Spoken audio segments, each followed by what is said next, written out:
infinity there. Peering into infinity, indeed. When you stare into the abyss, it stares back at Yes. you. That's right. Welcome to another session of Call of Cthulhu role playing. We're hereby with some of the Wicked Publishing comic creators, and we're here playing some awesome role playing games. And if you missed it last time, we did a first session. We've done a couple sessions actually, but this first one for Asylum is up on our YouTube channel. So if you want to go and catch that before you watch this video, go ahead and watch that, and then jump back over here. This is Michael. I'm one of the co-founders of Wicked Publishing, and I'm joined today by some awesome people who are going to introduce themselves and their characters. Welcome, everyone. Hey. Hey, what's going on? Okay. Do you want to go from the top down then? I guess so. Let's go with. I can't see the StreamYard. But if you want to go on, I'm on the Roll20. I say go left to right. Let's go Steve, Mike, Scott, and then them. Okay. Yeah, so I'm Steve Sellers. I'm the writer of Omenverse titles like White Druid and Michael Nero, Guardians of the Lamb, co-founder of Revelation Comics and the creator of Blitz. And I also do this little thing called with one of the people that will be talking. As for my character, I'm playing Harry Malcolm. He is a private detective. At least he became one.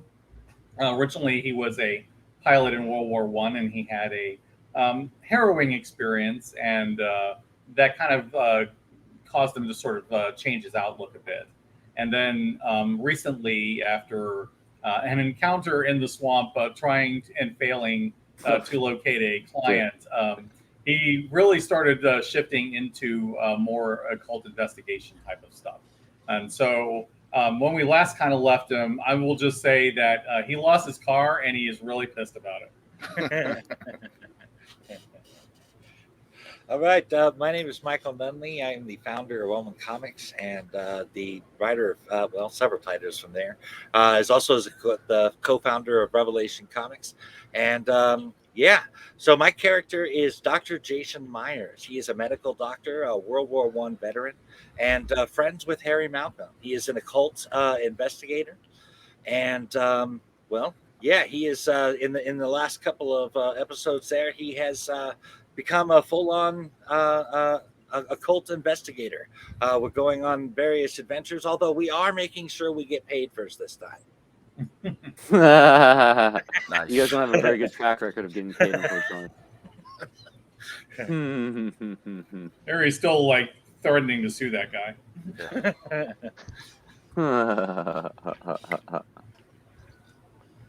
And I'm Scott. I am the creator of Wrath with Wicked Publishing. I'm playing Slugger Joe, a Boston boxer who is semi-famous, won quite a few matches, and he's just along for hired muscle. Awesome. And he's got a hell of a right hook. That's an understatement. They after the first one, we call him the untouchable Slugger Joe. That's right. My name's Dave Howard, otherwise known as Nem, aka Diemesis. I am the DM for the Fellowship of the D20, where Steve Shadewing and Mike Nunley play. I'm also a comic book writer. I write OPSEC for ASAP Imagination, and I have a new horror novel out called The Long Game. I also own Raincross Press, where I write, and several of the other people here do as well. I am playing a elderly. Well, he's not elderly. He's older, an older gentleman. He's an archaeologist based out of Boston, but he was born in Salem. He has a number of connections and secrets, though, that he holds. But he is steadfastly dedicated to uncovering secrets of the world and bringing them to light, because he thinks many of the greatest things in the world belong in a museum. So. I love it. Well, thank you Or at guys. least in a giant warehouse, right? Yeah. yeah, really. Classic. I think X-Files is a giant warehouse too, doesn't it? Yes. I love it. You gotta love a giant warehouse full of brown wooden boxes full of mysterious items. Yeah. Well, excellent. Well, thank you guys for joining us. I appreciate it. And so we're going to begin. Everyone should be on their Roll20 screens. That'll be the best way to view, I believe, Okay. if I'm not mistaken. And so here we go. So I'm going to go ahead and remind everybody about what happened up until this point. So, nope, that's not investigator development phase. Sorry. So we start in Boston. I can't do the Boston. Who's got a good Boston accent? Boston. Boston. So we're in Boston in 1925 or 1926 rather. It says it. And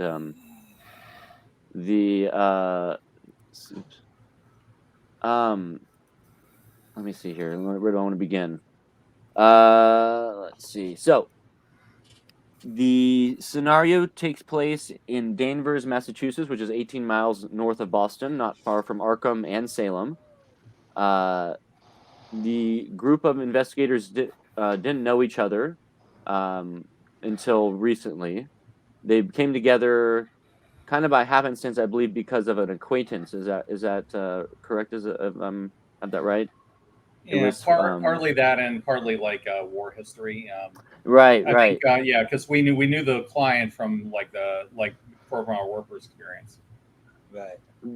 And Slugger Joe was someone well known to the public eye, and I believe that's how you got involved. Yeah, And Joe is technically our client on this one. That's right. That is correct because Lawrence Larry Croswell who is an author specializing in New England folklore, superstitions, and the supernatural. Contacted Slugger Joe because they were having some issues. Apparently, that Croswell's latest exploits had left him spiritually, mentally shaken, and he had admitted himself into the Danvers State Hospital. Instead of sanctuary, Croswell claims that he's been mistreated. He wrote to you with a dire message asking for help, and it got you kind of alarmed. However, the day later, Slugger Joe received another letter. This time, the letter was typewritten on an official Danvers State Hospital letterhead. And reading over the second letter, you recall that Croswell almost never uses his formal name Lawrence, and instead usually goes by Larry. He also never uses a typewriter, instead dictating his manuscript from longhand notes to a hired typist. And so in this way, you knew something was wrong, and that's why you went to the private investigator team to try and find out what was going on. And I believe that's how the investigators first got involved with each other. Is that right? Yeah. Okay. And so from there, they did a little bit of digging around, I believe, but ultimately, they ended up making it down to Danvers Asylum, which is far from the city, out in the middle of nowhere. A winding drive up a rural hillside through a set of tall iron gates leads to the sprawling hospital at Danvers. Not a good place.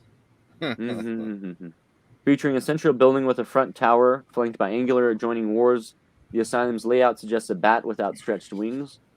Numerous outbuildings surround the main complex, as do copses of broadleaf and evergreen trees. Grassy fields and woodland ring the hill.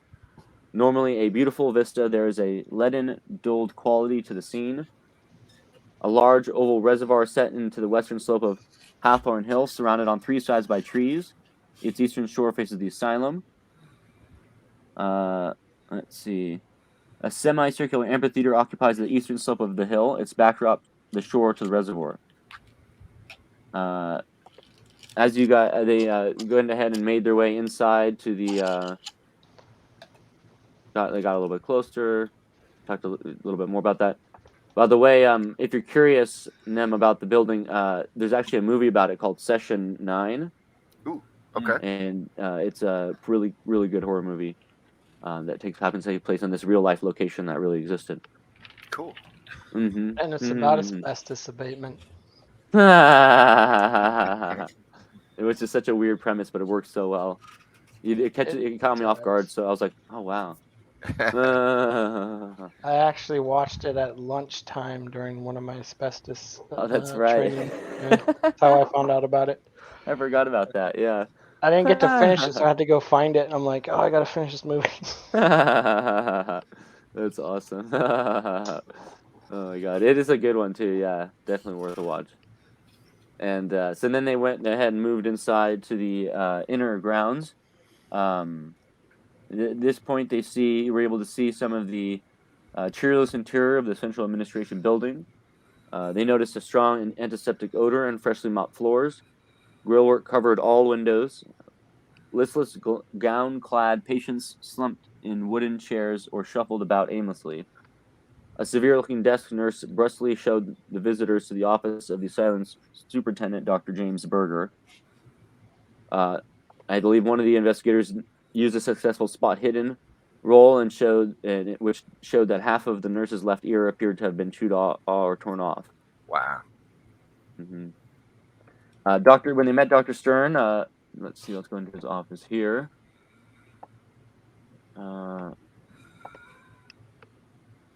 They met the good doctor, so to speak. Dr. Berger. Good. Right, exactly. He's a stern, unfriendly man in his late 30s, dressed in a white lab coat with an officious-looking clipboard. His office features numerous framed diplomas and certifications, a large desk, several overburdened file cabinets, and a curious painting of St. George and the Dragon. In this version of the painting, the dragon is mauling St. George. His eviscerated horse lies nearby. The painting is particularly detailed and quite gruesome. You asked, I believe you asked about, I'm not sure if you asked specifically, do you guys specifically ask about your friend, or did you just ask about the hospital in general? I don't remember. Well, we asked about his friend, and I also asked about his personal history there at the hospital. Oh, that's right. And he said that he... that's right, because you actually decided to go to the library, correct? Right. I was researching while they were doing that. That's correct. And so you were finding out information about, and we'll go ahead and go over some of that information that you found in a moment. But so anyway, he not to keep it stuck on this, but he said he showed you a framed Salem News photograph of a younger, happier-looking Dr. Berger shaking hands in front of the hospital's central administration building with a smiling, bespectacled older man. The caption under the photograph reads, "Dr. James Berger takes over Danver State Asylum from Dr. William Shine."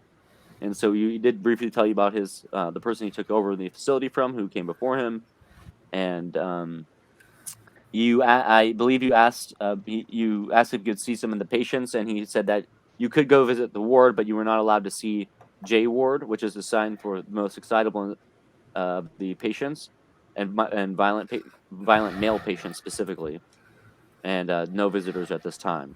Yeah, so we can't see the J cats. And so you guys were taking into the regular part of the asylum. And, is there really any regular part of an asylum? No, not really. Perhaps the front office. Yes. And so through there, they were escorted by two large orderlies, so that you were under supervision at all times. The two surly orderlies appeared to make all of the patients afraid. Like they were very visibly afraid of these two orderlies. You progressed through the wards, and as you did so, the severity of the patient's condition correspondingly increased.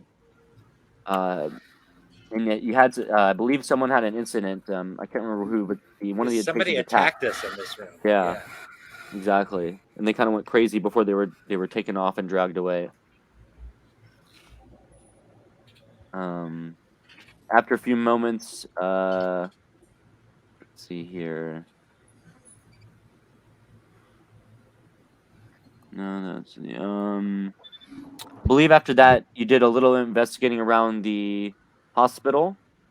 As I said, a hulking patient ambushed one of the investigators, slamming him up against a wall. He gripped the victim by the shoulders with vice-like hands, angrily screaming, "What do you know? What do you know?" Orderlies quickly intervened, roughly hauling the patient out of sight. There are no apologies or explanations offered by the sullen staff.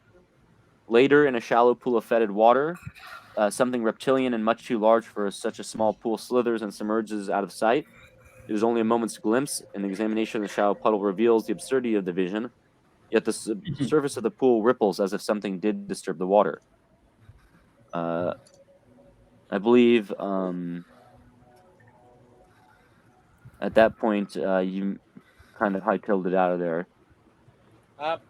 Me and Joe specifically went back to talk to a couple of the patients and Oh, found really? out. Oh, that's right. We found That's out right. that they had even at least it was implied that they had actually received some injuries from the doctors here, like perhaps from experimentation or whatever.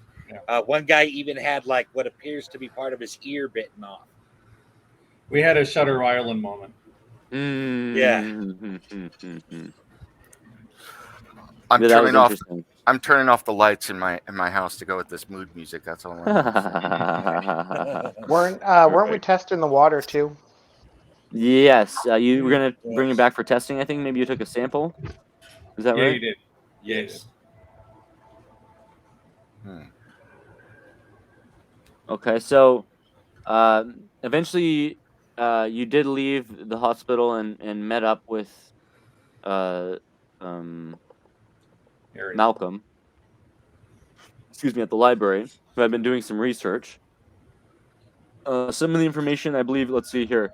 Can you name some of the handouts that are in your? Yeah, I have two newspaper clippings. The Tibetan wall painting, the typewritten note, the vision of the prophet Ezekiel, two maps, a handwritten letter, and detail of a Persian manuscript. Yeah. And so I'm gonna show those to. I'm gonna bring those over to you as well, Nem, so you can have Oh, those. okay. Cool. Let's see. So both which newspaper clippings did you have? Can you give me the titles? Yeah, yeah. Let me. They're both 'Cause there's- labeled, but I can tell you Well, what's on the I can. actual image. Right, that's what I mean. Danver's Asylum superintendent builds amphitheater for patients. I can actually And- see them right now. Oh, you so- can? And the Oh, other cool, one, cool, cool. and the other one is Shine retires from Danver's Asylum. Perfect. I don't remember exactly what the vision was, but I as I recall, the vision of Ezekiel was different than the one that's actually from the Bible. That might be relevant. I think that's correct. Yeah. I believe you did. Yeah, say that. I do remember saying that. Once I come in, I might be able to use some of my skills on the manuscript if you haven't already done that too. So. Oh, nice. And the wall painting. Yeah, you're probably going to be able to get more on the history side than I'm going to. I'm good at libraries. I'm not great at archaeology.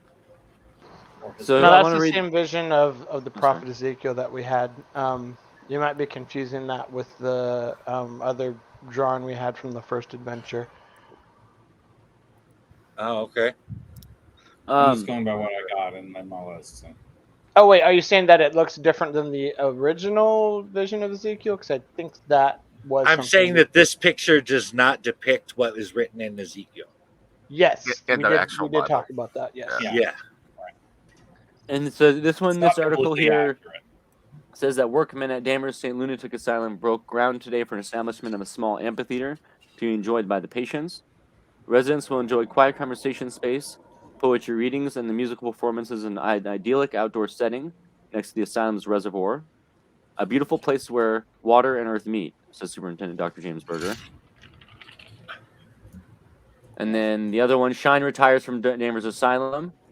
Salem native Dr. William Shine, veteran superintendent at the State Lunatic Asylum at Danvers, is set to retire after 25 years of service. Known for his great erudition, kindly demeanor, and progressive treatments, Dr. Shine is credited with a renewal of the facility for the betterment of its patients. Prior to his 1890 arrival, the asylum had suffered from a poor reputation and staff morale was low. Patient accident and mortality rates were among the highest in the country. And world travel to exotic locales during his early years, Dr. Shine declares that he now looks forward to a quiet retirement in his native city of Salem. The doctor has stated his intention to bequeath his personal and professional papers to Salem Hospital. Regarding his successor, Dr. James Berger, Dr. Shine has high praise. Dr. Berger will no doubt be a sincere protector of the afflicted and a good master of the institution, Shine adds. I sincerely hope that Dr. Berger will leave a few old stones unturned and instead focus his attention on the asylum's bright future. We at the newspaper wish Dr. Shine a long and happy retirement. Old stones unturned. I think he's basically warning him not to mess with certain things. Also, can you imagine the standards? How low the standards were that they thought that they had actually improved this asylum, and how crappy was it before that is an improvement? Yeah. I just think the amphitheater is weird. Like, what do you insane people need with an amphitheater? There's something there. We need to check it out. All right, where's the? They like watching plays just like anybody else. Yeah. I think Shine buried something there for ritualistic purposes. Yeah. Maybe I just do this. Oh yeah. Okay. So I'm trying to find this. We're at the library. Look at that. All right. Just remember, if you can't find what you're looking for, Slugger Joe will grab some random person. Hey, you. If you can't find it in a book, Joe will beat you out of it. Beat it out of you. I believe you did find out some information about the Danver St. Lunatic Asylum itself, which is that it's resurrected in 1876 at a staggering cost of $1.5 million. Grounds encompass nearly 200 acres. Patient count is approximately 2,775 as of 1926. Staff listings, financial reports, other normal bureaucratic details, etc., were also found. I don't think he looked into that. Okay. And then as you were researching, I believe, I can't remember who it was, maybe a few of you actually noticed there was a kind of shady looking individual watching you from the corner of the library. And you tripped and stumbled on our way out the library trying to catch him. Yeah, you guys tried to chase him out of the library. He got outside the library and ran over to a car that was waiting across the street. The street. I mean, and he got away, unfortunately. And when Malcolm, I believe, went to go grab his car because he's the driver, I believe, right? Yes, right. Malcolm went to go get his car, and when he got there, they found. What's that? It was total. Yeah, he did get their license plate though. So the car was vandalized and the tires were slashed, and there was a messy smear across the front windshield, a finger painting done in blood. The image resembles a many-eyed dragon. Wow. Yeah. We're cleaning it and we're fixing it. Who has the time for that? Yeah, not to mention, seriously, that is not an inexpensive loss in 1920 something. So. Yeah. That's what I'm saying. I mean, Harry's gonna extract it from these people. Yeah. Slugger Joe's gonna beat that out of him. So. Scott makes a point. How much time would it have taken to draw a many-eyed dragon on the windshield of a car in blood? Yeah. And whose blood did he bring? Question. Did he steal like packs of blood from somewhere to get all that blood, or was there like a dead guy just leaking onto the windshield? Should have gone from the asylum. Truly, a wondrous question. Also, one point I would like to mention is that Dr. Myers, after visiting the asylum, one of his goals now is to try and do something for those patients. Okay. That's right. Yeah. He was very affected by seeing the patients treated the way they were, and his doctor's heart went out to them. And that's essentially where we left off. Yeah. Okay. I mean, if they're not getting thrown into the reservoir, that's an improvement, right? So all of a sudden, the lesser of two evils, I guess. The librarian stands at the door and says, "Excuse me, there's a telephone for you." For who? Even though we were here to call. Dr. Malcolm. Is there a Dr. Malcolm here? Yeah, I can. That's me. Does anybody know you're here, Harry? I didn't tell anyone. So going inside, you pick up the phone, and as you listen in on the other line, all you hear is a hissing static and pops. However, you sense a presence on the other end of the line, and it's palpable. It's kind of this aura that you feel, and then all of a sudden Who the is line goes this? dead. Oh, that's okay.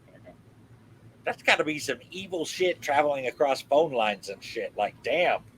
It's a crank caller. I guess he used all his magic on saying Dr. Harry Malcolm. Is there an IP freely here?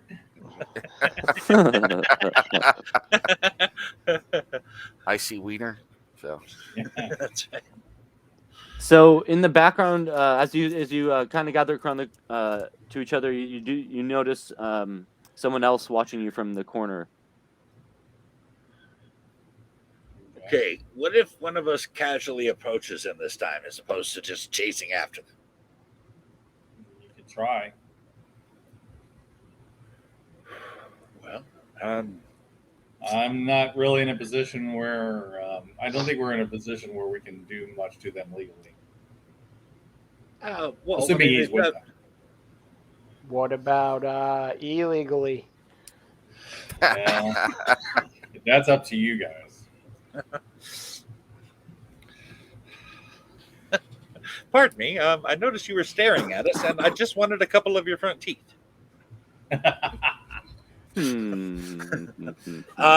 Well, I mean, he's staring at us, but how? Is it like an occasional look over as he's trying to pretend like he's reading something, or is he like full on staring at us with like the devil gaze?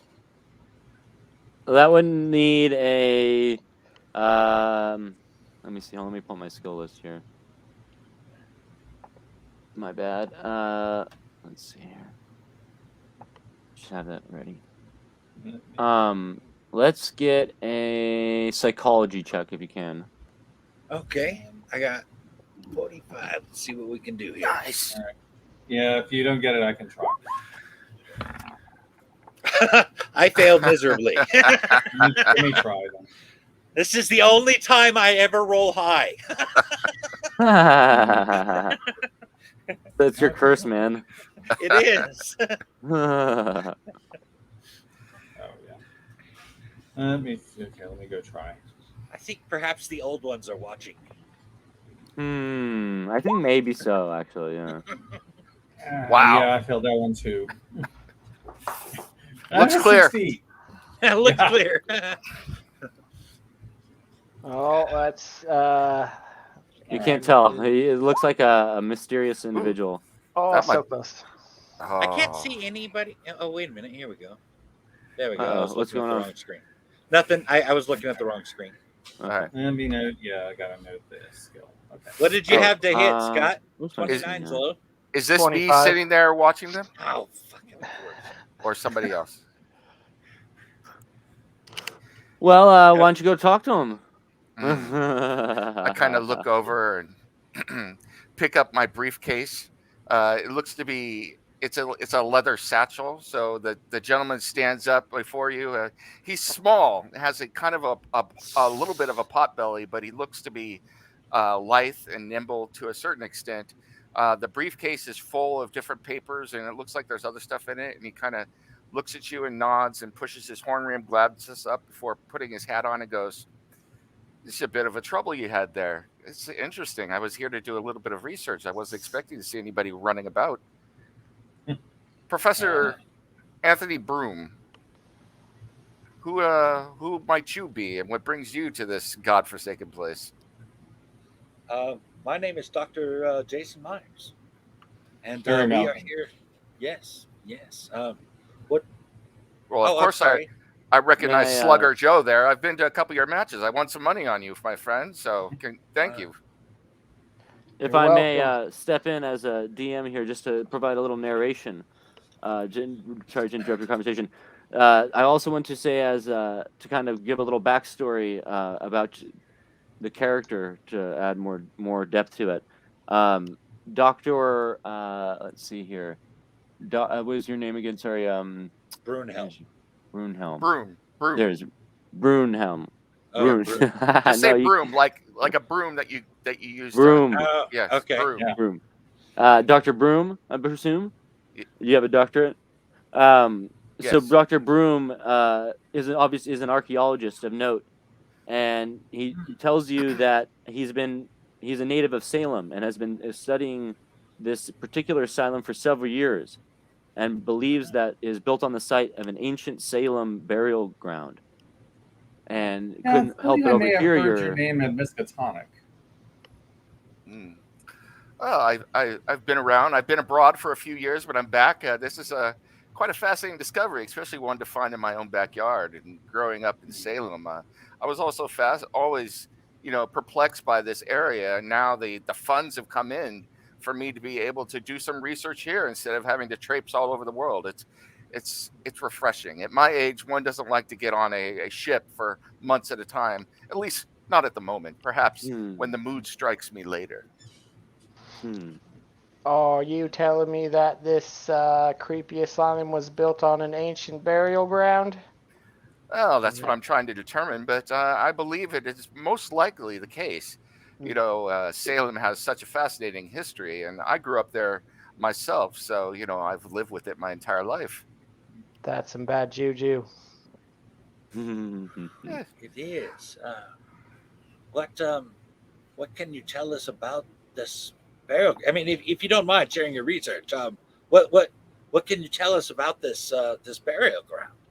I'm actually very interested in the asylum. I really want to do something for the patients there, and if you have any kind of clue as to what I could possibly do to even get closer to helping them, I would appreciate it. well, I've only begun my research in the last month or so, but briefly, I can tell you that, and I guess I would use some sort of skill or research of what I've come up with to tell them that I would share. Essentially, what you would know. Give me a no roll A on that no one. roll. Mm-hmm. KNOW. That means to do a skill check. So And the no roll is based on your education, I believe. Okay. okay, so I have to be my education or under. Mm-hmm. Which I Uh, think you can probably easily make that yeah, yep. with how smart you are. So one thing that you believe is that the because of the nature of the grounds that it was built on, you believe that the silent patients are being tortured with and be subjected to occult practices as part of a ritual, some sort of a dark ritual, Mm. and you believe it might have something related to the Salem witch trials. So I kind of motion everybody to come a little bit closer, not wanting to speak too loudly around the librarian. Okay. So Yeah, I huddle in.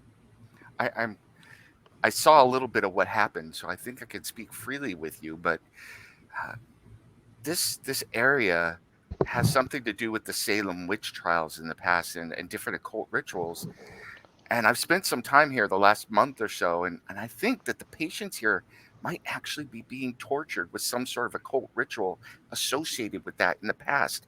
I have a little bit of knowledge of that in my travels. I've seen some things. I don't know that I'm a believer, but I've seen some weird crap out there, if you know what I'm saying. And there's something going on here beyond what meets the eye. I hope that you don't think less of me for saying that, but I think Oh, there's something to uncover here, a mystery. this has become apparent. We're honestly we were here because Slugger Joe over here received a worrying message from a friend that we're trying to find, and we think that he may be one of the people that they have tortured. Indeed, a worrying message. Well, that's disturbing. I've only uncovered the possibility that there might be some plot, but this sounds like you have something much more concrete. I hope everything is okay. We hope so too. We haven't been able to determine his exact whereabouts, but my suspicion is he's in the asylum and very probably in the ward they don't want us going into. Mm. Maybe we should show them that piece of art they left on your windshield there, Harry. Yeah, I'll show him that, and then I'm also going to show him like all the research that I uncovered and see what he makes of it. Hmm. Well, show away. You've obviously gotten a lot more than I have. I've been able to use my educational references to get in here and do some basic research, but you seem to have uncovered quite a bit. So yes, I'm very interested to see what you have and what I can make of it. Yeah, I'm a private investigator, so I pick up a few things here and there. I have personally talked to some of the patients there at the asylum, and I certainly got the impression of what you're talking about there. These patients, they didn't come right out and say it, but I certainly got the impression that these doctors were in fact torturing them. What one person and in odd ways, the patients seem to be hurting each other as well. I'm not sure. We found one man that actually had part of his ear bitten off. But the patients themselves, they had injuries and stuff that they're being treated very poorly. And what you're saying there about practically the occult being involved, I gotta say the air there is very thick, and I think that what you're saying is still going on today. Indeed. Well, we must be on guard. I think that this bears greater investigation, but I will say that one way or the other, whether it's through our mental faculties or other purposes, and I kind of look at all of you and open up my little leather attache case, and you can see a Colt single action revolver inside. We'll get to the end of this. So, I hope we don't have to go there. I do hope we don't have to go there, but choice. Now, can I get an idea roll? Sure. What on everybody? Yes, everyone can give me an idea roll. That one's based on intelligence. Hold on, I need to restart my computer because it's acting wrong. Hold on. Oh, sorry. Well, not the one I'm talking on, but the one I have my roll 20 on. Okay. Yeah, I have a dual screen. I have like a dual screen situation going on right now. Yeah, I didn't pass that intelligence roll. I'll tell you that. Oh, I got no idea. Slugger Joe's like, we need to find out a little bit more about Dr. Shine, who came before the new doctor. Course, I'm 5 points over. You're like, I got nothing. I got nothing. And so Slugger Joe's like, like, I want to make the no roll for me. I can tell you. I know I have a 55 education.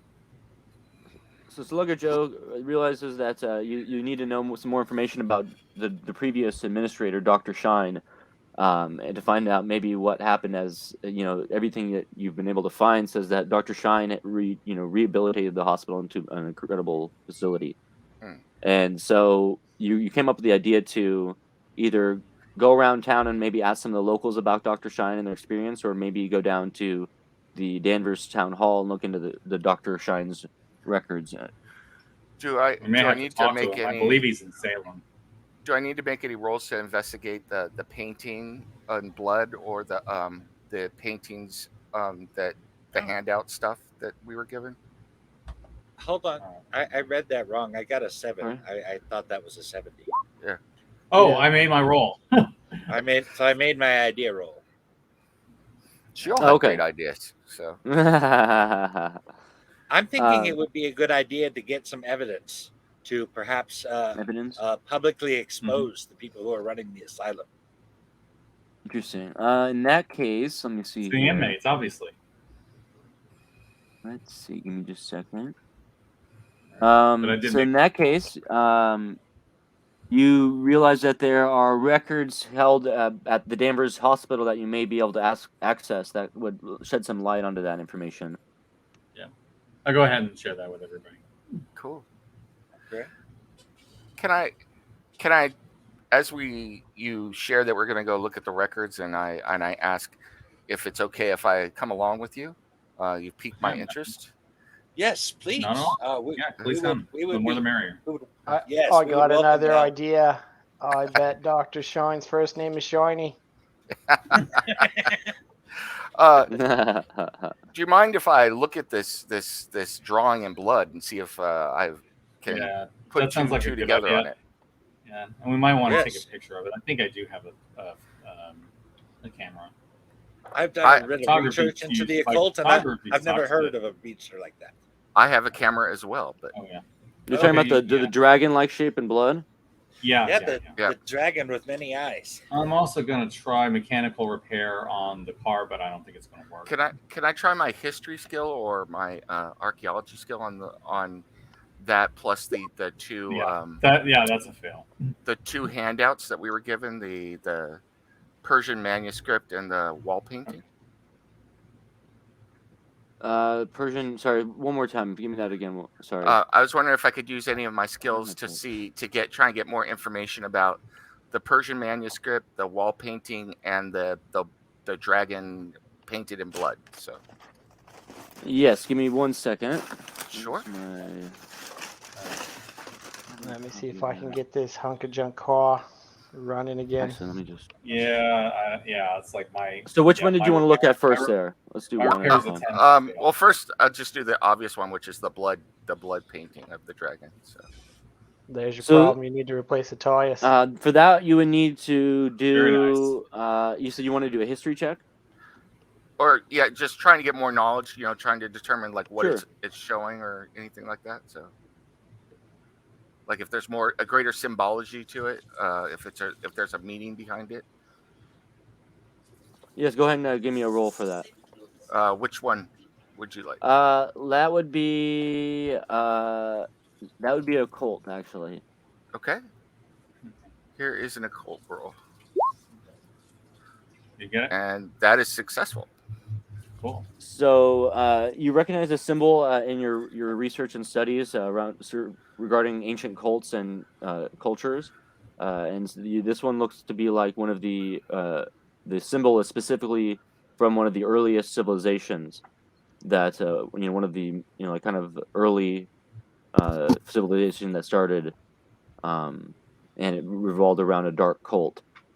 But other than that, beyond the occult-like nature, you realize there's something more to its nature that you can't quite identify through just your occult knowledge alone.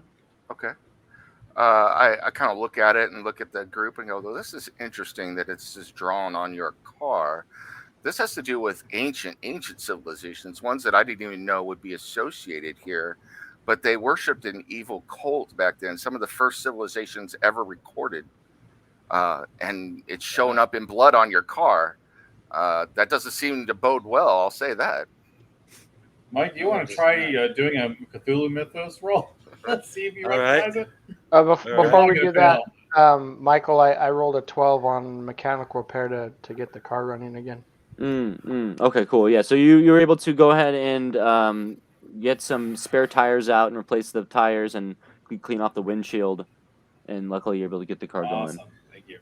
I got my baby back. Now I want to roll and run over the people that messed up the car.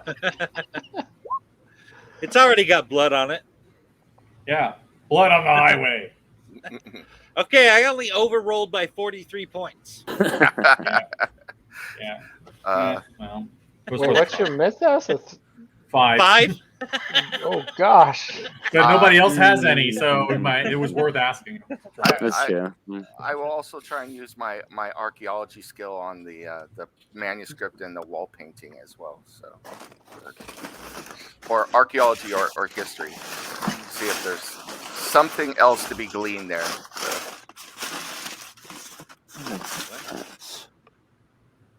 Shoot.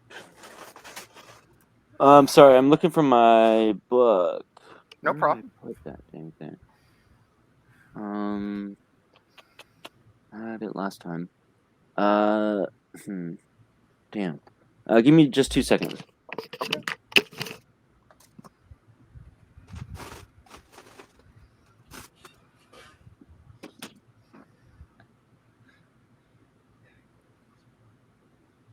Yeah, it would take a small miracle for me to roll between 1 and 5.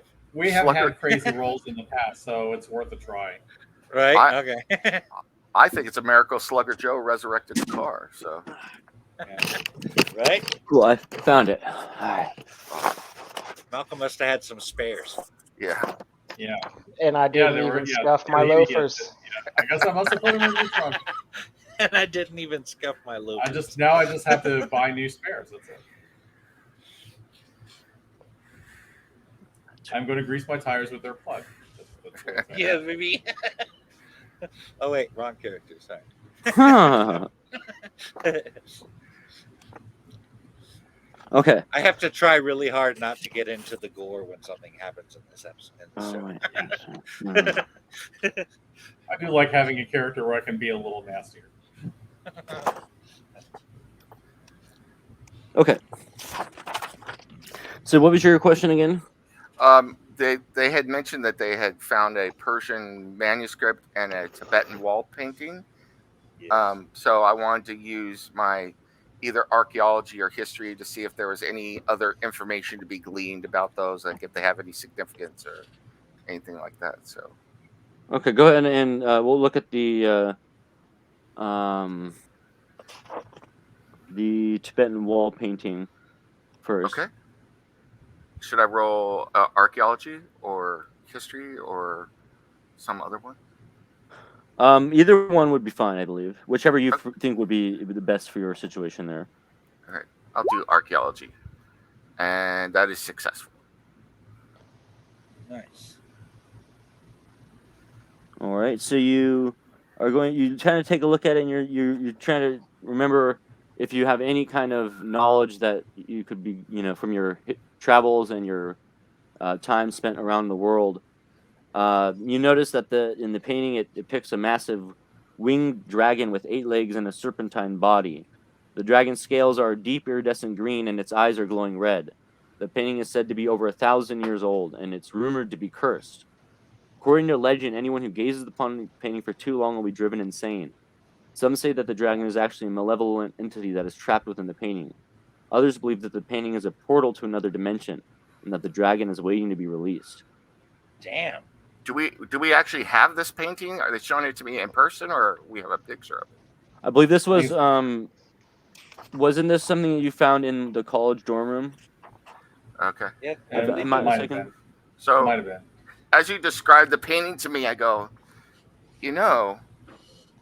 I've heard tell of a painting that's been lost, perhaps, but it's over 1,000 years old. That's supposed to depict something similar to that. It sounds like the same painting, but local legend in Tibet is that the painting is cursed, and that it contains some sort of evil entity or is associated once again with a cult, and that could actually drive you mad or insane from looking at it too long. And you're saying this is hanging in a college dorm room? This kid was involved in some pretty nasty stuff. Very shady, dangerous stuff. Well, I have to admit, I kind of like to see it. It sounds like this sort of thing belongs in a museum, perhaps locked away in a box, but in a museum I nonetheless. don't think. Yeah, we don't want it in a museum where people can see it. They can do that. You I'd additionally, And I love archaeology. Don't get me wrong. you're also additionally able to note that the painting is said to be located in a hidden chamber deep within a monastery, and the chamber is guarded by a group of monks who are sworn to protect the painting. The monks believe that the painting is a powerful artifact that could be used for good or evil. They've been guarding this painting for centuries, and they will stop at nothing to prevent it from falling into the wrong hands. I pass on to them. I said, the last time I had heard about this painting, I had heard, the rumor was that it was in a temple being guarded by monks who believed it could be used for good or evil, but they'd stop at nothing to secure this painting because they believe it's a powerful artifact. I mean, it's the kind of thing that I would love to get my hands on. But I mean, look at me. I couldn't take on a bunch of monks to get something like that. El Hydra. Yeah. What about this manuscript you were talking about? Where did you find this?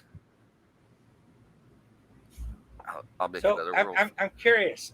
The painting in the college, it has to be a picture in and of itself. It can't be an actual painting. What do you mean? Well, I mean, if it's obviously not the original. I'm assuming that there has to have been something in the creation of the painting. There has to have been something maybe imbued in the paint, or a spell put on it, or something has to be different. Otherwise, the picture of that painting in the school would be driving people nuts. That's a really good point. Yeah. You're out of my realm of expertise here. let me look at the.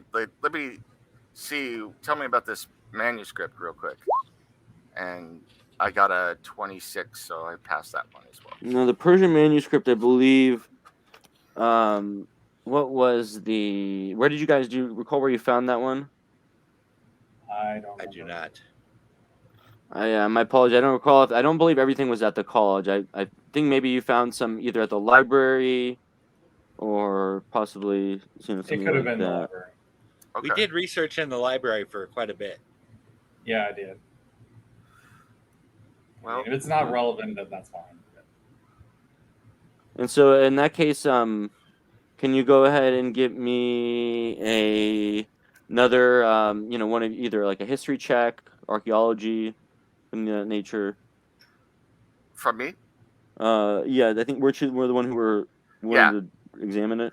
Yeah. So here's a archaeology check. Yep. Pass. 67. Okay. You got mad skills, my man. In certain things. So Way better than mine. I'm Google for the group. So yeah, Yeah. it's me. Yeah. I mean, I So- can do the library research, but I can't do the history.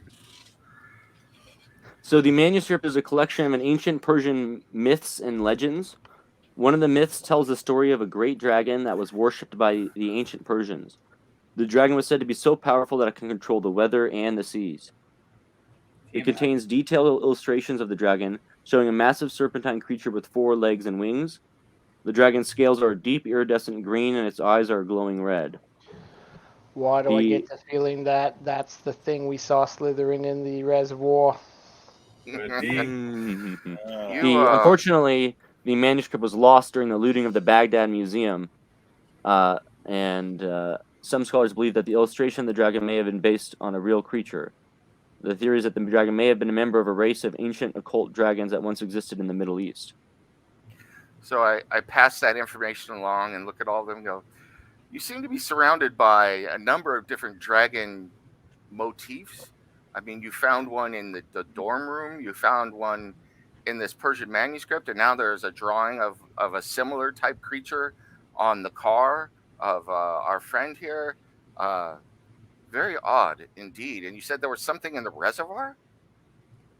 Yeah, it would seem Yes, so. we saw what appeared to be some type of creature come out and then disappear. Yeah, I wasn't there. I didn't see it. That is incredible. Absolutely incredible. Tell us about it. Frightening, but incredible. Yes, we took a water sample and we plan to see what we can find out. Yeah, we need a lab for that, though. Yeah. Well, I would agree that it seems best that we look into this Dr. Shine, as you all of you notably, mentioned. I'm not much into investigation of those types of things. I'm more a scholar and digger in the earth, those types of matters. Yeah. Yeah, can I check and see where Dr. Shine might be located now? I mean, we're in the library. We're in the library. You said you wanted to look in the library for it? Yeah, see, if there's anything on more specific about where he might be now. Excuse me. Let's see here. The library doesn't seem like a place to look for current information. Well, it's either that or the Historical Society or someplace like that. Didn't when you had your idea, didn't it mention going to the patient records or something to look into Dr. Shine? Yeah. Oh, yeah, we at can do that. At the asylum. Yeah. Yeah, I guess I guess that would make sense. Do we want to go poking around in there? Is my question. I mean, they're probably already on this. You all had great ideas while my head was buried in a book or something. So. Yeah.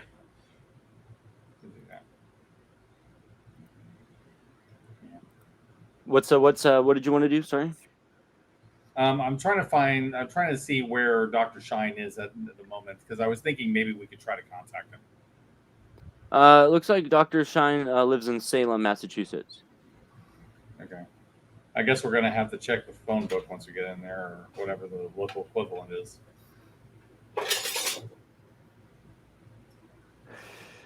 There's also let's see. Let's see. Okay, yeah.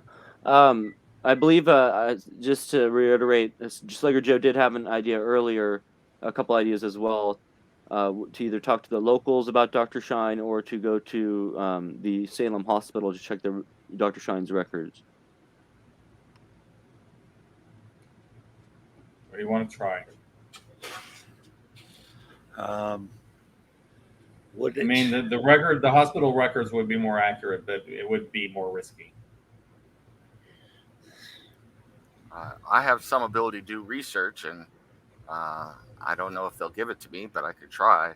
But I'm not very good at talking to people, so I'd prefer not to do those types of things. My guess is that trying to get any records from the asylum is going to be tricky at best. If there is another place that we could possibly go to try and get some more information, that might be a little easier. I would say we should do that first. Okay. My only problem is I don't know who to talk to. Well, wasn't there a hospital that we could go to besides the asylum you mentioned? There's also well, I don't want to get sorry. I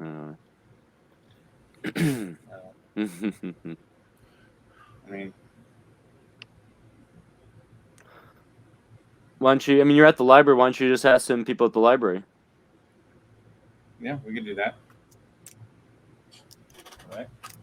So if you want to mix it up with the locals and start asking some of the local Danvers community members about Dr. Shine, we'll ask for anyone doing so to either give me a persuade, fast talk, charm skill, possibly intimidate if you really want to go that way. I have only way intimidate, I but I know. don't want to go quite that far. My fast talk is crap. I'll try Slugger and Joe, charm please check. don't grab the librarian. My persuasion not much better. Hey, I didn't fail But- my farm check by that much. Charm check. By I that got a much. question. If it's not highlighted, does that mean I can still use it? Yeah.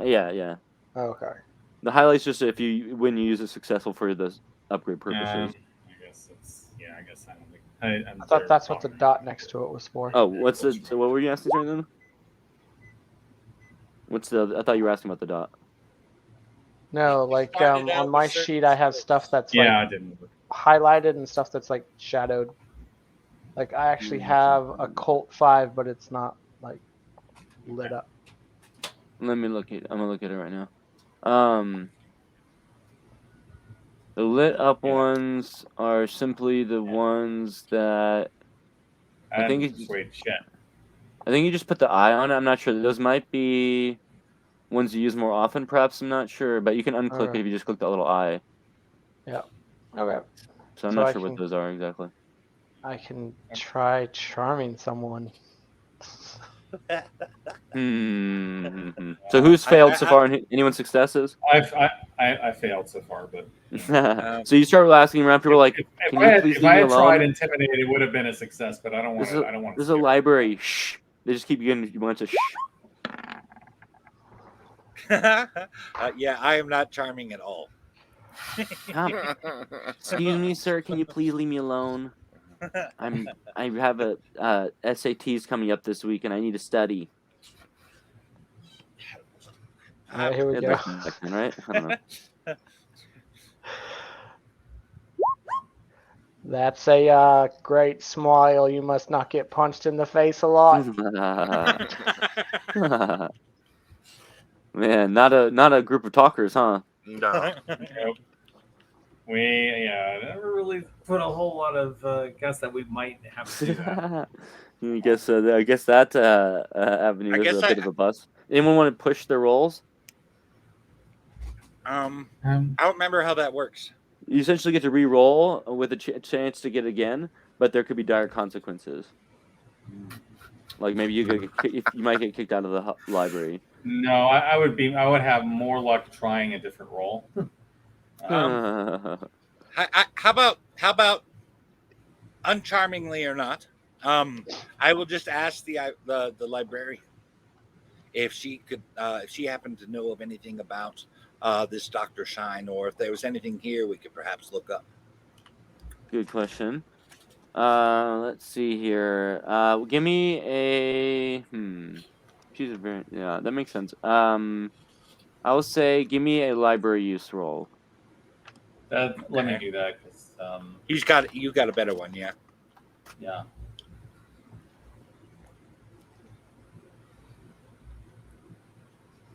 What? Not with that number. Not with that roll. God damn. How about give me well, if you want to try another persuade, I would say a fast talk or persuade really would be the way I've got Can library I push use the as library well. use roll? Okay. Sure. Well, let you try. Let you try first. You got to burn down the library. Yeah, Harry, don't get any ideas. If you fail, I'll push. All right. Let's see if I. I'm gonna fast talk the I would library. also I- take a I would also I take a failed. luck roll. I would also take a luck All right, roll at this point. I'll push my roll. What were you doing? shit. Yeah, that passes. Okay. Thank goodness. Oh, You're like nice. you kind of you've been blown off by the librarian, by everyone in the everyone just not giving you the time of day, and finally you're like about to give up, and finally someone who just heard you say, "Oh, were you looking for some information about Dr. Shine?" I was actually just doing a little bit of research for a local paper about that doctor. Oh, very nice. And We're did quite you? interested in that. Yes, he's a native son of Salem, if you didn't know. But Dr. Shine ran the Danver's Asylum from 1890 to 1915. A lifelong bachelor who seemed to really care for the people in his care and in his life. He died soon after his retirement in 1916 of natural causes. Wow. Natural causes. That's interesting. Yes, prior to his tenure at Danvers, Dr. Shine was a medical doctor and world traveler. His excursion took him to exotic destinations across the globe, like Africa and Asia. Rare for his time, Dr. Shine credited the native peoples he encountered as having valuable knowledge that could benefit the modern world. Uh-huh.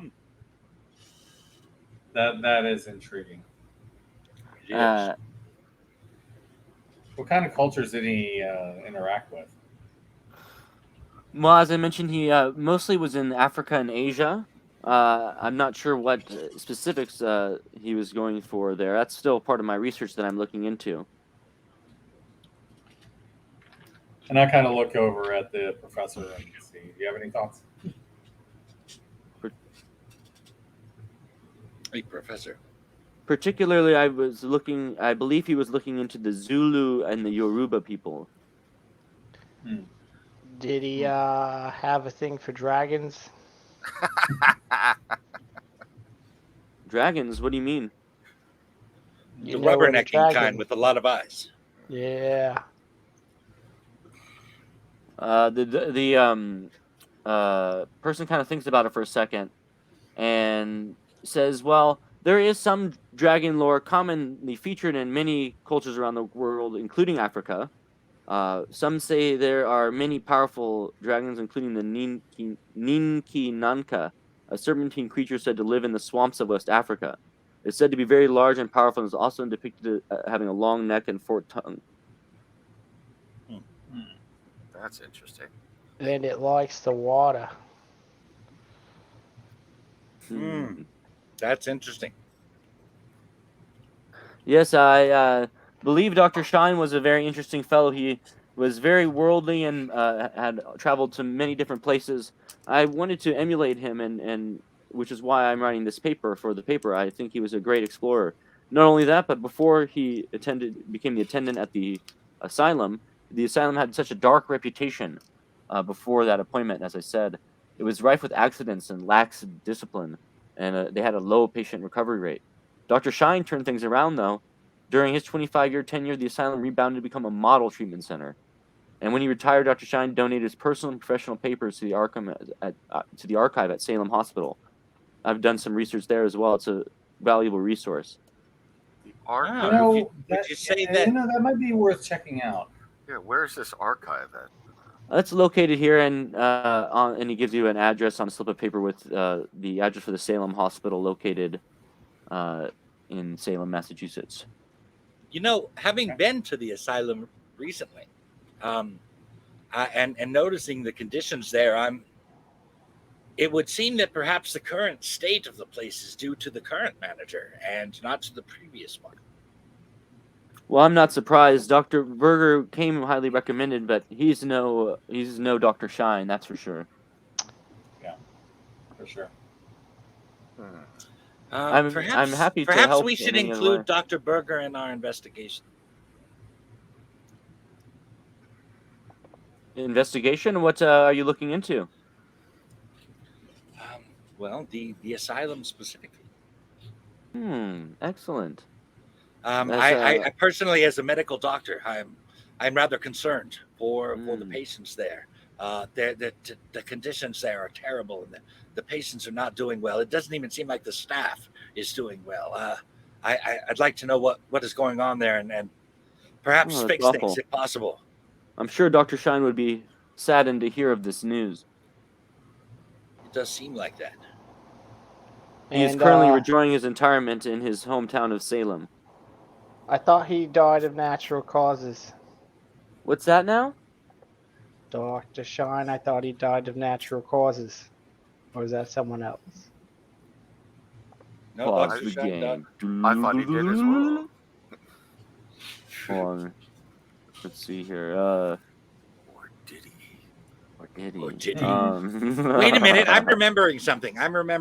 Hold on. Dr. Shine was the one who put that, I can't remember what it was exactly, that disc on the grounds that seemed to be like it was keeping something in or something like that.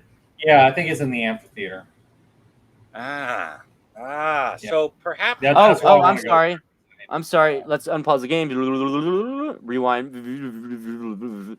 Oh yes, that's right. Now that I think of it, you are correct, sir. Unfortunately, Dr. Shine did die of natural causes very soon after his retirement in 1916. My apologies. It's like he's still with me. You know how it is. Yeah, Sometimes and what was his first name? Dr. Shine, Dr. William Shine. Oh, drats.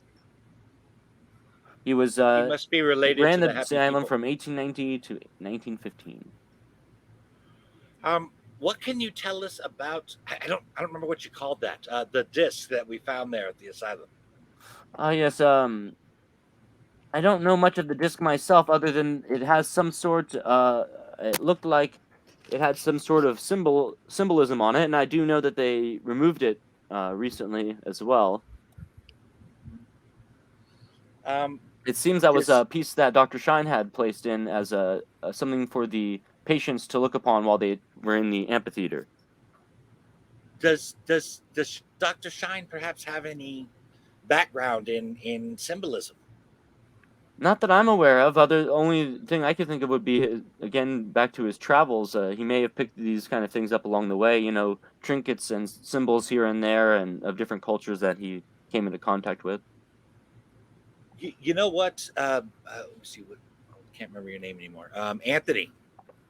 I would really like. I would personally like for you to check out that disc that we found. A disc? Sure. Yes. We found a disc with symbols on it back at the asylum. And I think my impression was that it was meant as a seal to perhaps keep something out. I can obviously take a look at it.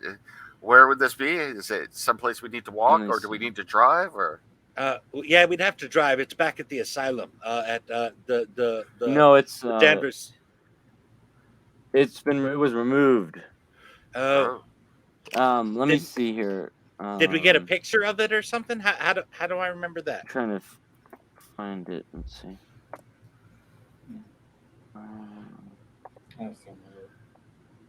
I'm trying to find out when this evil actually started. Shine seems to be doing pretty good.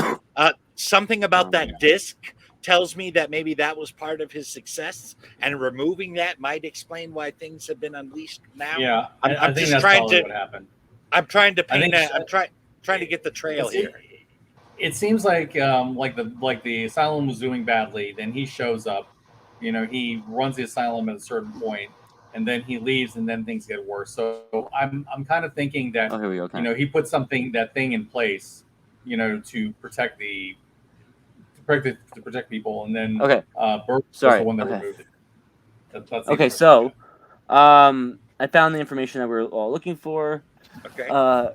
You were at the library doing some research, and you uncovered a Salem news article dated 3 years ago. Alongside the article was a photograph of laborers kneeling by the water's edge, holding fragments of a large stone disc. The fragment suggests a symbol of a flame bounded by the outlines of a star. An occult role, I believe, Harry, no, let's see. I believe, sorry, your character's name, Dr. Jason Dr. Myers. I Myers? believe Dr. Myers was able to use a successful cult roll and recognize that the fragments bore a mystical sigil, though its particular significance or purpose was unknown. Okay. Can I just dig out that book and show it to Mr. Broom then? Dr. Broom? Yes, go ahead. And can anyone perform a Cthulhu Mythos roll, by the way? Only I Mike. can. Looking at this? Yeah, not me. I can. But we know how my rolls go. Oh my god, I got an 8. Gosh. I almost made it that time. I was only 3 off. No way. Do you want to push it? That is a damn good roll. For that. No, I don't It's want to really push it. good. I got 95 points worth of fuck up space there. Come on, Mike. You'd probably lose your sanity if you tried. Yeah, I'm not going to push it. I'm Push gonna it. do it. Na-na-na-na. Push it real good. Yeah. That's right. Nope, way off. All I have is occult or history. I mean, I could give you maybe the archaeological, basis for it if I've seen something like that, or my history, Yeah. Any history of that type of symbol. I probably couldn't add more to the occult than you already did, though. So, Well, I'm wondering that as an archaeologist, you probably have some knowledge of ancient languages. sure. And so I'm hoping you might recognize the symbol, or perhaps where the symbol is from, or something along those lines. If that's something I could roll for, I definitely would do that. Also, I'd love to look from a local history perspective if there's anything tying that symbol to local history, like the Salem witch trials or Salem or anything like that. Yeah, So, good idea. how's that, keeper of arcane knowledge? Yes, that sounds good to me. All right. Well, I'll do both those rolls then. So here's for archaeology. 4. I wish I was rolling for Mike for occult mythos. So, Me too. and then here's my history check. 5. My goodness. Oh shit! Both of those I could have made it. Yeah. So I made both of those rolls for from an archaeology and a history standpoint. So you study the symbol and kind of not only think back to some of the different sites that you've seen around the world, but some of the books that you read and some of the theoretical side of things about how things that are maybe not accepted in the more proper channels of the academic sphere. Yeah. You study and you realize the stone fragment is small, or the picture of the fragment shows that it was broken up into small pieces as they removed it. It appears to be made out of some sort of obsidian. The surface of the stone is covered in strange symbols that seem to have no cultural significance to you. However, the symbols are arranged in a complex pattern that seem to form a sigil or magical seal. The stone fragments seem to be. Let's see. Excuse me. You also believe that the stone fragment may have been found near one of the ancient settlements in Salem, Massachusetts that you were studying. And these settlements were destroyed during the Salem witch trials in the 17th century. Some believe that the stone fragments were used by these cultures in their religious ceremonies and that it might have some kind of magical power. So I pass all of that on to everybody.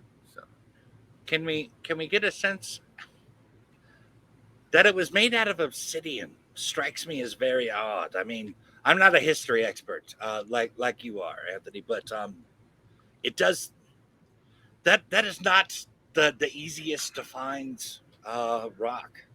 obsidian Some Mesoamerican cultures use obsidian. Obsidian Right. has mystical properties in most ancient cultures, and but I can't date or put the symbol in any particular culture. Although I have heard that these types of objects were found in ancient Native American settlements around Salem, and they were destroyed during the Salem witch trials, that That era would in the make sense. 1700s. So You mentioned that they have magical properties. Do you happen to know what magical properties they had, or at least an idea? it's just something that I've heard. You know, I can't Ah. give you any definitive information, but I know that in a lot of ancient cultures used obsidian because for a variety of reasons.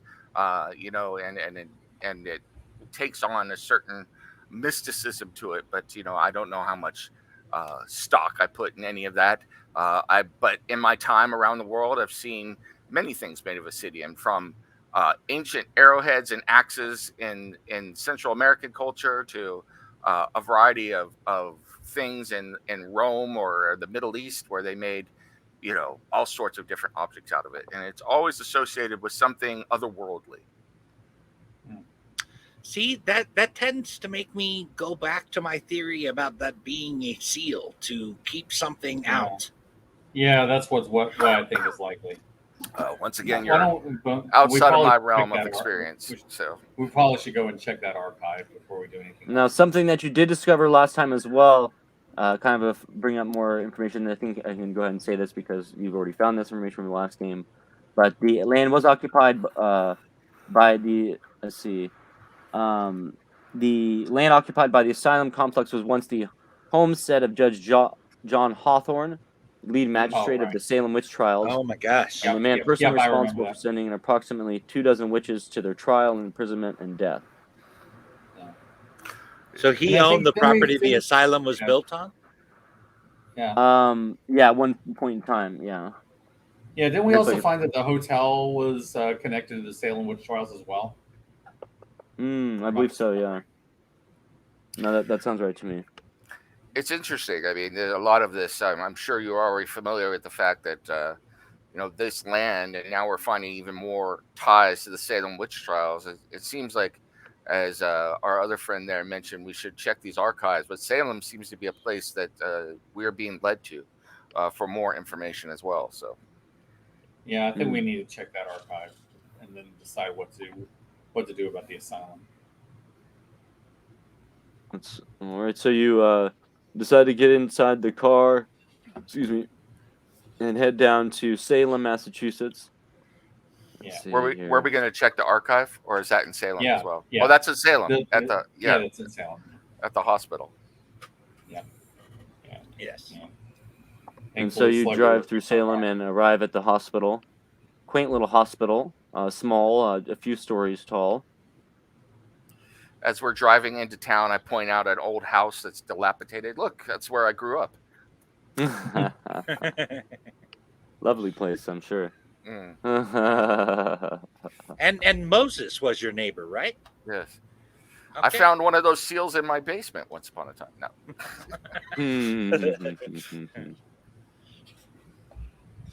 Yeah, General Okay. Hospital. I guess. So you arrive at the hospital. So I'm sorry. Go ahead.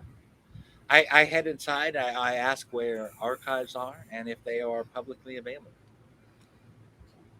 You see someone greeting you at the front. They look like a nice individual. She's got her hair up in a tight, professional-looking hairstyle, and she sees you coming and puts down her pen and pad and says, "Oh, hello there. How can I help you today?" I would like to perhaps look at your archives if they are publicly available. Ah, yes. And what purposes are you looking for the archives? For wanting to go through these archives, if you don't mind me asking, of course. We are doing a bit of research and an investigation, and it would really help our case if we could check them out. Yes, we're Definitely curious understandable about there. that. Can I get a law, persuade, charm, or fast talk? Law, persuade, charm, Law or I fast can talk? do. Law I can do. Let me go ahead and do that. Let's see what's my law. 60, yeah.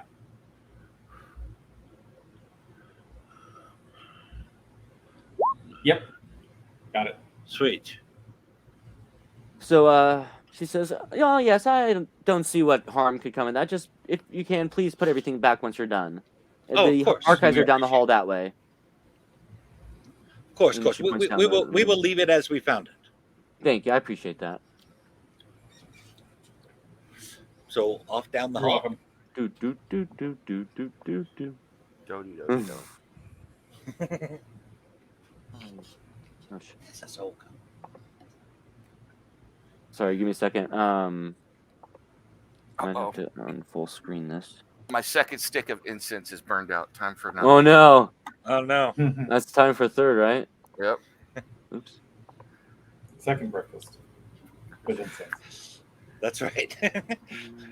And you got one for 11sies too, Scroll right? down. Yes. Okay. I'm having some trouble with roll 20. Mike, I'm having some trouble with roll 20. Oh yeah. I can't. You know when how you switch different pages and stuff? Yep. Yeah. There's no scroll. There's no scroll bar. I can't get to the lower pages. Oh. Should I Shit. leave and come back? Maybe. Sometimes if you just hit refresh, it'll Okay. do Try that. that.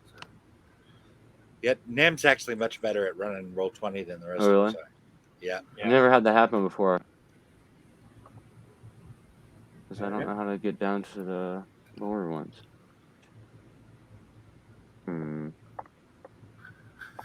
Batman is holding the incense today. Nice. Wait. You're trying to scroll down. Yeah. Shit. Hit the X at the top. So the little purple X at the bottom where all your stuff is. Uh-huh. Yeah. Now try and scroll. What do you mean? Now try and scroll down to get to the bottom. Or you were trying to scroll down to the bottom of all that stuff there. Yeah, I'm Okay. trying to get to the next page on our journey here, but I can't get to it. I don't know what to do, man. Hold on for a second. Shit. Let me hold up and see what I can find out for you. Sorry about that, to derail the game. I don't know if I've had this problem before. No issues. We have technical problems on FD20 all the time. Yeah. Really? I curse them out on a regular basis. So Because you guys are down. We've coined the phrase "Damn you, roll 20." if I you don't normally do this. It- one. It's up there with gravity with Russ. you Oh you, yeah, that one too. you kind of have to be like on a blank black space on that opening to be able to scroll down, and it's real fidgety sometimes. Sometimes What do you it's mean? like so like you're looking at the top there, and you've got all your different pages. You know, make sure that you're not on a page so that you don't see. Yeah, like go down a little bit with your cursor, and put it between. Like on the black, and now try scrolling. It should scroll at that point. No. No. Shit. Try. Yeah. Crap, man, this is not good. Let's see. I don't know any other way to navigate. Yeah, that's the only way. Shit. Let me see. I wish I hadn't. You might It want was to working reload. just a minute ago, wasn't it? Or is that because No. you were just using the ones on top? Exactly. Oh, You might want to reload then. Probably. I tried already.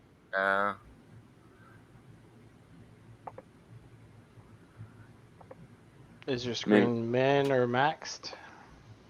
I tried that. I had it maxed full screen. I thought maybe that would be the issue, so I unmaxed it out, and it's so no, I don't see anything.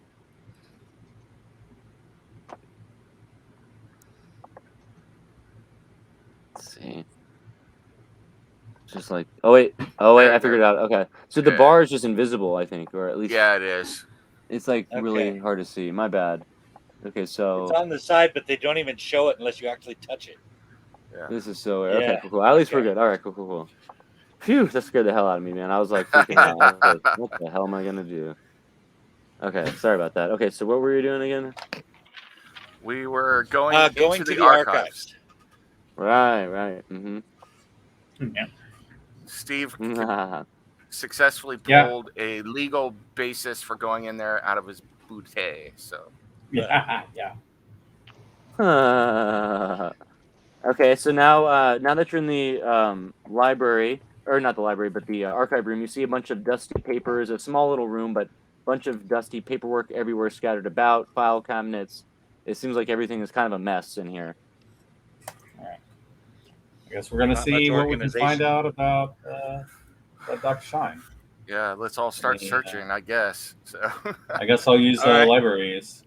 Yep, let me get some Yep, that's a library pass. uses going here, guys. yeah, I'll give you a library use as well. So All right. let me here's see, where here's is- mine. Library use. Powers activate. Oh my, no, I don't succeed. Hmm. I got it. When I fail spectacularly. So That's usually the way it is with this game. It's like either you roll really well or really badly. Not much in between. Okay. I'm just shuffling papers and looking important right now. So I'm 46 points off, so I forgot Well, what we were even Be looking able for. to help putting stuff we find in context. I am going to listen. I hear nothing. how about It's clear. Sounds clear. can I roll a spot hidden check to see if there's any hidden items in here that are worth looking at? Yeah, I think I'll do that as well. My computer's being weird. Just because my spot I hidden give is ludicrous, Yeah, mine is too. So and I failed. I can't believe I failed. What you're doing? Spot Mike hidden. and I we're rolling spot hiddens to see if we see anything hidden, and I succeed on my spot hidden if that helps at all. So Yeah, Oh. my failed. I failed. He succeeded. I got the libraries though.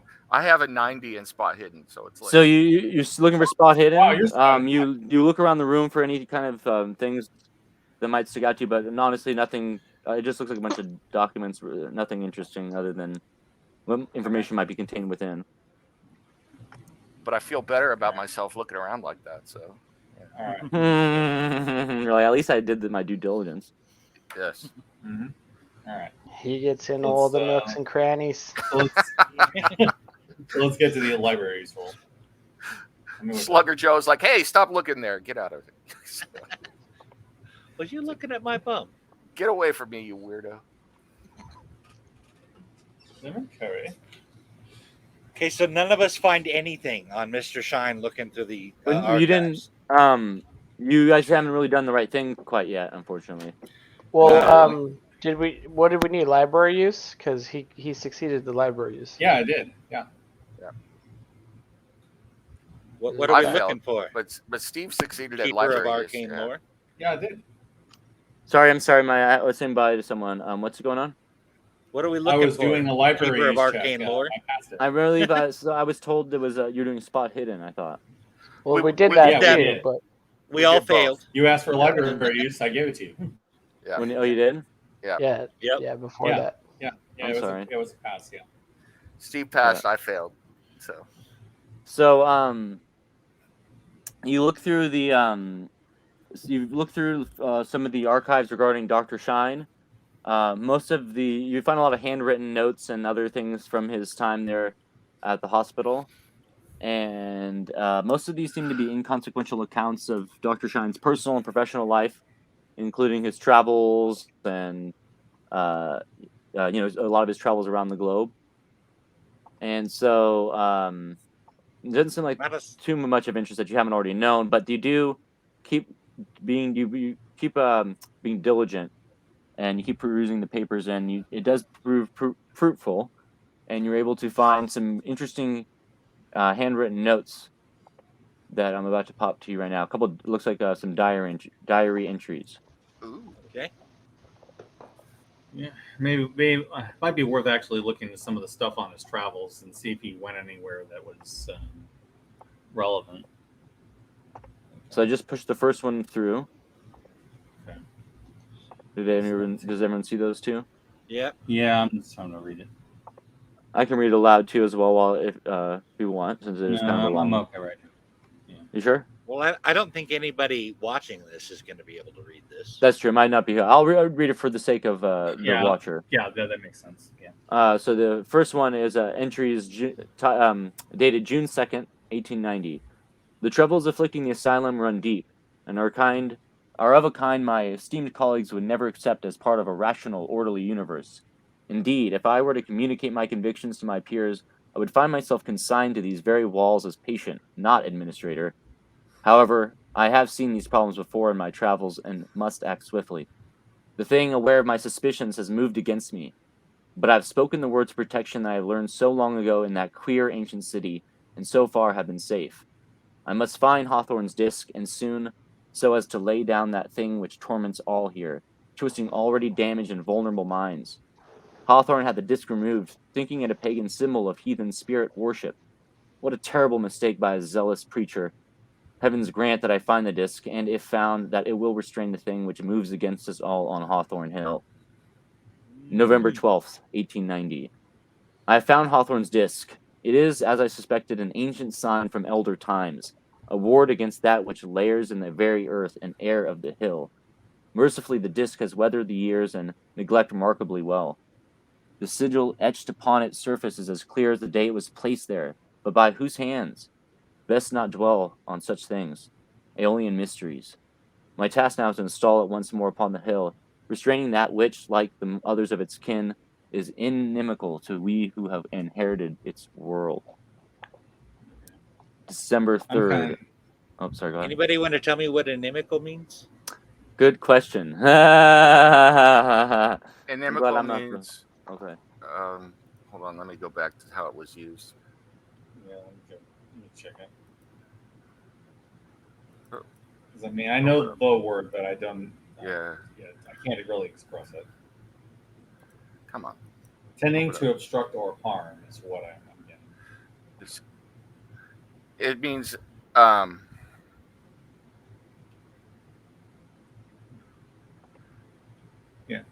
yeah, it means, like others can, it's inimical. hostile. Yeah, hostile to we who have inherited. Or opposed or against, or means basically it's an enemy. Okay. So we who have inherited this world, that disc restrains that which is an enemy to those of us who live here now. I see. Okay. So I think we might want to find that. December 3rd, 1890. It is done. The sigil has been placed upon the earth, forcing down that which layers upon the hill. Did I read that already? No. Layers upon the hill and into an uneasy torpor. The taxpayers question the expense of having such a useless decorative piece installed at the asylum, but they pose no serious threat to its removal and are mercifully unaware of its true purpose. But those who know, the sign shall serve as a ward for now and the future. Already I see signs of recovery in the patients and staff as if they are surfacing from a long waking nightmare. Did I read these maybe I read these in reverse order? No, this is the right order. No, it's the right order. Okay. Yeah. Mm-hmm. Okay. And then finally, May 17th, 1915. I have met with my successor, Dr. James Berger. He seems like a cheerful and capable young fellow. Noting his active characters, I have admonished the young doctor to never remove the disc that lies at the edge of the reservoir upon the hill. Will he heed my words? It was impossible to impart to him my true reason for planting the disc all those years long ago. I had to fabricate reasons of sentimentality and impress upon him the importance of leaving the disc unmolested. I pray that he will remember his promise to leave the disc undisturbed. Apparently, the asshole did not. I believe that it goes deeper than you see the door where the devil's locked. You keep it locked shut. Yeah, nobody listens. If the current administrator, Dr. Berger, thought it was merely sentimental, he probably would have removed it and put it in an archive or a museum or someplace like that. But didn't you say that the disc was broken up and tossed into the reservoir? That's possible. Wasn't the Where disc were the that was there? put? They were broken up and found in the reservoir. They were broken and. Oh yeah, that's right. Because wasn't there like Yeah, they excavated it out of the reservoir. I believe is what it was said earlier. Yeah. That sounds quite deliberate to me. Sounds like he knew exactly what he was dealing with and wanted to make sure that not only was it hidden out of the way in the reservoir, but broken so it could never be placed again. Yeah. Or there's someone else involved that knew that. Yeah. Very true. They wouldn't have cared or done anything if it was removed. Is this Hawthorne Hill, the place where this amphitheater is located on the grounds of the asylum? I believe so. Yeah, let me do one more library use check to see if there's anything that was on Shine. Yes, that's correct. I believe that's something that you found. Yeah. Oh, okay. Well, I didn't find it, so it doesn't matter. This should be on the travels.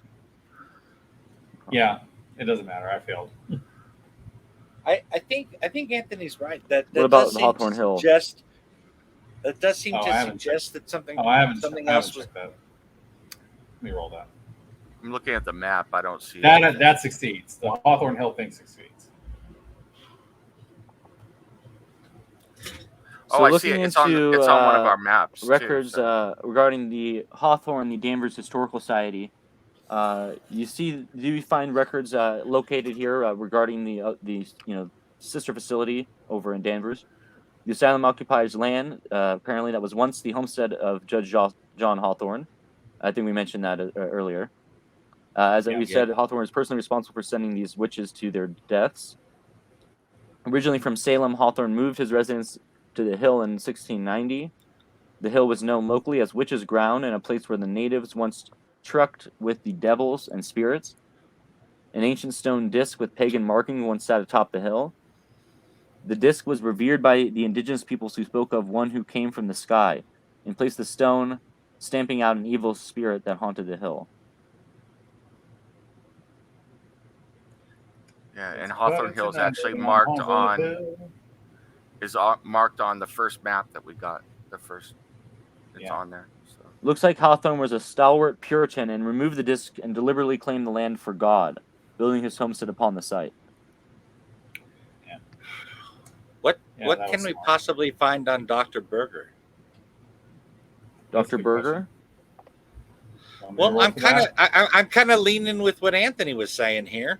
That Berger seems to have known exactly what it is. He broke it up and put it in the reservoir. I mean, they would have just had it. Let me. I'm going to push that. I tried it and failed. I'm going to push it. Well, nope, definitely. Dr. Myers, would you like also try that? Let me check to see what my library is. 32 is probably going to pass. Library use is at 20. All right, I'll try mine. Let's see. It's worth a shot. You never know. Nope. You can always get lucky. I'll push it. Push it good. If you push it, though, there'll be consequences. Oh, damn. I made it. 10. So we you pushed dig into it twice and made it good. That says something. Yeah, pushed it real good. So you successfully use your library use roll, and after pushing it nonetheless, so you are just about to leave the facility, thinking that you've kind of gone through everything. You find one more little dusty corner of some stack of papers that you forgot to go through, and the papers there actually is some information towards the bottom about Dr. Berger. You uncover Dr. Berger's professional appointments prior to his tenure at Danvers, which gives you some insight into Dr. Berger's history. Prior to becoming a superintendent at Danvers State Lunatic Asylum, Dr. Berger had a successful tenure at the State Lunatic Asylum in Austin, Texas. There, he was known as a genial and thoroughly professional practitioner. Dr. Berger's professional record is impeccable, although his contributions to professional journals and attendance at professional conferences has slackened off in recent years. Colleagues assume that he is overburdened with his work at the overcrowded Danvers facility. Dr. Berger has presided over Danvers Asylum for approximately 10 years. In recent years, Berger has let professional contacts slip and has apparently discouraged contact from perplexed colleagues. Dr. Berger is unmarried and does not have any immediate family in the area. He has living quarters at the asylum provided for his personal use. That doesn't really give us a whole lot to work with, but well, it sounds like Dr. Berger's personality changed rather significantly. It does. Yeah, and I was picking up on that too. It seems like whatever like it is in the asylum, there was a mental. It did change him, but it seemed to. I can't help but be reminded of the madness that can come from even dealing with the old ones. Yeah. And I'm wondering if perhaps removing that disc, breaking it up, might have had some effect on him. Specifically, maybe he came face to face with one of these, or found some information about him, and it disturbed him so heavily that he never recovered. What are these? Well, apparently they're slithering through the water, from what you described. Mm-hmm. What are these old ones that you speak of? Ancient cosmic deities. Remember, you don't know too much about that. This is a DM note. Yep. He does have Cthulhu with this. Oh, do you? He does, yeah. Okay, got I take it back. five. I take it back. That's only a something. 5, Hey, but yeah, that's something, man. I kind of look skeptical for a moment, but go, well, regardless of what is going on here, it appears that something has unnerved the superintendent of the sanitarium, and that someone or something, persons unknown, harmed this disc and threw it into to the waters of the reservoir. And you all say that you've seen some creature there. So if we take the leap of faith that there's something otherworldly going on here, it appears that someone associated with the asylum has turned the key in the lock and allowed something loose. So It would seem so. I I think I would just like to explain that I personally came into contact with one of these creatures I'm talking about. I'm a pacifist. I will never hurt a person. And it drove me so insane I pulled my gun. That's intense. interesting. yes, we saw something at this at the hotel that we were investigating. They placed this I stone still don't know what it was. Not truly. on Hawthorne Hill. Is there any knowledge? Is there any way for us to know? Are there caverns or passages Give me underneath another. Hawthorne Hill? Oh, interesting. Um.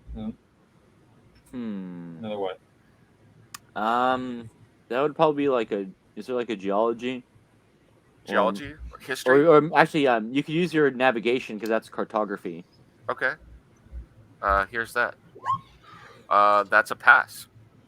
Nice. So you consult your knowledge of the maps of the area and the kind of the nature of the composite. Like what is the Earth made of? Like, and you notice that, or you not notice, but you kind of think about it and you realize that there really wouldn't be any kind of underground tunnels or anything like that in this area. That it's all solid granite, or it's all thick rock, and there's not going to be any kind of it is a very not.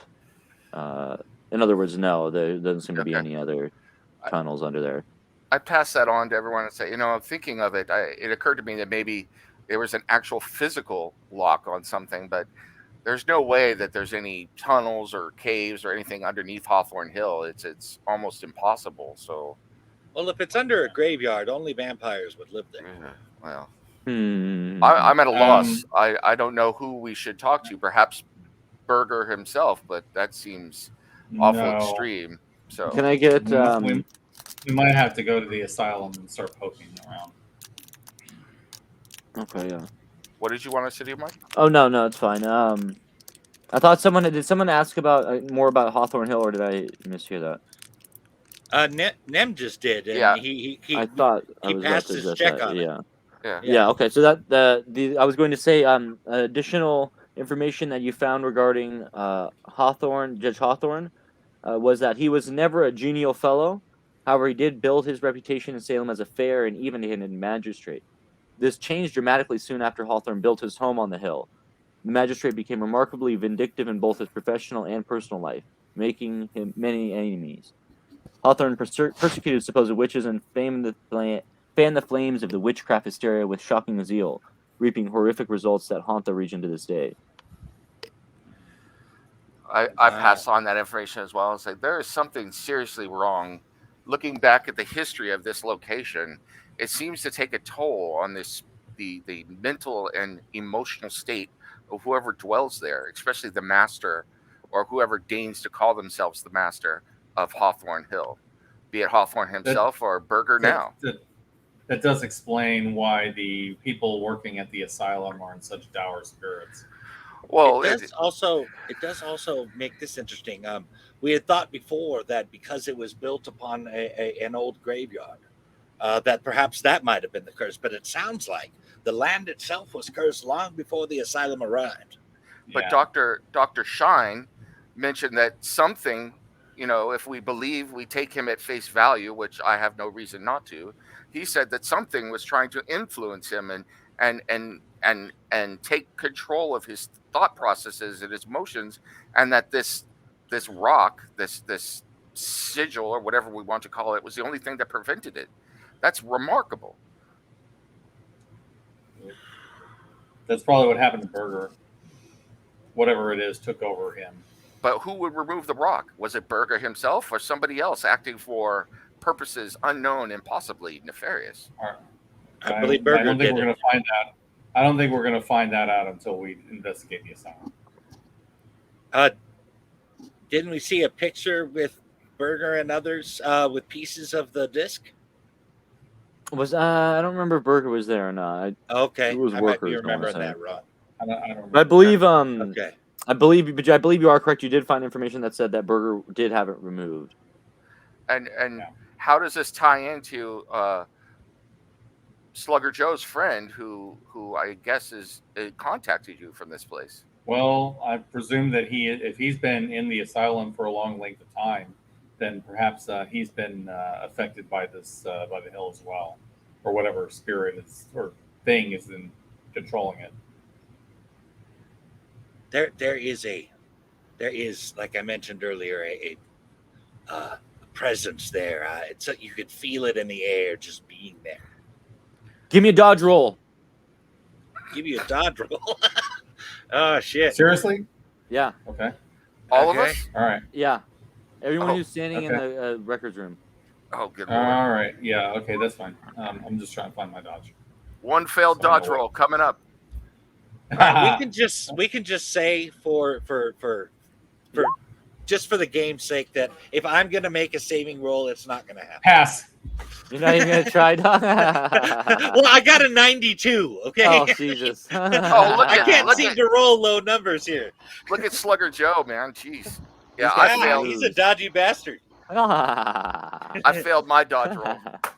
So all of a sudden, as you guys are looking through the record room, up in the corner, several heavy bound bundles of newspapers falls from an overhead window, and those who were not able to dodge out of the way were struck with these heavy bundles for Oh, 1d4 damage. oh, Oh damn. Okay. 1d4 damage. Position. Heal thyself. Oh, and of course I take all 4. I'm done. You got hit in the head Yeah, I got hit in the head good. Oh, do I need to roll a d4? for damage. Yeah. Okay. I rolled a 4 as well. Oh. You got your work cut out for you there, Doc. Damn the newspaper. First After I aid, was you can do in the head. Do I travel through time by any chance?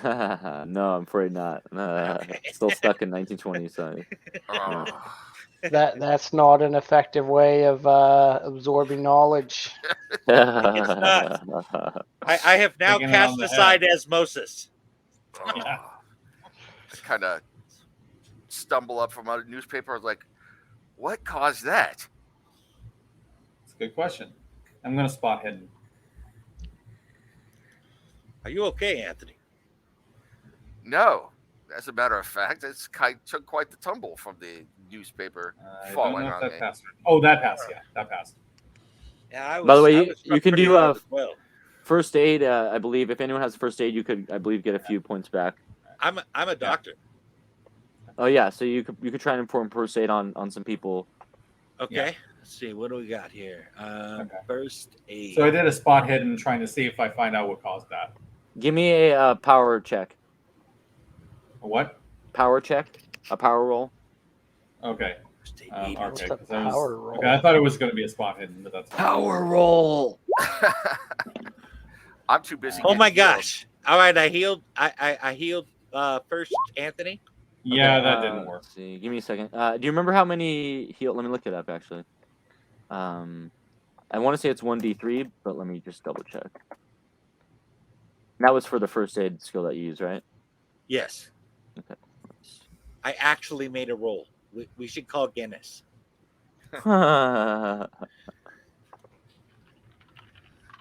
Make sure you click that you made it. Oh yes, that's right. Oh, I think. Yeah, don't forget to click every time you make a successful skill.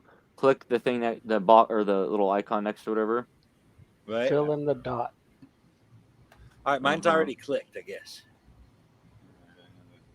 From So I've done earlier, first probably. aid already.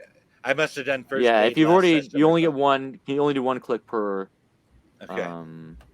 Yeah. That succeeded. Yeah. So yeah. Mark my dodge. So yeah, I think we're good. Oh shit. Sorry, give me a second. Oh, there's power. We're doing power rolls. What power Okay. roll? Yeah, we're doing power rolls, and then I'm also looking up for first aid. I do not have the power. I'm wondering if I should push it. Did you say by the power of Grayskull? I saw No, I something that didn't. said that first aid only gives you 1 hit point back. So I don't. Is that right? I thought it was more than that, but Okay. I pushed it and I passed. God, you guys got balls. All this push and rolls and shit. I'll give you my power roll while I'm sitting here. okay, yeah, you're right. My bad. So yeah, you're right. Successful first aid can heal 1 hit point as well as rousing the character from unconsciousness. Okay. It used also on dying characters to extend the character's life if they're bleeding out, so that Okay. medicine still can be used to stabilize them. All right. So I go back up to 6. Cool. And I make my my healing my first aid check on myself too. Sorry, what was that? I did first aid on myself as well and gave Okay. myself back a point. Okay. And now we're looking for power. Where is Yeah. power? I failed my power roll, just so we all know. Anybody succeed with a power roll yet? I did, yes. What about you, Mike? I'm still trying to find power. Power is like next to, like between luck and intelligence. Yeah.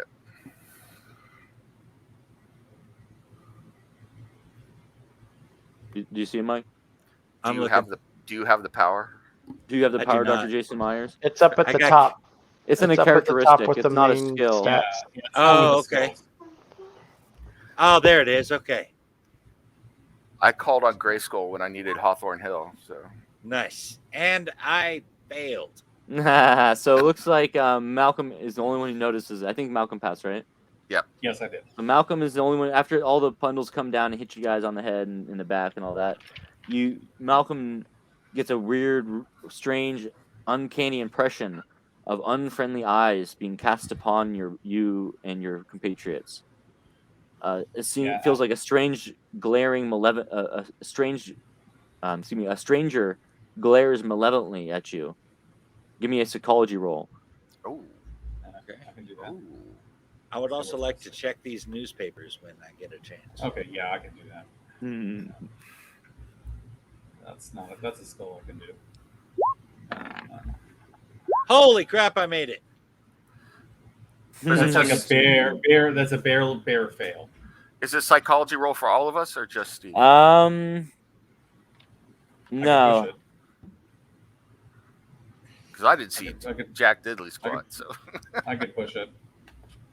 Yeah, that time I passed. And so not only do you get the uncanny impression of these eyes being cast upon you, you have the unmistakable impression that you're about to be attacked. Oh. Yeah. I urgently we're not alone. We should prepare to defend ourselves, and I reach for my gun. I will kind of listen. slide behind Malcolm. Yeah. I'm gonna listen for the sound of an upcoming approach. Nope. And being conscious of the fact that we are in a hospital, surprisingly, I do not pull out a handgun because I don't want to fire in the hospital. I pull out a bullwhip. Oh yeah, baby. That's not bad. Yeah. Let me. I'm not pulling out anything. I'm That hoping Eerie belong- will protect me. Yeah. Well, And I'll put on my brass knuckles. Nice. yeah. The Got symbol, that nuts. the observer looks to notice you putting on these weaponry, and turns briskly and starts stalking away. Did we see where this person was? What's that? Did we see where this Yeah. person was? Well, Steve. What's that? Did we see this person, or we just got the sense that they were watching us? No, no, you definitely see him. Oh, I'm chasing him down. All right. Is he in this small room that we're in? He was. that- He just left the room. He stalked away out of the room. I should have said. Yeah. Okay. Yeah. I'll go ahead and let you do it because Could I try and use, as he was stalking out of the room, could I have tried to use my whip to Sure. Yeah, if I'll you let wanna you do guys. that. I'll let you guys do that because it's like I can't legally. Give me a open brawl fire check. right a brawl check? All right. now. Yeah. I don't think that's gonna be successful. But you know what? I will push it. Yep. That Oh, just 5 off. Failed? Nope. Yep. Oh no! You whip This is the thing first around time it. we actually get to see You- the you whipped consequences yourself of a in the failed head. push.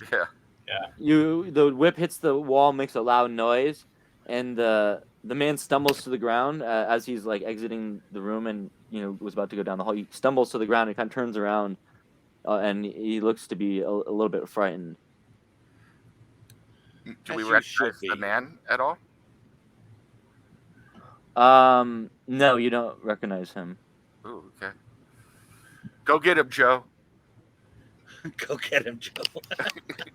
Go, Joe, Joe. Joe. What's going on? What's going on here? Yeah, I already chased him. Can I chase him? No, he's on the Yeah. ground. You don't need to chase him. Yeah. Oh, nice. Oh, can I just punch him in the face then? You say he's going. What's going on? What's going on? You can do what you want. What's going on here? Let me see what's going on. Smack him. Wait, we don't have to hurt the man. Yes. He was just watching us. He pushed newspapers on No, us. I missed.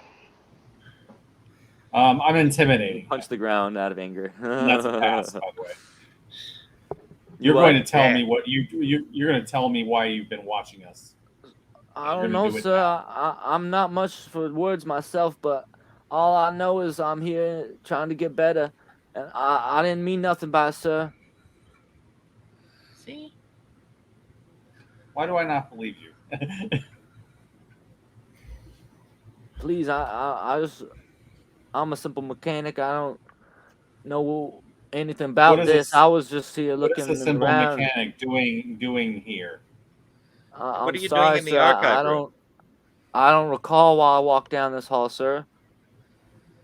Hmm. What was the last recall. thing you do recall? I was sitting in my hospital bed, and then I started thinking about going. Where hold what hospital were you admitted to?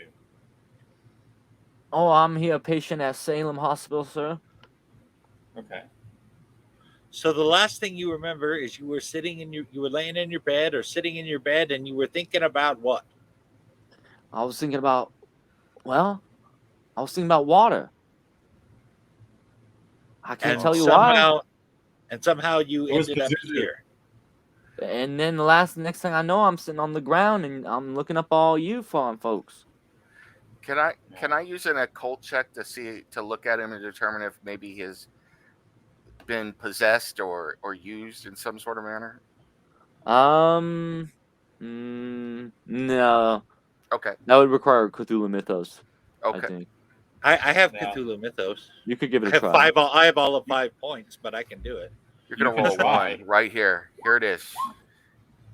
And 67. Woo! Minus 66. 1. We I use a colt, know. maybe. see with the Cthulhu Mythos, it should be 666. That's right. I have some occult. Would that make any difference? Yeah, he just said it No. had to be Cthulhu Mythos. Okay. Yeah, This is beyond any of you. Mm-hmm. I actually have a little bit better chance if we're looking into occult stuff. Okay. No, Yeah. I don't think it's gonna work. And so he says, "Please, I just can you let me go back to my rooms?" Can we use Yeah. psychology to see if he's lying? Yeah, you could do that. Yeah, I can do that. I'll try.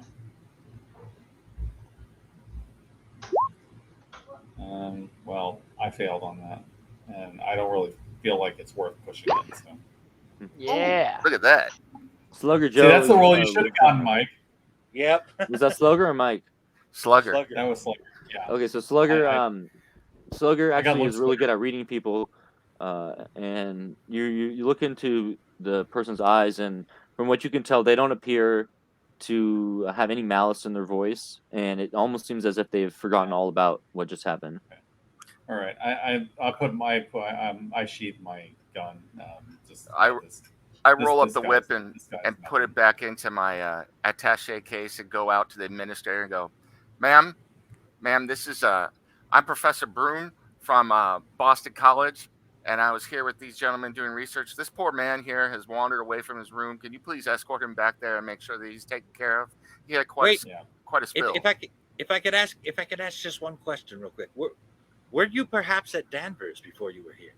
The hospital. Who are you asking? The guy that somehow ended up in The the patient archive. guy. He gets up, he dusts himself off. Nah, never been there myself. Why do you ask? I was just trying to find a possible correlation between why you lost time there.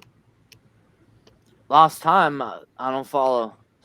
You were in your bed apologies, sir. thinking about water and ended up in the archive room without knowing how you got there. That is called losing time. And you push some newspapers down. I really can't explain it. I really don't know. He was in a fugue state. And he's like, "Can I go?" Yes. And it is okay with me. Thank you for your time, and sorry we scared you. That's all right. That's all right. You fine folks have a nice day now. Take care. You too. He walks on off. Yeah,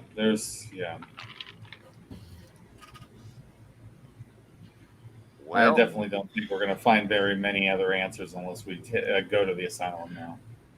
Maybe we should check out the reservoir. We should, and actually, I'm wondering.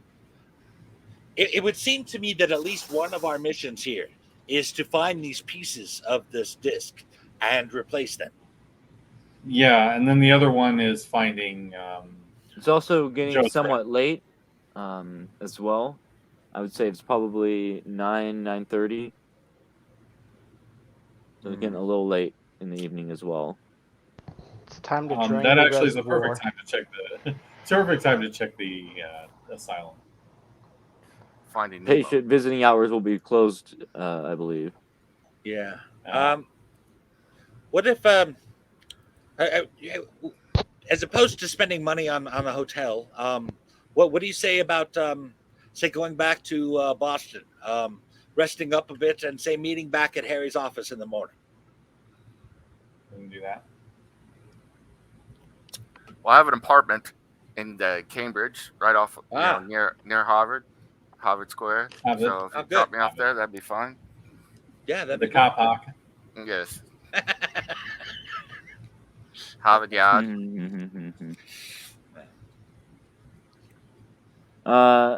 So okay.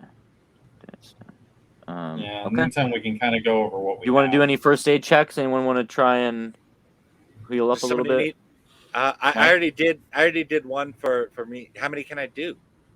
I mean, I don't see why you wouldn't be able to keep doing it, on another person. It'd be one thing if you kept trying on yourself. Do you have medicine? Question. Is the idea? It says I here do in the have rule medicine. book that first aid may be attempted once, with subsequent attempts constituting a pushed roll.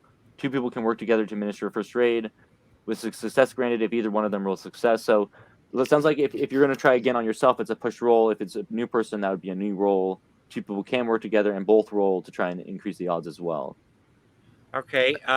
What about? Well, no. I mean, it was a head injury. I'm not sure medicine's really going to help there.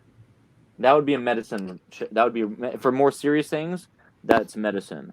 Okay. Right. So I'm not. I'm just wondering. It doesn't sound to me like medicine would apply to getting hit on the head unless there was blood involved or something. Maybe, yeah. Yeah, I'm just guessing. You're the Oh, keeper you're asking of me? arcane lore Oh, here. sorry. Yeah. My bad. I didn't realize you were asking. Okay, let me check. Okay, let's see here. Medicine skill. Also, are Here we we? go. Does this work like D&D, where if we rest, we get our shit back, our hit points? I don't. Let me You look at. You can heal some from what I read, but it's not like the full amount. It takes a certain amount of rest. So, but Okay.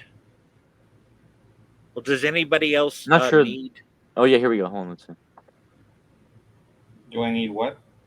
Do you need No, first aid no. or medicine or? No, I'm Natural perfectly healing. fine. Investigators heal 1d3 HP per game week. Yeah, I think the only person who was, I think the only people who were hurt were you and the professor. yeah, All right, it's so like, so medicine wouldn't cover that then. yeah, Yeah. and it's Mike, the keeper of Arcane Lord, said it's 1d3 healing per game week. So, Yeah. so over the next week, natural healing. As long as we don't get hurt again, we could possibly get the rest of it back. But Okay, so with medicine, user diagnoses and treats accidents, injuries, diseases, poisonings, etc. Let's see. I'm Medicine not skill good. grants knowledge of a wide variety of drugs and potions. Takes them 1 minute, 1 hour to be performed. Let's see. A person treated successfully in medicine recovers 1d3 hit points, in addition to any first aid they have received. And except in the case of a dying character who must initially receive successful first aid to stabilize them before a medicine roll is made. Is there The somewhere medicine we roll could can be go to made without analyze that first aid. water? so it sounds like So- you could treat us with Oh, yeah. medicine too. Is that true? Yeah. Mm-hmm. Okay. Well, I'll go But ahead a character and is do it then. limited. Sorry, a character is limited to 1 treatment of first aid and medicine until further damage is taken. Okay.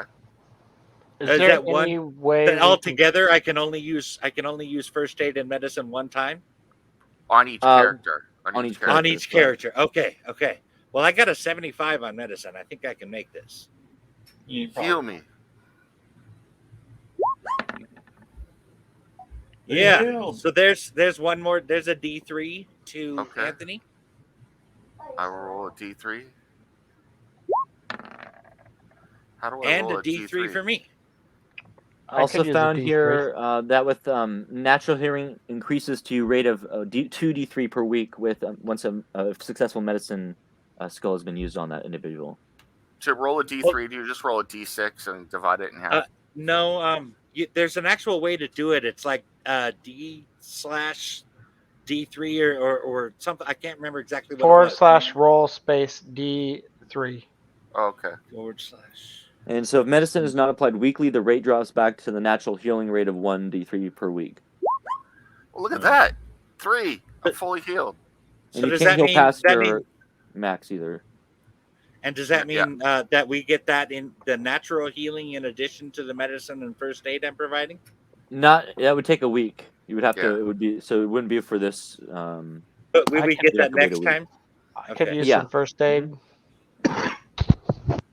Like for example, at the end of the adventure, we can go ahead and apply the natural Oh, healing look at since that. it'll have been I got 2. several weeks at Okay, least. that's not bad.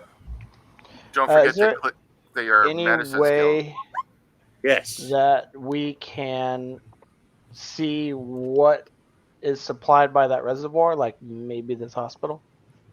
Yeah. Yeah, that's a good idea. That is really Yeah, good. we do need somebody who can check that out. That's a great point. Mm-hmm.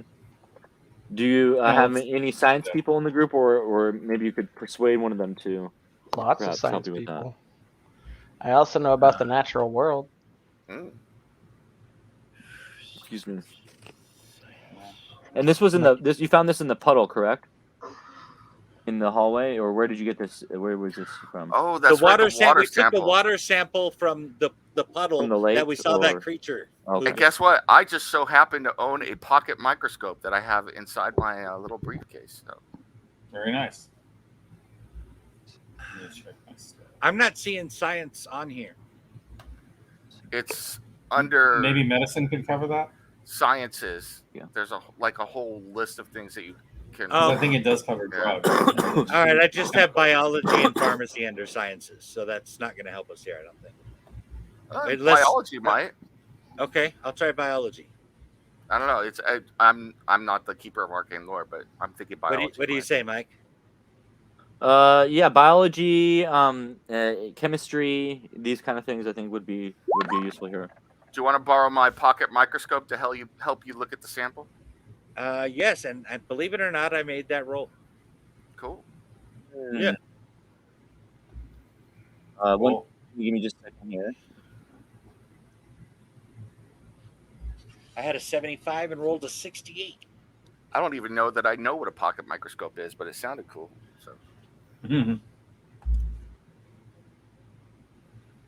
And did someone else want to also help with that as well? I can't. I don't have any science like that. So, but Joe said he has natural world. So That could work too. I have natural world, but my score is crap, so I don't think I should be able to do it. If Joe has a better score, then let him do it. It's 30. Definitely, you're better than me. Oh shit. Well, that was a fail. push it, push it, Unless you drink wanna the water push. and see what happens. Yes, Drink the water. Oh my god. I'll do it. Looks clear.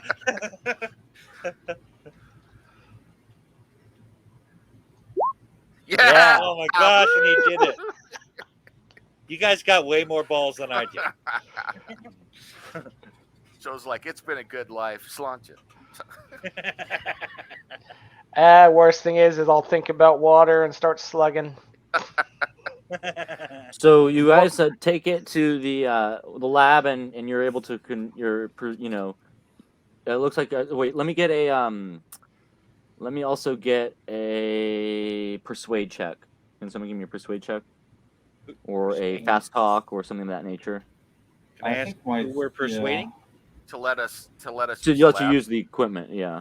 Oh, I can try. What if I tell them that I'm associated with Boston College. I'm a researcher. I'm involved in this, and these are my people who are aiding me in my research for my next paper, and that we need access to the lab to be able to do some research on some samples that we found.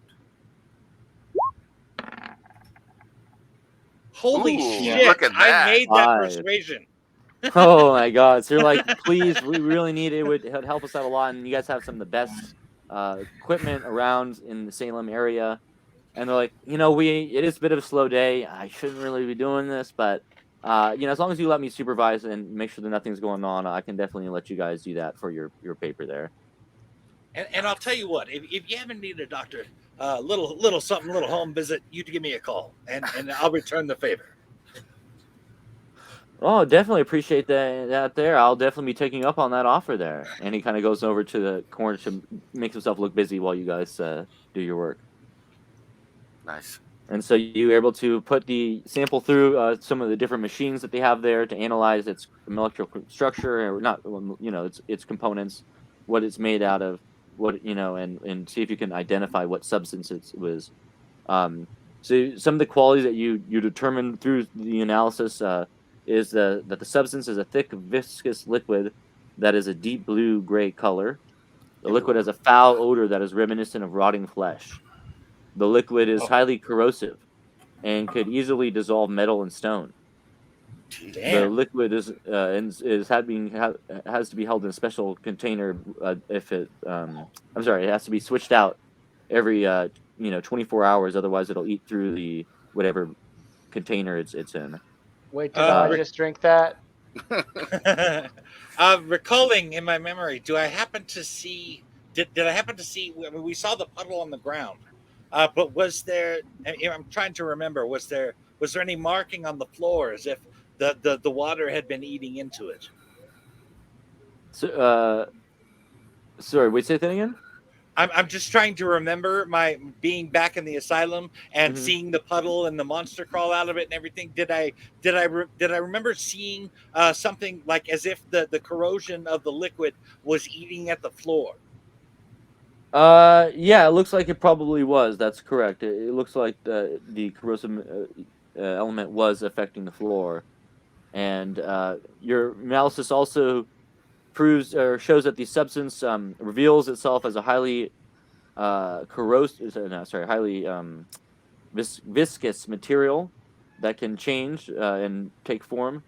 It also seems to be able to possibly have some sort of hallucinogenic properties, possibly responsible for the reptilian creature that you saw in the puddle. Whoa. I have. Wait a minute. We didn't drink the water. We saw the water, and if But it has apparently, hallucinogenic properties, are we saying it like is it like an illusion spell? you don't. I wouldn't say that you'd be able to determine that through the analysis. Okay. Now, did we find out what the reservoir is supplying besides the mental hospital? The Could I use my navigate to do that? you're talking about the at Hawthorne Hill, you mean? Yes, because that reservoir is supplying water to somewhere. I believe we just established that it supplied to the hospital, but did it supply anywhere else, like the general hospital that we were just at? Good question. And I also have to say that as we're talking about all this, I think we had a little earthquake or something, but I have this little crucifix hanging and it's doing circles right now. You better hope it's an earthquake and not the devil up. You know what I mean? Well, we did just cover the Omen recently. Yes. On Omen Comics Podcast Network. If I So I start would take a spitting up history soup, or a navigation check. What? I'll do a History or navigation check. navigation. Here's navigation. On navigation. Yep, that's a pass for me. 39 against a 90. Damn, I'd say so. You are the navigator. Yes. Flight of the navigator, no less. So. That's right. Compliance. The water from the reservoir was used exclusively to supply the Danver State Hospital, located at the foot of Hawthorne Hill. The water from the reservoir was also used to irrigate the hospital's grounds. Or rather, is used to irrigate the hospital's grounds. We are now on incense number 3, by the way. So. Burning the midnight oil. Yeah. Gonna start Okay. burning Let's some drain sage the here. reservoir. What'd you say? Let's drain the reservoir. Yes. Nice. Let's not cut off a potential water supply for the whole town. Why not? We might have to if it ends up being dangerous, and it seems like. Are you saying that water is fit for drinking? No. Um, Unless you want to be possessed by whatever nasty thing that is, no. I'm wondering if the water that we examined is the way it is because of what was in it, or if it is that way like in the reservoir, coming up naturally out of the ground. Well, if you saw the creature there, perhaps it's something that came from the creature itself. That's what I'm suggesting. Perhaps it might have been from the creature that's causing this corrosiveness and the smell and all of that, That's what rather than being the water itself. If it's not the water itself, we cannot drain the reservoir. Well, I will say this. If you go into a normal water fountain in the asylum and turn it on and thick viscous blue liquid comes out, I think you have your answer. Well, I think you're probably right, but it does make me want to go back to the asylum, to that room where we found this water sample, and perhaps check some more rooms around there. We need to go back to the asylum. That's where everything is. It's late regardless. I don't think they're letting us into the asylum tonight. So unless you want to break in. So meet at Harry's in the morning? Meet at Harry's in the morning? I'm fine with that. All right, so everybody kind of goes back to their abodes for the nights. Maybe some of you, I don't know if you are staying at a hotel or motel, or you're going all the way back home. I have an apartment. Yeah, I have an apartment as well. Yeah, I can go back to my place. I mean, we're going to meet there anyway. And so, in that case, as you guys are sleeping, you finally get some rest, and it's been a long day of investigation, and a lot of crazy stuff that's been happening. And so let me get let's see. So you are all sleeping separately, is that correct? Yes. Yep. Yeah. I don't know them well enough, and I'm not that type of guy yet. So Let's see. Let me think about this. Doctor, we have a doctor of medicine, right? Yes, Yeah. That would be Dr. Doctor. Jason Myers. Okay, yeah. So, okay, Doctor Myers. Can you please give me what is it? Not spot hidden. Is there like a listen? Yes, there is a Listen, yes. Give me a listen. I only have 20, but I'll give it a shot. does it look clear? Oh, I rolled the wrong one. I'm sorry, my bad. Oh, I was so excited. 96. I failed. Sounds You're a clear. sound sleeper. You're snoring away. You're sleeping like a baby. Nothing could be wrong with the world. And all of a sudden, Well, pinheads in my room. all of a sudden, you hear a loud thud and some there's hands grasping around your throat. Oh man, I thought it was more newspapers with the thud. yeah. Wake up! Wake Random up! newspapers. Wake Ask me up! around my throat? Mm-hmm. Oh. Wake up! Get the heads off my throat. And he lets go and he takes a few steps back. And you see a shadowy stranger looming over your bed. He has an aggressive demeanor and a harsh voice. I don't get. Who are you? Can I help you?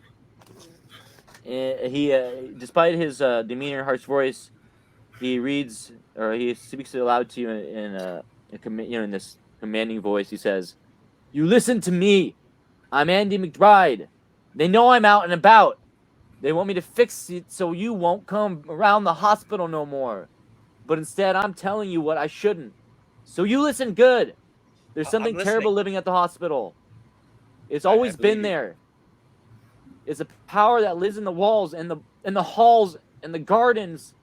Dr. Berger's going to sacrifice your friend Larry to the thing at the next dark of the moon. Larry doesn't have much time."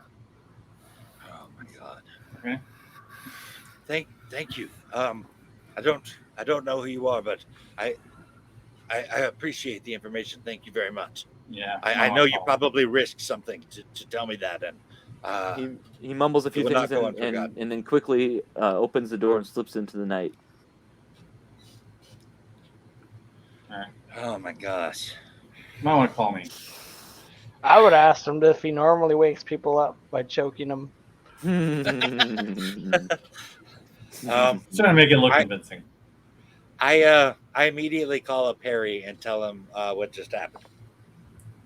Yeah, we're gonna have to. I think we're gonna have to up our timetable in that case. Let's try to call everybody and get everybody together as soon as we can. We never did get Anthony's number. We'll have to wait till he shows up at your house tomorrow. I guess we will. Well, we can get Joe at least, so let's get Joe. Yeah. And so you guys gather everybody together at your investigator's office in the morning. Yeah. And so, ironically enough, Oh yeah. there's, I'll also say that I offer for Jason to stay at the office, just in case something happens. Okay.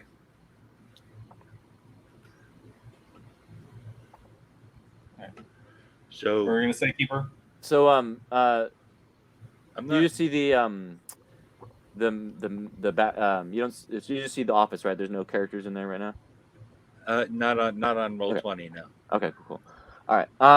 Appreciate it. So yes, you guys gather in the morning, and ironically, and surprisingly, so you actually see there's a fresh newspaper that's just been delivered, to your office, with the headline "Death at Danver's Lunatic Asylum." Danver State Hospital reports the death of patient Andrew McBride, age unknown. McBride was found unresponsive in his cell early this morning.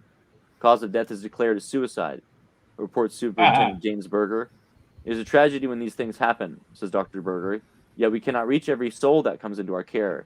He is in a better place now. McBride leaves no known relatives. And beside it is a photo of the man who spoke to you in the night. He got Why Epstein. do I? Why do I think it is not a coincidence that he happened to use "We cannot reach every soul" here? Mhm. Oh, he was murdered. I was absolutely assassinated. There's no way that was a suicide. He was burgered. He was murdered. Exactly. Double cheeseburgered. All right. I also tell Anthony and Joe about what happened last night. Sounds like we stormed the hospital. Yep. We must be I think careful, we've though. got. Yeah, We I don't think want we have to. enough legal justification now to investigate. Head back to Yes. the hospital. But Can if we I- storm can the I- hospital, the police are going to come after us. That may not be a bad thing. Can I also? There's obviously a time restraint here. As far as approaching the asylum, I'm a little nervous that if we show up, in force, like you're gonna tell us what's going on and all of that, No. we might even just be hastening Larry, I believe. I was thinking sneaking in. I was not thinking, barging the doors down, demanding anything. Okay. I was thinking we sneak in. Okay. I I got locksmith. I can try to open the door.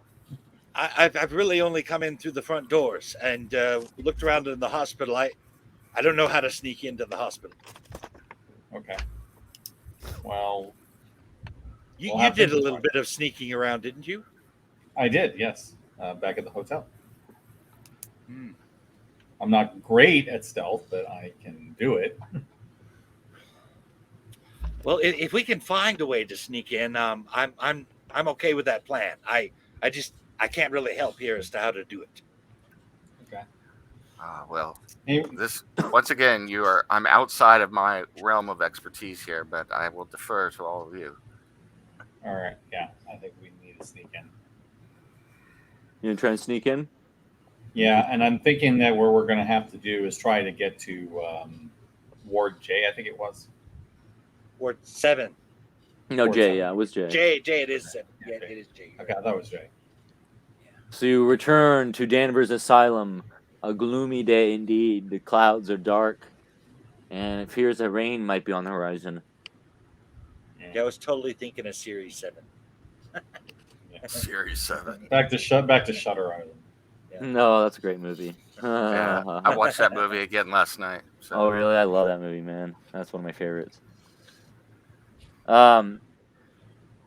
Now, before you go to Danver's, can someone give me an idea roll? Idea Or, roll. Against what? That's intelligence, right? Uh-huh. Okay. Correct. Oh, okay. Yeah, I can try that. I passed. I'm pretty sure I passed on that. Let me check. Holy shit, I barely passed. Yeah, I passed. So before you go to the asylum and turn yourselves into common criminals, you decide that you maybe should go down to the police station and check with them first and see what information they might have regarding the death of the man that you met. Yeah, that's not a bad idea. And while we're there, we can also ask about these people that messed up my car. Oh, that's a good idea, yeah. I got the license plate. So you head over to Danvers Police And would you Station. happen to have addresses on those people that messed up my car? I'm a common criminal. All right, so you go down to the police station and you see it's a busy station. Officers going every which way, and it looks like there's a chief towards the front. He's kind of looking through some paperwork.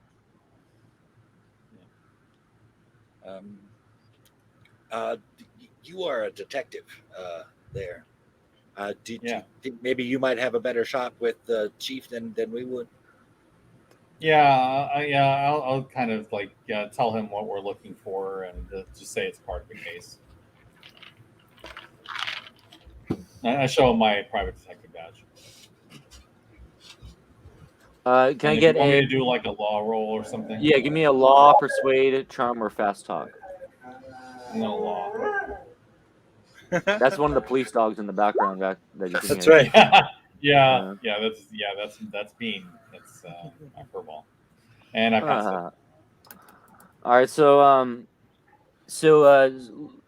leaning into the death and trying to find out a little bit more details about what happened there. Reportedly, as of now, the coroner says that McBride slit his own wrist, expiring from massive blood loss.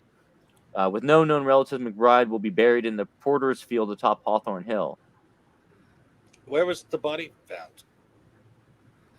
The body was found on the premises of the asylum. Yes, but was it in water? Water? No, nothing about water, as far as I understand. Then he could not have killed himself there. How do you Blood mean? must be in water, otherwise it congeals and stops bleeding. If he was found to have his wrist slit there and he was not in water to keep it bleeding, then it would have congealed and he would not have died. My Well, I friend don't is know a anything doctor. about that. Bring that up with the ME if you need to, but we got the report. Case closed, buddy. This is a shutting. Okay. Open I do have case another study. question, and I show him the license number. Do you happen to know? Can you trace the number for me? Sure thing. Let me go and run that here through our database. Interesting. Looks like this vehicle is registered to the asylum staff over at Danver State Asylum. Hmm. Yeah, interesting. Okay, thank you very much. Glad to help. Any other questions I can help, or anything I can help you with today? Is your medical examiner here by any chance? Nah, sorry. They don't. We don't keep them here. We only call them when we need to. Honestly, we don't Alright. really get too many murders Yeah, or deaths around here. Yeah, just yeah. Yeah, no, I'll hold off on that. I was going to ask about the medical examiner because I have my suspicions, but I don't see a way to ask without drawings. I look at the officer and say, "Excuse me, officer, is there a way that you could help myself and my research assistants here get into the asylum? I am Dr. Broom from Boston College, and I'm doing a paper on the local history and events associated with a variety of places, including Hawthorne Hill. This is another one of those interesting events, and I'd like to document the cell and everything that's going on there real time, if I could." That will require a difficult persuade or fast talk roll. Also, don't we have to go to the court for something like that? That's part of the difficulty of it. Yeah, so the difficulty means to refresh everyone. It means you use the smaller numbers. Do you see where are the smaller numbers? Let's see. Yep. I don't see them. Do you? If I put hard for roll options. Oh yeah, is that an option on roll? Regular, yeah, hard, yeah. extreme, or verbose. Yeah, so this would be. I say this would be a hard option. Okay. Yeah, I would think Mike would have a better chance of succeeding on a Cthulhu Mythos roll than I would at succeeding at a hard persuade.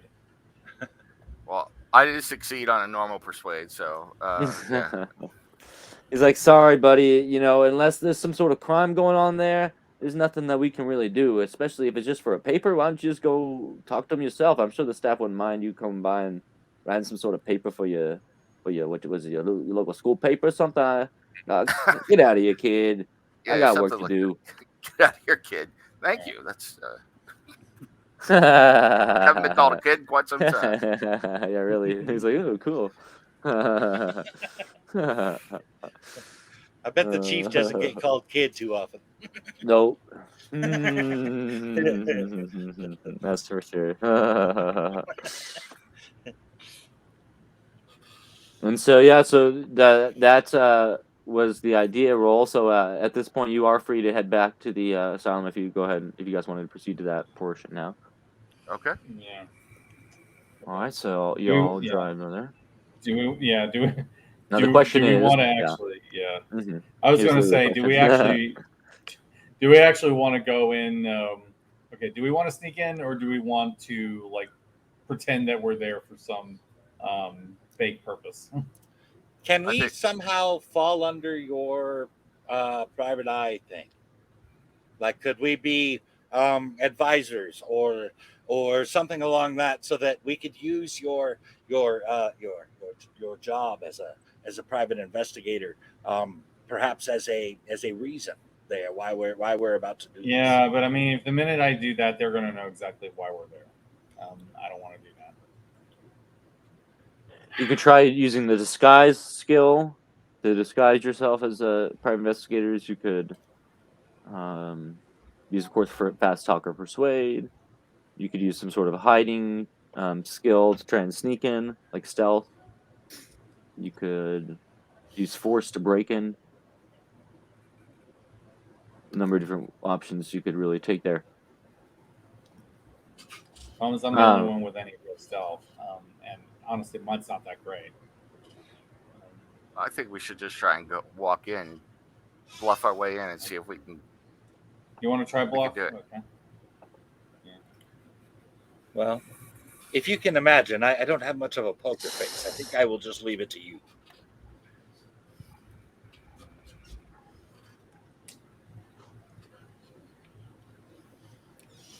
Well, all right. I'm not sure on this one. I'm willing to go in and try to bluff it. I just great. You say that again? I'm saying none of the roles that would be required are going to be very good for me. No.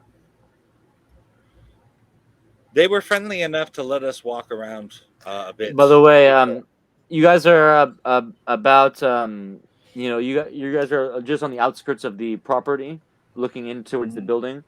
As you guys are kind of discussing and deciding what to do, you look in and you do see there's a 10-foot high spiked wall with patrolled pairs of burly orderlies enclosing the asylum's grounds. We only got the one Slugger Joe.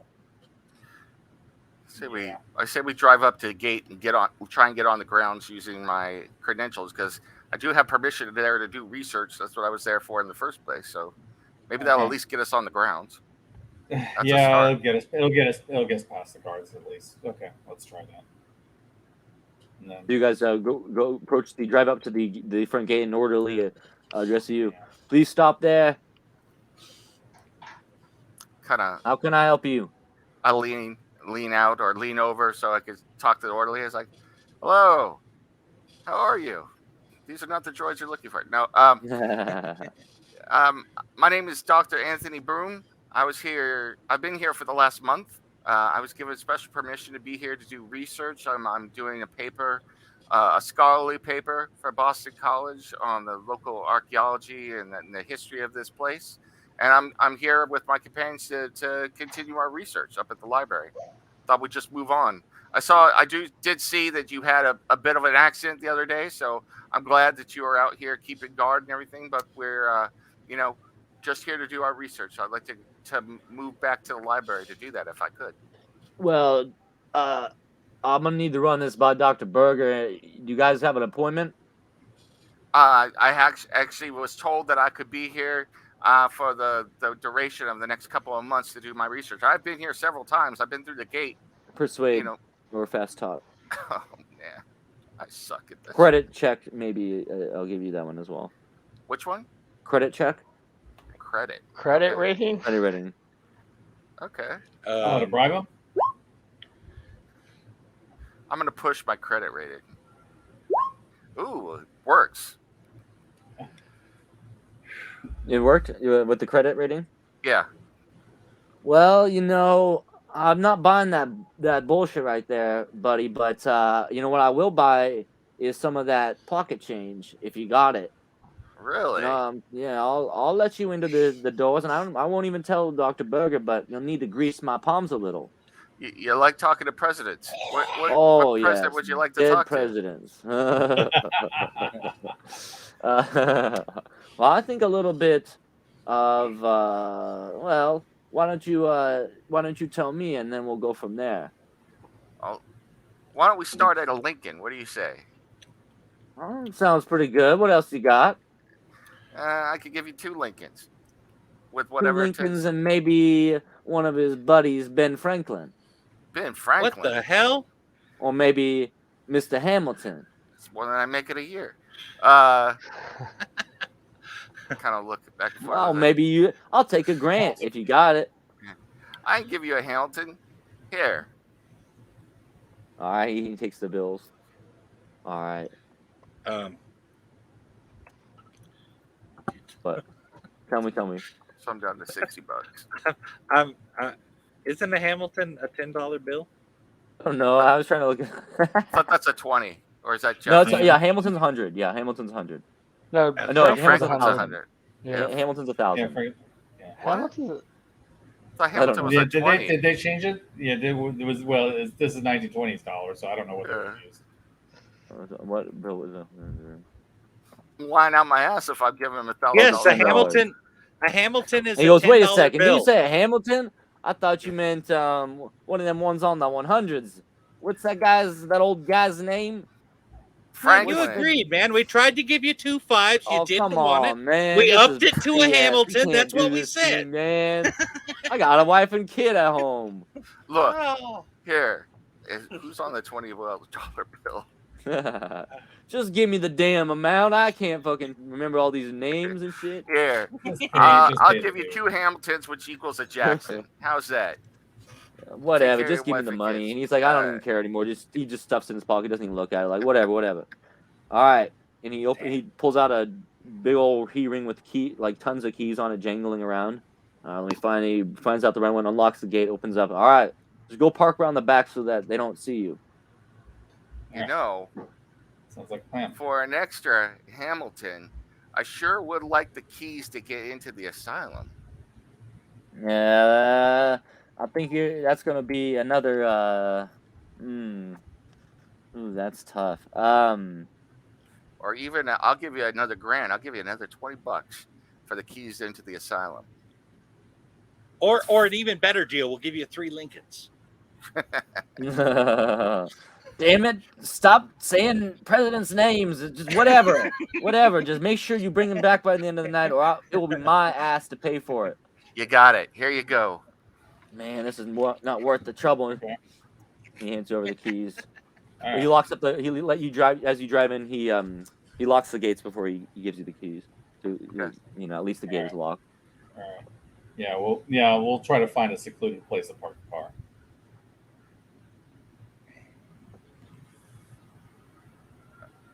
And so now you have free reign to enter the hospital grounds. Now, give me a navigation check. Okay.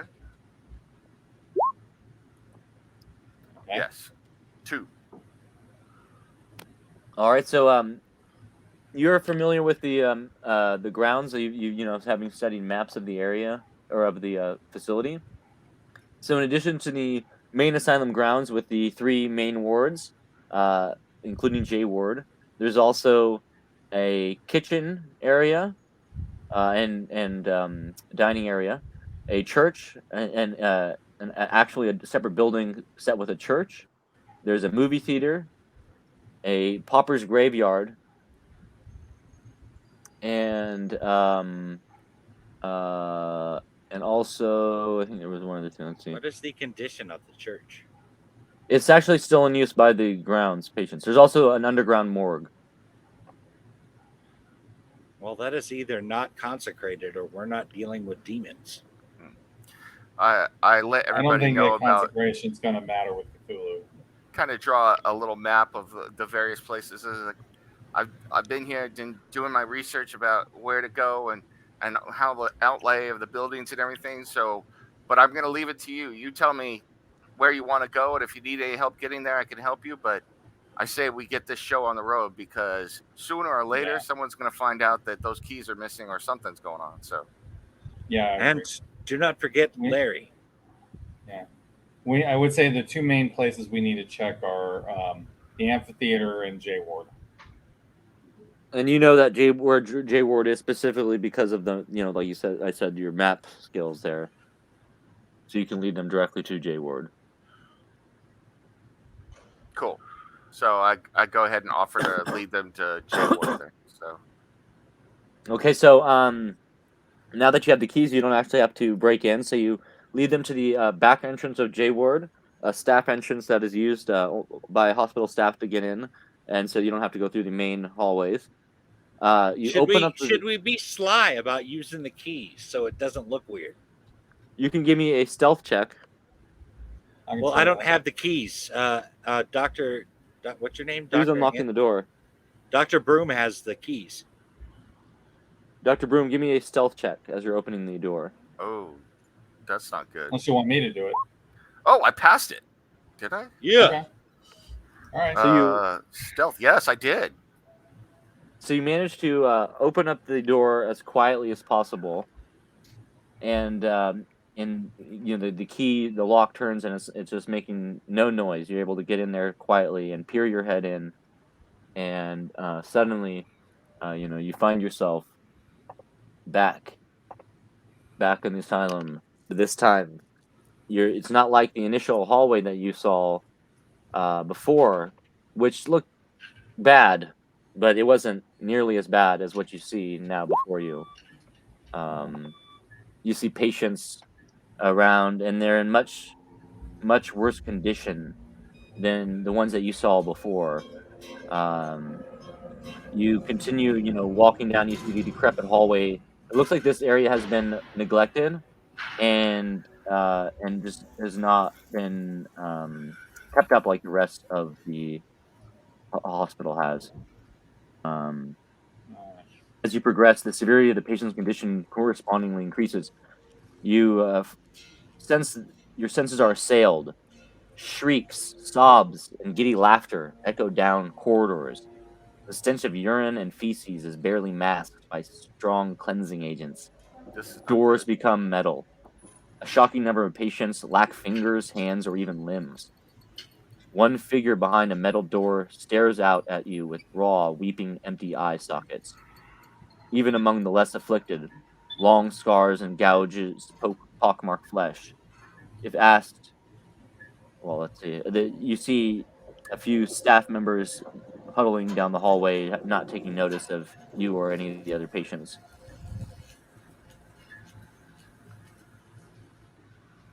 Well, Doc, you've got your work cut out for you. Give me a spot hidden roll. So. Oh, by the way, who's all in there? Are you guys all with him? Yeah, I can just spot it. Yes. Spot Okay, hidden. so everyone give me a spot hidden. That is a failure. And I figured out how to use that is a hard pass. The sheet to do this type of thing over here. So How do you do that? So the eye thing makes it visible on a regular sheet. So if you turn on all the skills and then use the dot on the left, that will show the skills that you've used for like leveling up and everything. And then in the top right, turn off edit mode, and then you could just click on the skill, and it'll make the roll against the skill like that. So, and then you can use hard, extreme, and verbose and all that stuff too. So, there you go. Yeah. Kind of nifty. Either way, looks like most of us passed. So as you look at some of the patients, you notice a puffy red scar on the wrist of one of these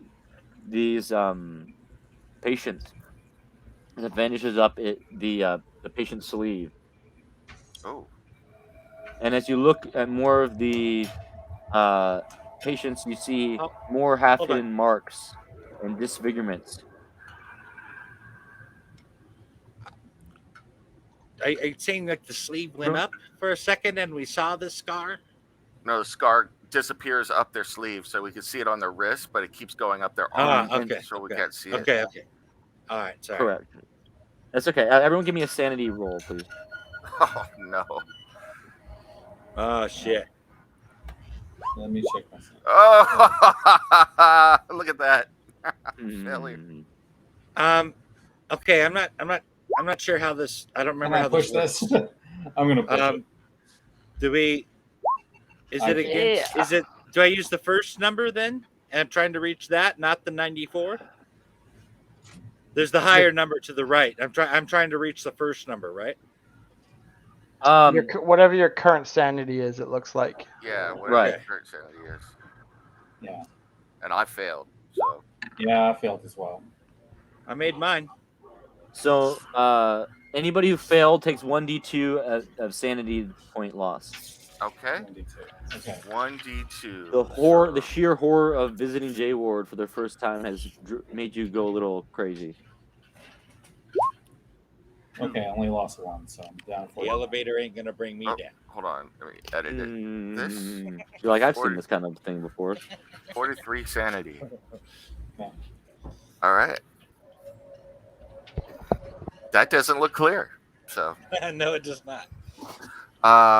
I look around and I'm a little disturbed. My eyes a little wide, and I looked over to the doctor and go, "Hey, doc, why don't you check one of these patients to see what's going on with that weird looking scar that they've got there?" I mean, I'm not that type of doctor, so I'm going to leave that to you. Okay. Yeah. Is there perhaps one near me or something? Sorry, say it again.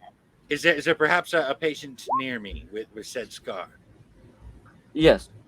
I slowly approach him with my hands up so that he can see my hands. He or she, whatever.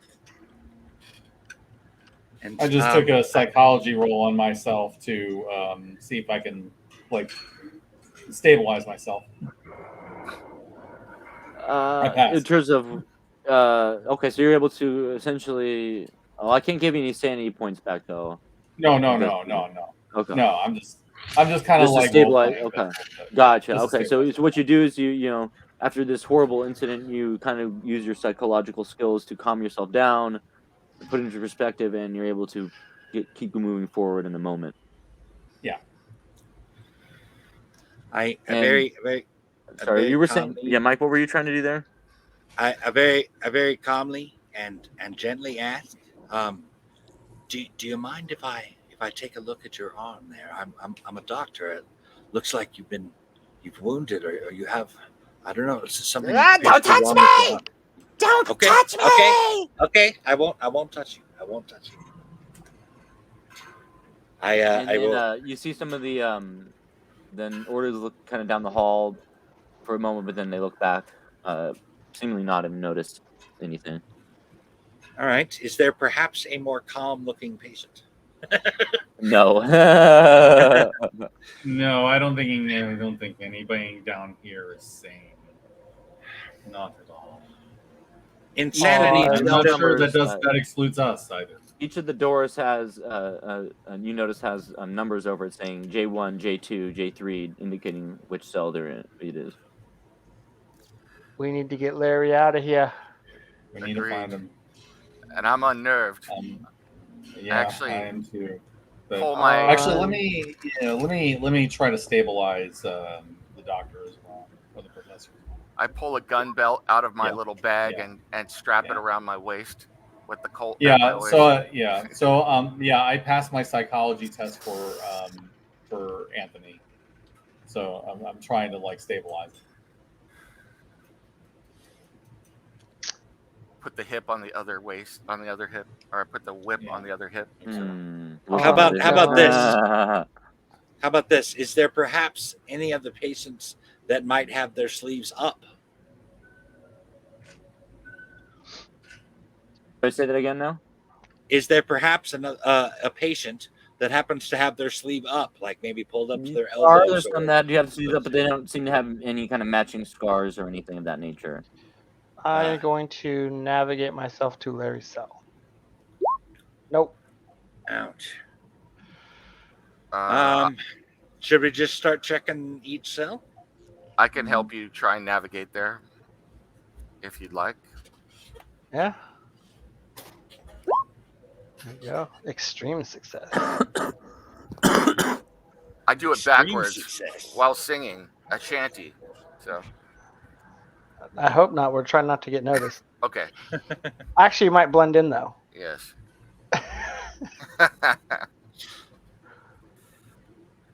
Sorry, what's going on? Make sure that the patients see your hands. I'm helping the group navigate to Larry's cell. You'll need to do a hard navigate because this is a secure part of the facility that they don't.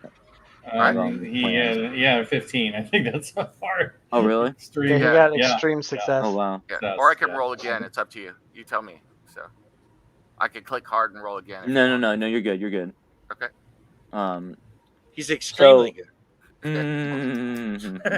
So you know that that they they tend to put the patients in order from their least amount of dangerousness to the higher amount. Like what am I trying to say? The least the most dangerous are towards the end. So you're likely looking at some of the numbers that are closer to around the 10 to 15 range. They have 15 cells throughout this hallway. So you think that it probably will be towards the end, 10 to 15, maybe in the 10 to 15 range. I pass that information on to Slugger and to Steve's character, but let them take the Yeah. lead because I'm not the I'm a lover, not a fighter. So Yeah. Are yeah, we sneaking, or are we just I got my gun. going? Just in case. I think we should sneak unless we want to take out some orderlies. So All right. Yeah, let's sneak. Yeah, we'll try that. Let's see. Well, I put my brass knuckles on, and Gonna yeah, try again. that's a failure on the stealth.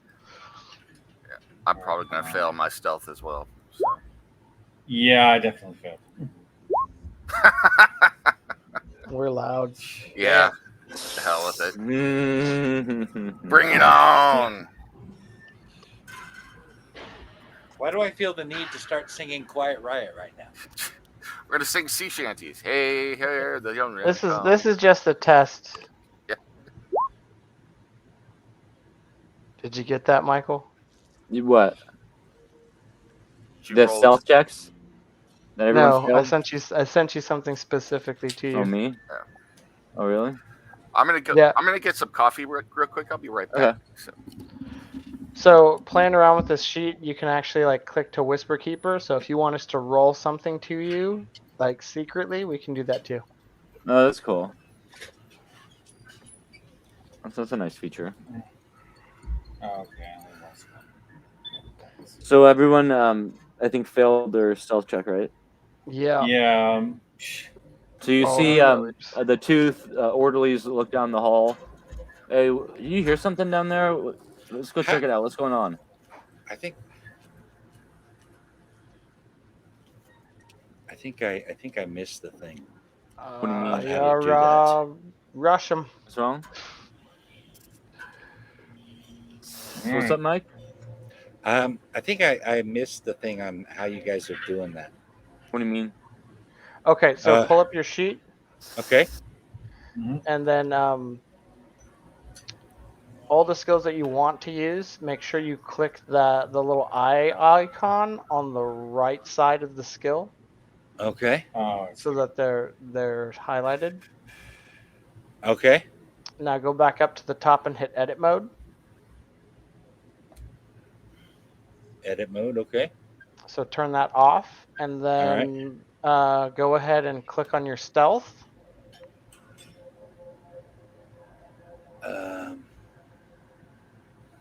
There it is. Okay. There you go. All right. Hard So success. you have it set to hard. Go to the top and switch it to regular. Okay. It looked like it was on regular there. That's weird. See, Oh, now there you it's go. saying. Okay. Oh yeah, yours it is regular. There you go. All right. So I got a hard success then for the stealth. So I guess Okay, so the orderlies walk up, and Mike manages to hide behind that door frame over there on the left. Sneaky bastard. But everybody else kind of panics, and they don't find anywhere to hide in time. And hey, what are you doing in here? And Oh the no, I orderlies pull out their rushed them. clubs. Oh, you rushed them? I rushed them. As soon as they came down the hall, I rushed them. Oh wow. Why? What are you doing? Shit. Slugging time. Oh wow. Damn. Really? All right. So in that case, give me a second here. We're not The jig is gonna up. take They've it. seen us. All right, I'm back.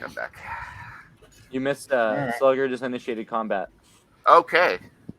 Yeah. The nurses started to come down the hallway, and he's off to beat their asses. Nice.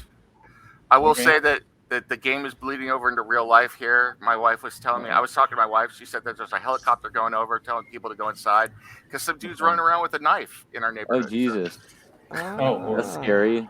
That's a Yeah. little too close to home, man. Yeah. Make sure your windows and As long as he doors are doesn't have a locked. pentagram locked, on man. on his hand, we should be okay. Escape from Danver's military, hospital there. So. All right, so let me get. We'll need to get a character for the archaeologist. Yeah. Okay, I'm gonna go move you guys down here. Okay. Move wherever you want. Oh, we're in J block. All right.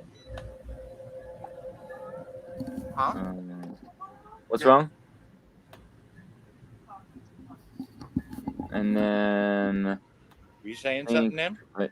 Oh, my wife was talking to me. So. Oh.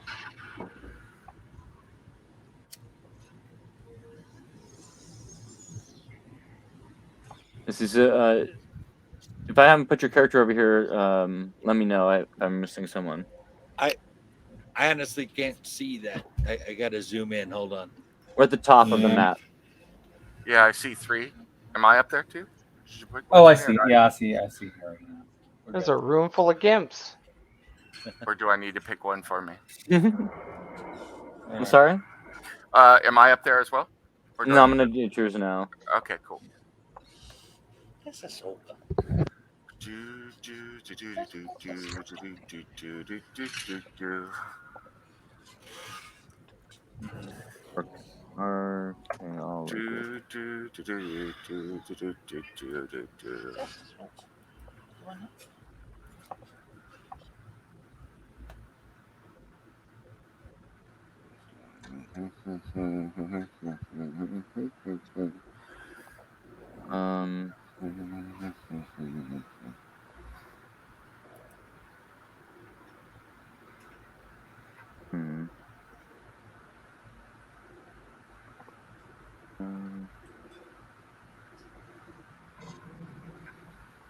Oh, yeah, I'm just trying to remember all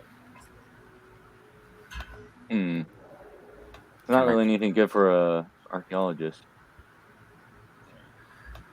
What this Probably kid? if you just No, go ahead. if you just drag on my picture on the journal and pull me over, it'll just put my picture out there. So Yeah, but everyone we kind of use like a top-down okay, avatar. that's cool. Sorry. Look for a professor. Good idea. with this time period, there really should just be an Indiana Jones avatar. Yeah, really.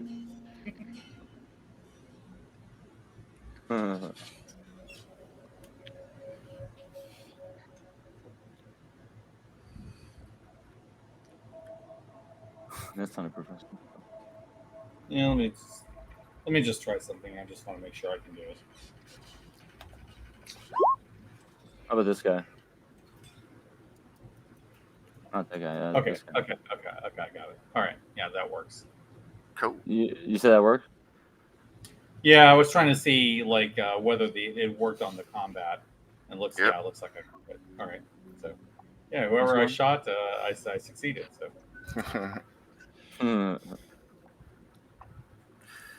I could be in disguise.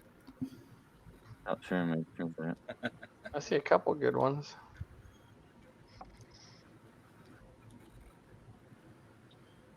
I have some that I could use, but they're not in this game. Unfortunately, they're in my other account. It's not letting me access my stuff. So Yeah, there's. Oh, really? Where is he? That's weird. You're Yeah. on Roll20. Why can't you access your Roll20 stuff? yeah, I'm Is on it my- only Is this one attached weird? to our other game? I think is it's it- because is it's attached to D&D. So Ah, yeah, Okay. What about this guy? cool. Sounds good to me. That Works works. for me. We'll just pretend that's his bullwhip. Yeah. Well, he has a gun as well. He has a handgun. Also, I think all the other NPCs should just be at awe with his awesome beard. Yes. Hmm. I'm regrowing my awesome beard. Everybody's making Yeah? too much fun of me. calling me Cheech and everything. So Well- yeah. And Mario. What did you expect from from your friends now? yeah, well, you know. That's kind of our job. If I was sporting some really geeky facial hair, I would want you to tell me.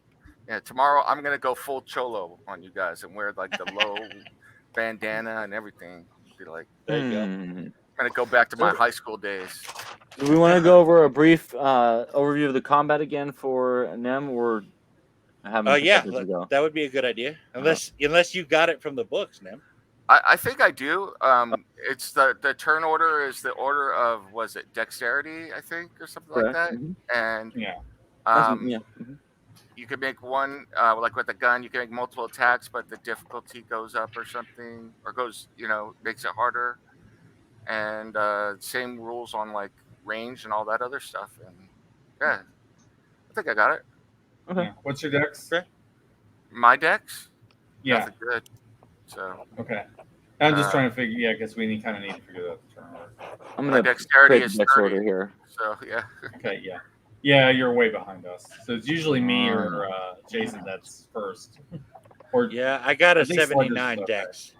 I plan on being way behind you guys in combat as well. So yeah. Okay. I'm just gonna shovel here. Come on. You guys will find that a pacifist is not all that useful in combat. Yeah. cold Hmm.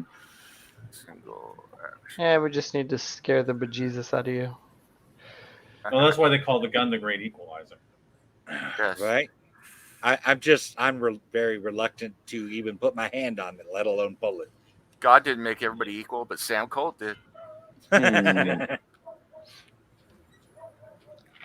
Okay, so yeah, everybody, give me their character name and dex, please. 65 Jason and Harry Malcolm. Jason Myers, 79. Anthony is a 30. Slugger Joe is a 55.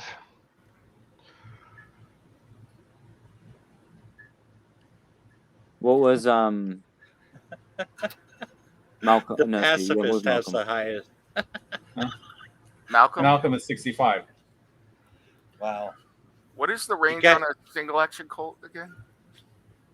Let me check. I got it on. 20. 20. Okay. Yeah, at least it is on my Colt. It's fairly close range. Yeah, you should find it under combat and weapons. The whip is range 10. So Yeah, don't do a lot of damage with the whip, though. So no. Unless it's to your chin. yeah. Hmm. Then I could put myself a scar. Ooh, I wonder if this works. Ooh. I mean, this is why Indy just, for just stopped dealing with the whip and shot the guy. Yeah. Dun, dun, dun, dun, dun, dun, dun.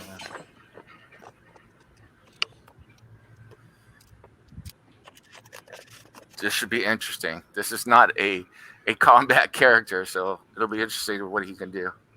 Yeah. So if you go to combat and you click on your weapon, it should auto roll the stuff, including the damage. Let me just test this out real quick. So nice.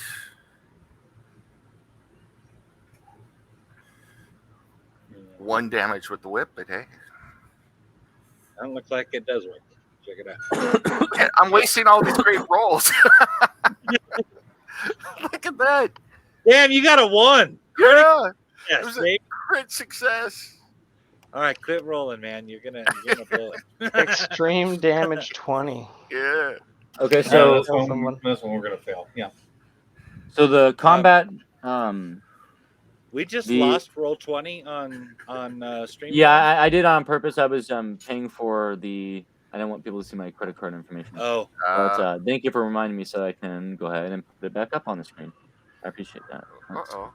Do we need to Sometimes I forget reimburse to you do it. for something? Or are you good? No, it was like $5. Oh, okay. But I bought the little character for you. Oh, cool. Thank you. You're welcome. Uh, I know it's easy enough just to use the like your picture and stuff, but I kind of like the top down view. It looks kind of cool in my opinion. Absolutely. Yeah, it's a cool thing. So. And I love the maps that they provide. Like this was a really fun map I found. I thought. For By the way, I said Asylum, thank you, love to my wife, not to all of you. I like you guys, but not like that. So yeah, it's okay. So that's back up on the screen. You got to have it up all the way. Okay, perfect. All right, cool. Thank you again. So okay, the combat round. So I'll just go briefly to what's in the combat round. On your turn in Dex order, highest to lowest, each character may use their action to initiate an attack using the fighting or firearm skill, to perform a fighting maneuver, to flee from combat, to cast a spell, or to perform some other action requiring time and perhaps a dice roll, such as picking a lock while others fight. Note that some monsters are capable of multiple attacks in one round. These all take place on the monster's turn. A character may also elect to delay their action until another character is acted. So we can either move or attack. Is that true? Move or attack. Yeah, essentially is the idea. Yeah. Okay. Or no. Move and attack. You can move and attack. Move and attack. Okay. So it's similar to D&D in that way. So. As I am on the top of the list, I am going to hold my move until somebody needs some first aid or medicine. Yeah, oh, believe me, we're probably going to need it. So I believe in this case, despite Slugger having a Dex of 55, Slugger is going to go first on this first round because Slugger essentially readied an action. I rushed him. You did the surprise attack. Okay. You get him, Slugger. And so, Slugger, what will you choose to do? I'm going to come up to the first one here, and I'm going to punch him. You're going to punch him? He's as he sees you running up to hit him, and he pulls out his big baton, his bludgeon rather. And, oh, you want some, hey buddy? Oh, hey boy, you want some of this? And he's going to go ahead and fight back. Nice. His baton. 63. Y'all ain't heard of my friend Joe, I guess. 8. Ooh, that's pretty good. So, what was your percentage? Your level of success then? Just regular success. No. 63. What do you mean? I see what you're saying. You got an 8. You're gonna beat me. Oh, okay. Well, you don't know necessarily what my skill is the thing, right? It's 2. What? He got under his roll by 2. So yeah, he rolled 63 versus 65. So. Oh, and I'm got it by a lot more than that. I see what you mean. Okay. Yeah. Okay. My bad. Okay. So you go into this is gonna hurt, but you go into just punch him right in the face, thinking that this guy's got no idea what's coming. But he sees you coming, and he actually almost like when you bunt a baseball, he takes his bat and his baton, shifts it sideways and slams it into your fist to block it. And he's gonna do a little bit of damage there. Please don't break his hand.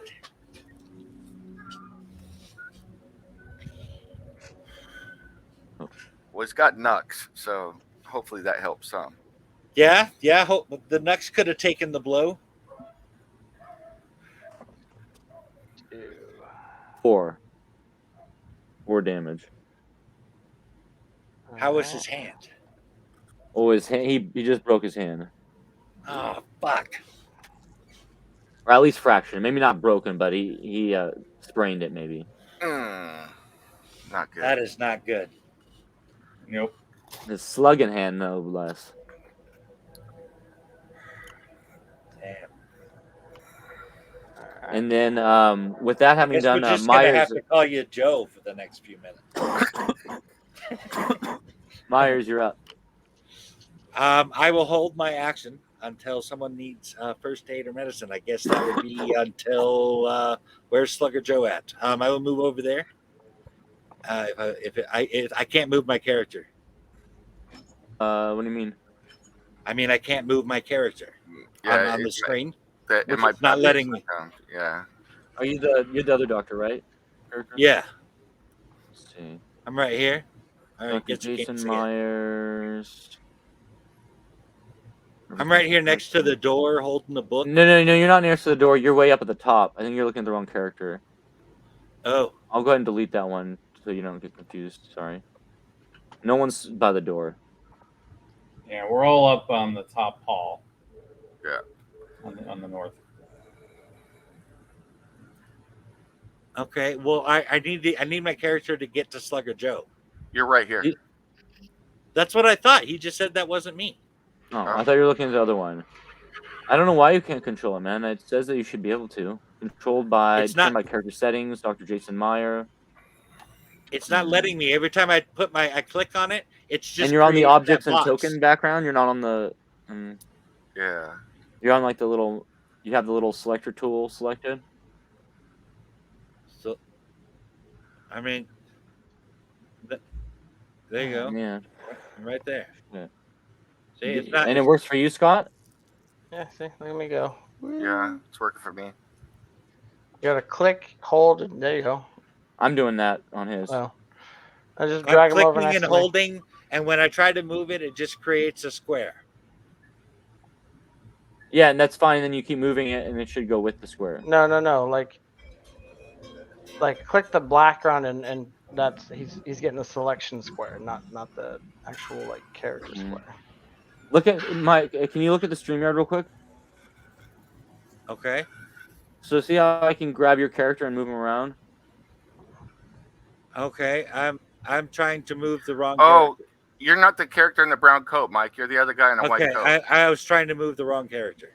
Yeah. Oh, okay, yeah. The brown coat's Okay. that's Malcolm. Okay. I will move over Yeah. to Slugger Joe here, and we will do. Hold on. Let's go to this. No. Character sheet and skills. We are going to. Turn the edit mode off. We are going to do some medicine. Oh, first aid has to be done first. That's right.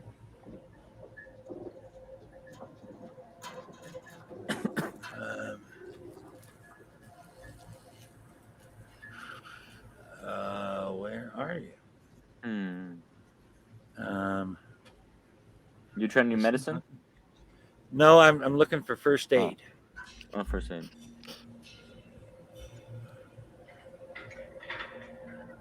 Did you make it visible on your sheet when you turned off when you turned off? I turned edit mode back on, and I'm not.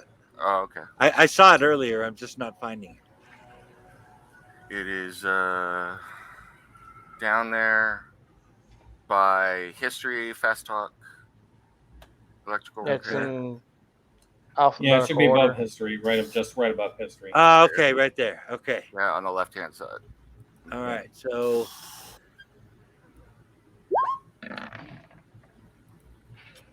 All right. And I gave him first aid. That should give him a point. Perfect. Go ahead and add that And point. can I to use your- medicine? And can I use medicine now too? No, I think you can only use once per turn. Yeah, one action. Okay. Yeah. And so next up would be Malcolm.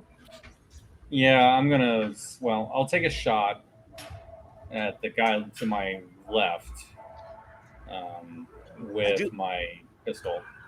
I do have a medical bag. I could have actually wrapped up his hand if that's possible. Well, this escalated quickly. Now we're Yes. shooting people. Okay. Yeah, that's 10 points of damage to him, and I am moving back a bit. Sorry, you shot him? Yeah, this one. And right you here. can't dodge guns, right? I don't think No, so. I don't believe you can. Okay. And so how much damage? Unless you're Spider-Man. 10 points of damage. So the Very first Allen. orderly who punched Slugger Joe, takes a what kind of gun do you shoot him with? It's a cold single action army. So you fire off a shot, a very well placed shot, and it gets him right in like the shoulder. my god! And he goes down to the ground, starts bleeding all over the ground. Our gun's That's what really you get for messing necessary with right my now.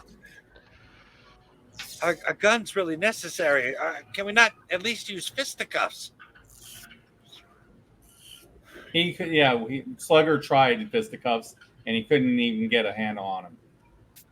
No, I'm pulling out the God, guns. it's not worth that, man.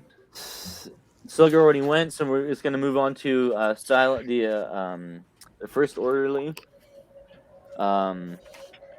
Let's see, the orderly.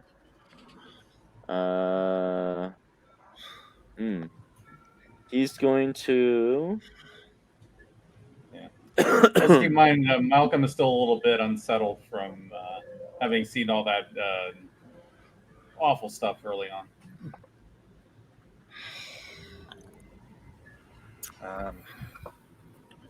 Okay. All right, it's my turn. Give me a second. So yeah. Can I use psychology on Malcolm when it's not my turn? No. Can I just talk to him? No, Let's wait after. Not during combat. You can't. Okay. So he's going to. The first guy is he's falling to the floor. He's kind of bleeding out a little bit. He's in pretty bad shape. He's gonna He's actually gonna try and swing his baton at Slugger's, kind of sweep at Slugger's feet because he's kind of laying on the ground. So he's gonna try and sweep Slugger's feet out from under him.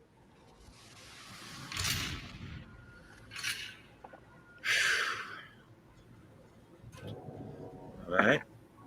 Slugger, are you gonna try and dodge or fight back? I'm gonna try and fight back. Oh yeah. The left hook comes out of nowhere. Well, this is gonna be a boot to the head. He's on the ground. Oh. What's your level of success? Uh, I don't know what that means, guys. I really don't understand what that means. So you can He see got it right 6. there. 65 versus 6. So. Why don't I have a level of success? Are you rolling on the sheet? On a sheet? I don't have a characters? sheet. Oh yeah. Like for the sheet that we're using is giving us like extreme success or regular success or whatever based on how much we beat it by. Wow, what does that You mean? don't see the I chat wonder? there? It means That that you doesn't- judge the severity of the success. If it was just a regular success, But what if you I did know, it. but if It's, it's, it's but 59, you're supposed to compare it to Michael. my level of success. Yeah. Let me while we're doing this, let me look and see if I can see. It's similar 59. to Because like, okay, so someone explain what extreme success means. Like it says 6 versus 65. What does that mean? That means I rolled a 6 versus my brawl skill of 65. So mine would be a 19 versus 60. Yes. so Just to kind Basically- of give you behind the scenes. from what I could see, it says that if you do an extreme success, that means that you succeeded at 1/5 of your skill. You like of less than 1/5 of your skill value. It means that you did something approaching the limits of human capability. So I just wanted to make it easier because I can compare it and Yeah. let because Yeah. I So need to know if it's a 59. it makes perfect sense. So But I know, but what is my level of success then? What what was your skills? normal 19 level? versus 60, 16 minus 19 is 41. which means it's a I don't 41? know. success It's or regular success or. Mine beats yours. We'll just call it that. But I need to be able That's to what we determine. I can't You keep would've- asking every time I use You it, would have determine had it. the Essentially, I need you to just give me the number. If you have a higher number, Yeah, that means I have you a higher. win. That's what I'm saying. I have a 59. You have a 41. But yours doesn't list it when you do it this way. No, but I can But it's give just you hard that for me number. to. I got a Yeah, calculator I mean, I would right here. appreciate that if you don't mind. Just make it easier for me. Yeah. I don't know what I just did there, by the way. Okay, so in other words, yeah. So that you win that. All right, so I can punch him. Or kick him. Maybe you're kicking his legs out from under him or something. I don't know. I don't know what the damage is for that, so I'm just gonna punch him. Okay.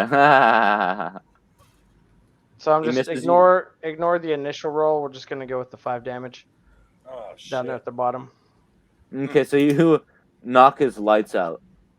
Dude is out. You punch him, literally his head into the floor, and he's just out cold. Wait, Almost he, knocked you he, out. he failed. I don't get it. No, I don't think no. he failed.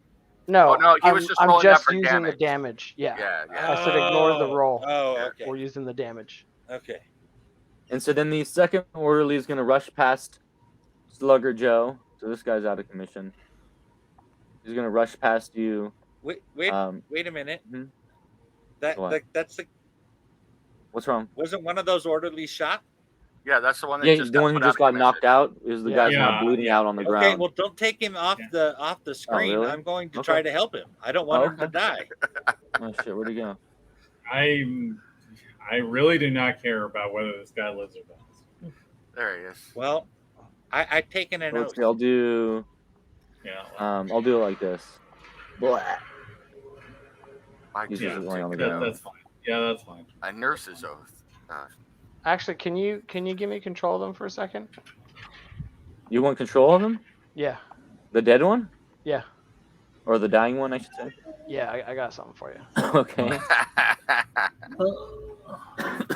Go for it. Go for it, Scott. Ah, that's hilarious. Ah, So he rushed that's past a dead dude. the doctor. Is he coming at me? Yeah, he's coming at you now. Uh-oh. He's going to try and tackle you to the ground, which is a fighting maneuver. So it'd be your brawl, my brawl versus your brawl. Okay.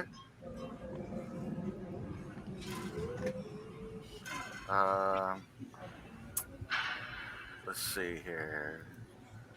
Brawl. Yeah, baby, extreme. Nice. So I got a 37. I I'm succeeded pretty by sure 37. you succeeded a lot higher than I did. Yeah, because mine is not good with math. Let's see, mine is 22. So the old man that puts you at 18. dodges aside or does whatever he does. Yeah, the baton comes, or he doesn't. He tries to tackle you. He's running right at you, and you kind of just deftly step to the side and let him use his own momentum to take him down to the ground. Nice. Mm-hmm. All right, next up is actually it's Anthony. It's your turn. It's your move again. So I back up and I draw my gun on him. So he's prone. He fell down. Right.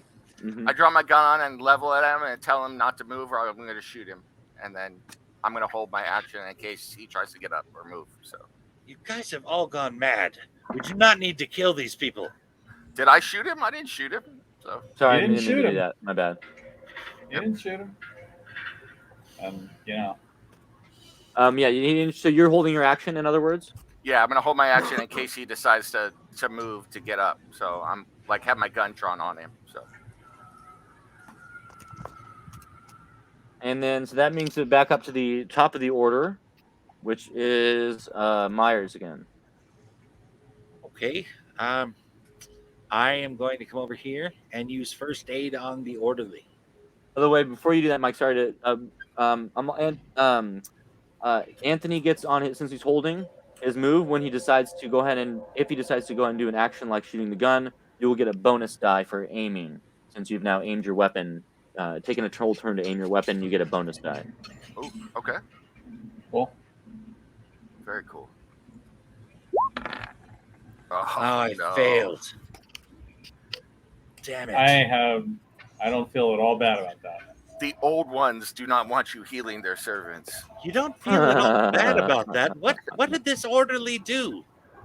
So he went down to zero. He has a 1 HP. Look around at everybody that these people have mutilated and tortured. I have no sympathy. So he's down to 1 HP. So if you don't stabilize him on the next turn, he's going to bleed out. I only punched him in the head. Trying to figure out why my friend has gone mad. Malcolm, it's your turn. Okay. I'll do the same thing that Anthony is doing. You have one chance to surrender. I suggest you take it. So yeah, hold my action and I'll shoot him if he decides to go after me or any of our party members. or I run plead away. with the orderly. Please, please, please do not fight. They will kill you. I do not want any more violence or death here. I don't even know if I can save this man. You said, give me a fast talk, persuade, Okay. intimidate. I'll do intimidate. I, Go on, I, actually. is it? I'm not trying to intimidate, so I guess I'll have to go with persuade. I succeed. Critical success. In fact, it's a 1. Well, but you're not trying to persuade him. I'm intimidating him. Oh, I see. And so, what are you Okay. saying with your intimidation? Surrender now. Drop your weapon. Or do you want another? Do you want a bullet in the shoulder like your friend? Yep, that's pretty much exactly right. He fails his intimidation check. Look, I only work here on the weekends. I don't want to die, okay? Exactly my point. The guy just works here on the weekends. He's doing a terrible job. Sometimes there's just his baton working to the men ground. here. Please, can you just He saw look? all I don't. this and said nothing. I'm not armed other than this baton. He drops to the ground. Please just let me go. I won't say anything. Kick it away from you. He let's see. Yeah, he kicks it away. It scatters across the floor. Okay. All right. What do you want? Okay. What are you here for? Can we put him in one of the cells? Yeah. The location of I forget his name. Larry. He's in cell J12. That's down the hall. He points Okay. down All towards this way. Can I do an arrow? This way. Can somebody tie him up? That'd be a good idea. I'm just gonna drag him down to Larry's cell, let Larry out, and throw him in Larry's cell. Okay. You guys already have keys, I think, don't you? Yep. All right. I'm gonna take his baton just to make sure he can't get it. So there's one turn left. Do you want to try first aid one more time, Mike? Yes, I do. All right. He succeeds. You throw him in the cell with the other dude. Let me see. Where is it? So everyone, those around the still down there, give me a spot hidden check. I can definitely do that. Give me a what? Spot hidden. Okay. I failed again. So you desperately try and stabilize the bleeding, and you just can't do it. The blood is just covering your hands. It's pouring out all over the floor. And unfortunately, you do see the life drain from his eyes, and the man dies on the floor there. All right. Yeah, I succeeded on the spot hidden. I think Anthony did as well. As you watch the man die, you suddenly are keenly aware of a rotting stench coming from the door, just adjacent to it. You. Okay. Oh dear. That's what we became aware of it with our spot hidden. Mm-hmm. Myers is just hanging his head. I'm gonna. Sounds like it's. But let's check that. But I'm gonna go put this other orderly in here and get Larry out. Wait, before you do that, one of you, you know, as you said, you notice the smell. You creak the door open and peer inside, and inside are body bags filled with bodies just piled up in this one little room. And it looks like there's blood and bloody instruments of torture in a torture rack that's sitting in the middle of the room there. I'd say we throw this orderly in there and lock the room. Dr. Berger's work. Yeah. Look at the orderly. What's this about? Look, we're forced to do it. If we don't, Dr. Berger punishes us. Yeah, that's what I thought. Get in there. Get in there right now. Give me your down, keys. falls onto the bodies. Oh! Yeah, put him in there. Throw away the key. Yeah, shut the door, lock it. Did you tie him up as well? I would. Sure. Okay, yes. Then you tie him up with some of the rope that you guys have in your bags. Let's see. Let me check. So this, and then did you also drag the other dead body in there? I think that would be a good idea. That's probably a smart idea. So Yeah. Yeah. Nobody's going to notice one more corpse among the many. Mm-hmm.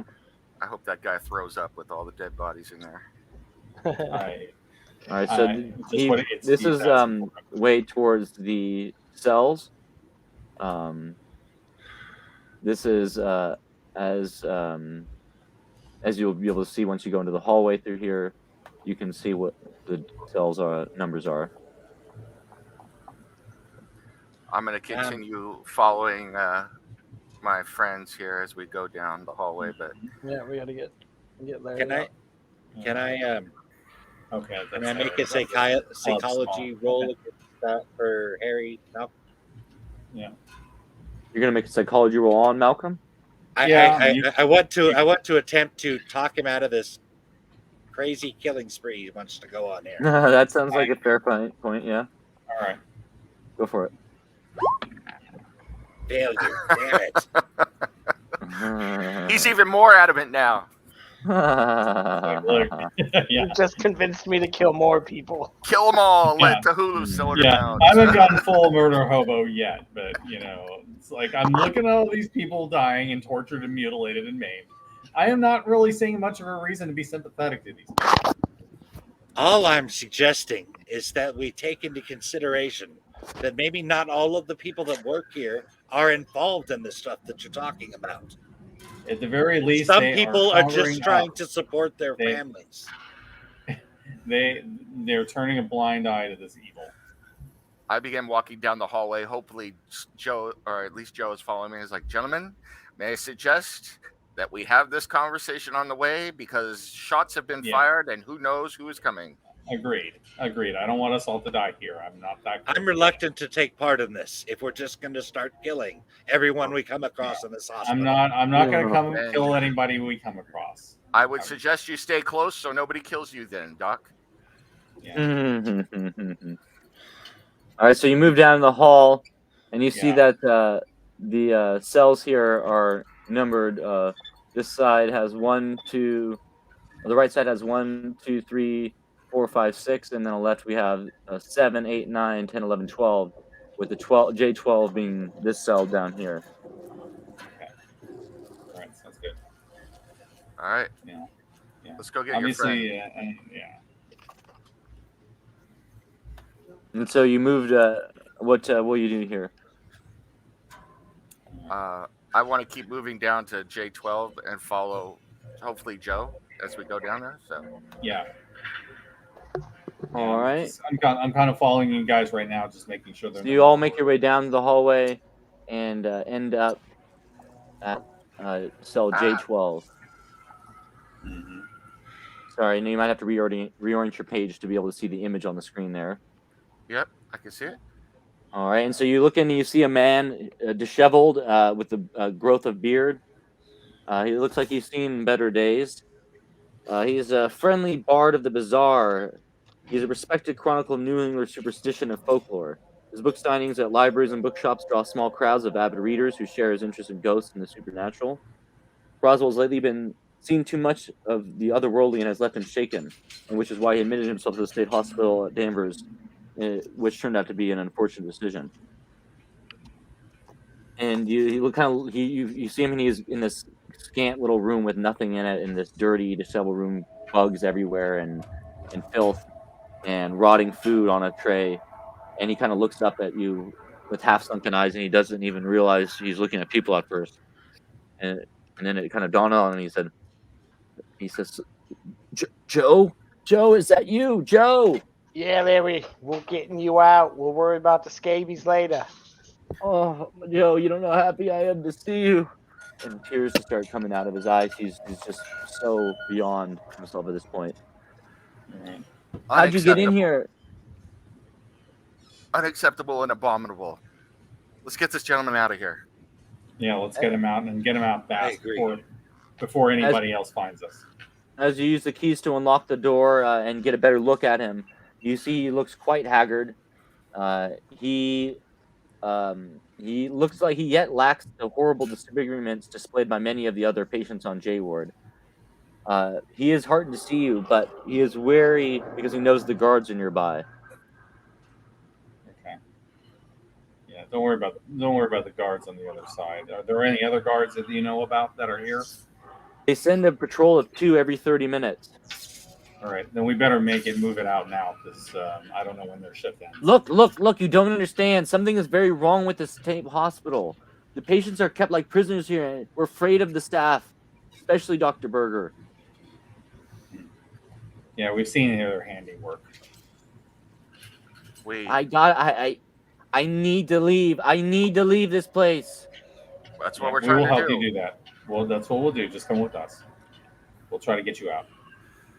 You don't understand. There's someone else, my friend, fellow patient, Andrew McBride. I haven't seen him in days. He's as touched as the others, yet he also seems to know what is really going on. I'm sorry to say they already got to him. No! I'm next then. We need to get you out of here. All the Dr. more Berger reason we need to threatened me. move now. He is in for quite an experience when the sky prepares to welcome the new moon. That's what Crosswell said to me. What? We need to get you out of here. We need to get you out of here now. And then he looks at everybody. I intend to come back here and deal with this once and for all if you're with me. I am absolutely with you. This is abominable. I like that word. Evil. I desperately want to help these people here. I just don't want to kill any of them. Well, the only thing you'll be able to do, yeah, you may have to commit violence to get rid of those who are doing this to these people.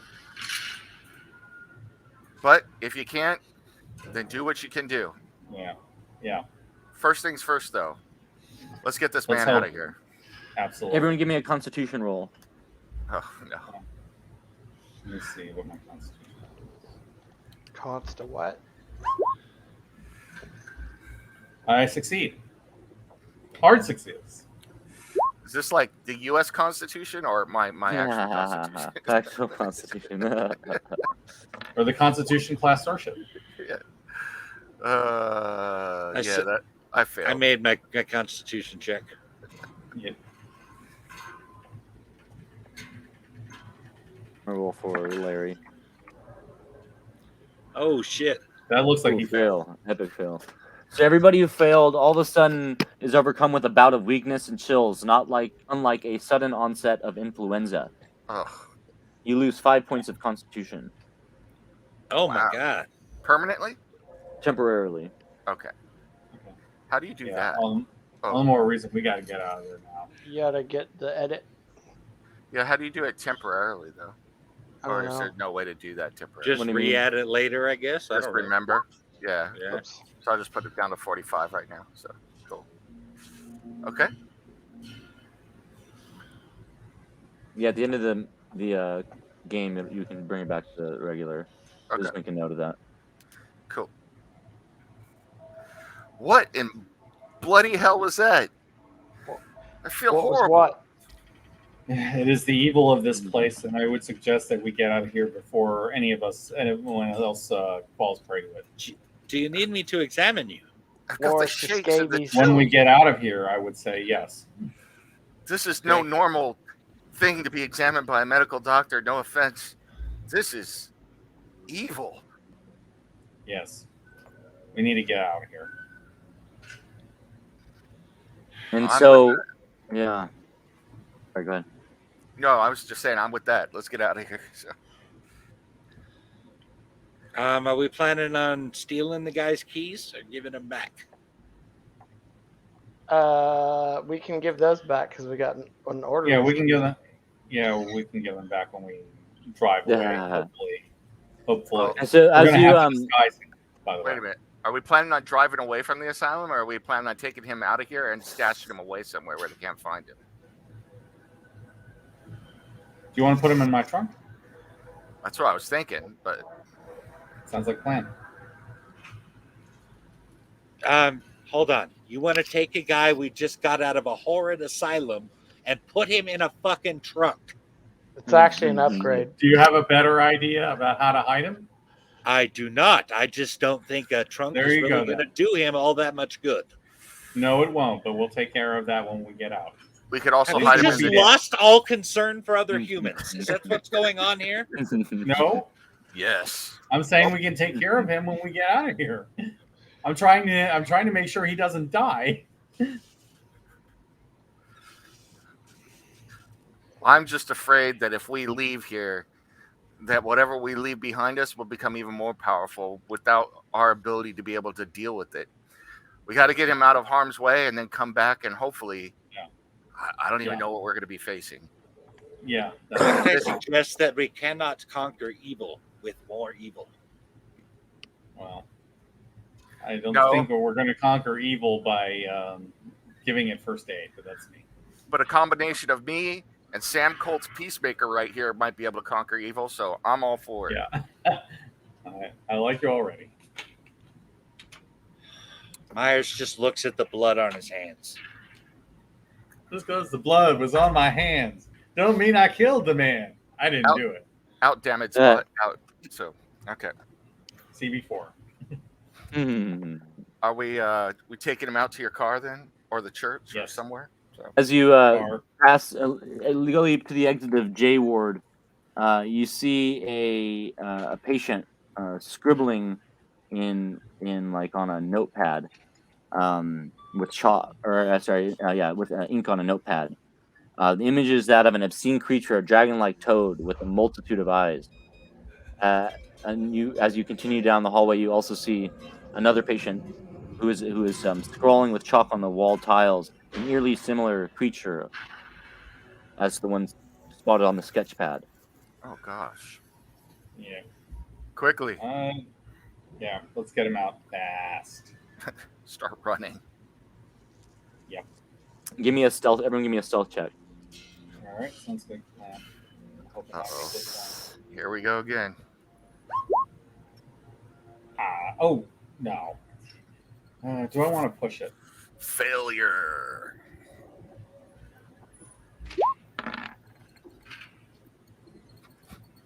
There are some things this group is good at, and there are some things this group is definitely not good at. So. Yeah. Are we stealthing again? Yeah. Well, no, we're attempting to. Yeah. I'm failing. I'm just like, I mean, even if I succeed, all you guys are failing. So I'm not even sure if there's any point in trying to push it. We are 4 for 4 in our failure. So you lead to head to the exit, and you make a ton of noise, and you're just being really loud. And you see two orderlies down at the other end turn to look at you, and then one of them says, "Leave it. The boss needs us down about the amphitheater right now. Let's go." And they just kind of run off down another hallway. Well, it sounds like I know where we're going next. So. Yeah. So gotta get Larry out of here. Yeah. Let's just put him in the back seat for now. Just have him lay down. That's much better than the trunk. Can we drive down to the amphitheater and you could just run over Dr. Berger? Yeah. Don't give Harry ideas. I'm giving you that idea. I like that idea. So you head to the. I'm not prepared outside. to be quite that evil. Never tell me the odds. Okay. As you have been working to free the good, your friend here, the clouds have gotten even darker, and the moon, the sun has gone down, and the moon is just starting to come out in full effect. And everybody, I want a spot hidden. That I can do. I might do better on that roll. Yeah, I got it. Oh, I saw it real good. Let's see. Spot hidden. Yeah, I succeeded as well. Yeah, that seems to be the one thing we can do well. Yeah, we could see the heck out of everything. And it's just that we can't make people not see us. Yeah. So, have we put Larry in the car? Yeah, where's Larry right now? Well, Yeah. What do you want me to do? Let me just go here. Let me say this first before you say where Larry goes. You guys did the spot hidden, I believe, right? Yeah. Yeah. So as you as you exit the J ward and are looking to go to your car, you see down in the dark of the moonlight a kind of a gathering that is started to appear. Looks like a torchlit procession with shuffles from J ward to the amphitheater at the edge of the reservoir. The torches cast an eerie blue-green glare. If someone wants to, they can make a chemistry check on the blue-green glare. That's gonna have to be Jason. Yeah, Let me see. I don't have chemistry. Nope. I don't even see chemistry on here. It would be under science if you have chemistry. So you said you have biology and something else, right? Right. I just have biology and pharmacy. So you don't have chemistry. So nobody has No. chemistry. So. Oh, okay. What's the base chemistry? Is it just 0? I'm assuming. I don't know. I don't know. I don't. Yeah. Let me look at No it and clue. see. It'll say on your character sheet. Let's see. It's one of those special like science. I think most of them are base 0 unless you have training. Probably. Okay. Well, in that case, then nothing appears out of the ordinary other than the color and the hue. Now, as you see them move, you notice that there are seemingly both patients and staff members, both in the procession together.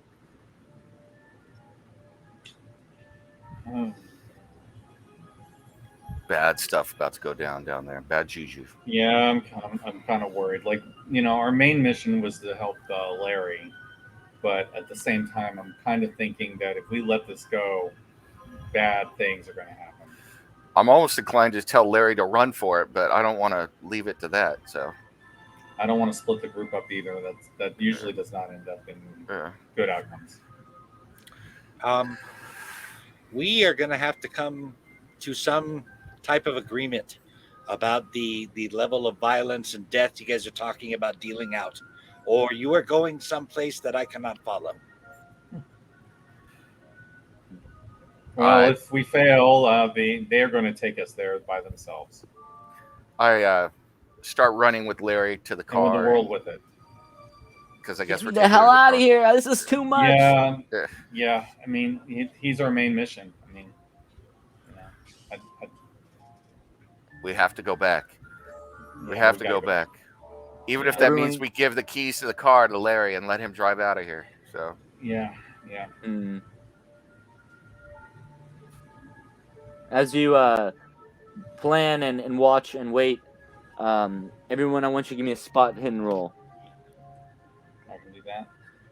So out of game here, I'm dead serious. Myers is about to walk away if we're just going to start killing everyone. Okay. He cannot take a part of this. If that's what you're going to do, we need to come up with some kind of arrangement of some sort. I'm not. Yeah, I will say he's not planning on murdering everybody in the amphitheater. Okay. But I'm just saying that we can't leave the situation where it is. We're gonna have to defend ourselves one way or the other. So yeah. I'm not trying to be murder hobo here. I succeeded on the spot hidden. So as I mentioned earlier, you notice that the celebrants are all from the asylum, patients and orderlies alike, but also doctors and nurses as well. And looks like a patient is being brought out, strapped to a wheeled gurney.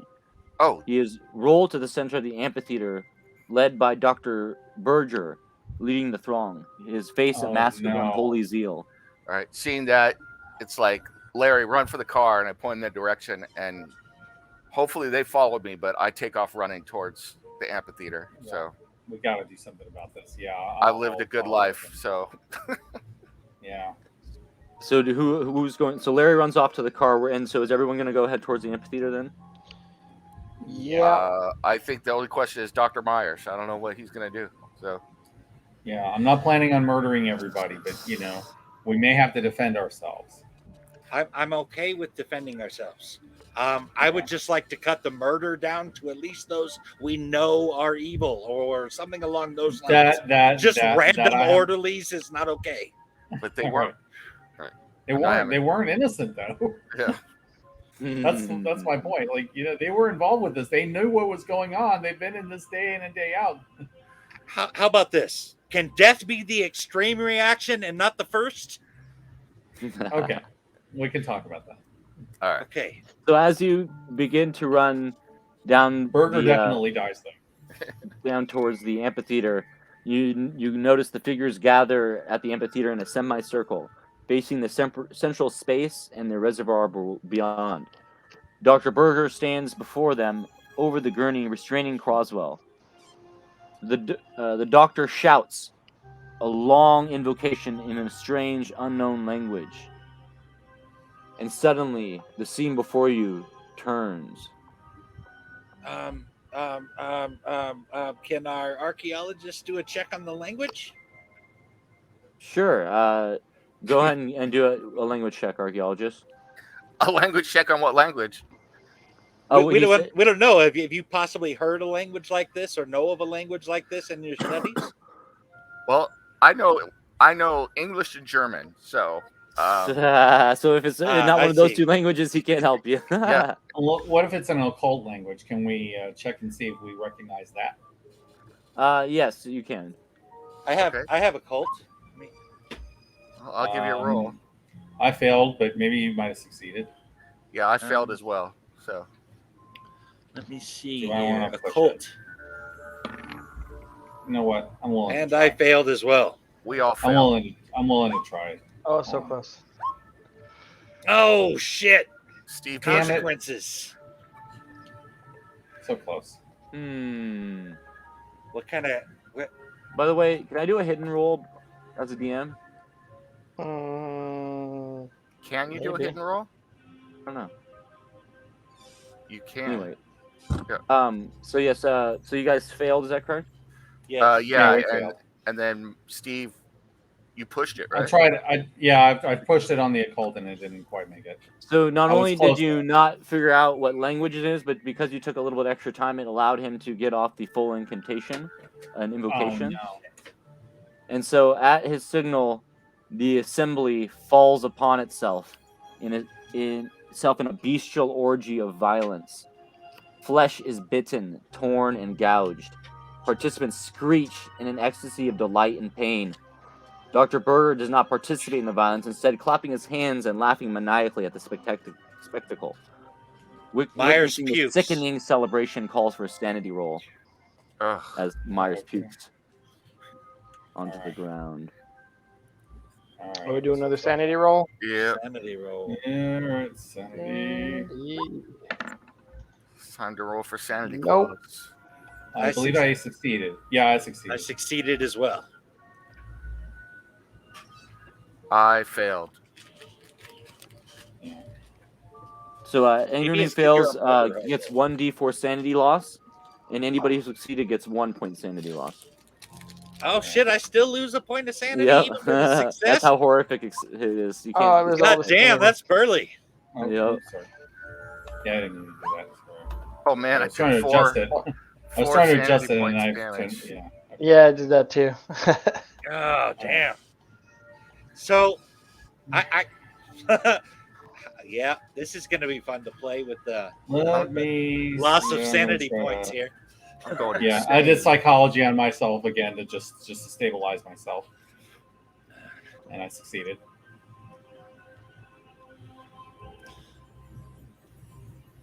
We all go a little crazy sometimes. Yeah. The celebrants, All right, the celebrants descend upon the shrieking, helpless Croswell time and again, punching, kicking, and biting.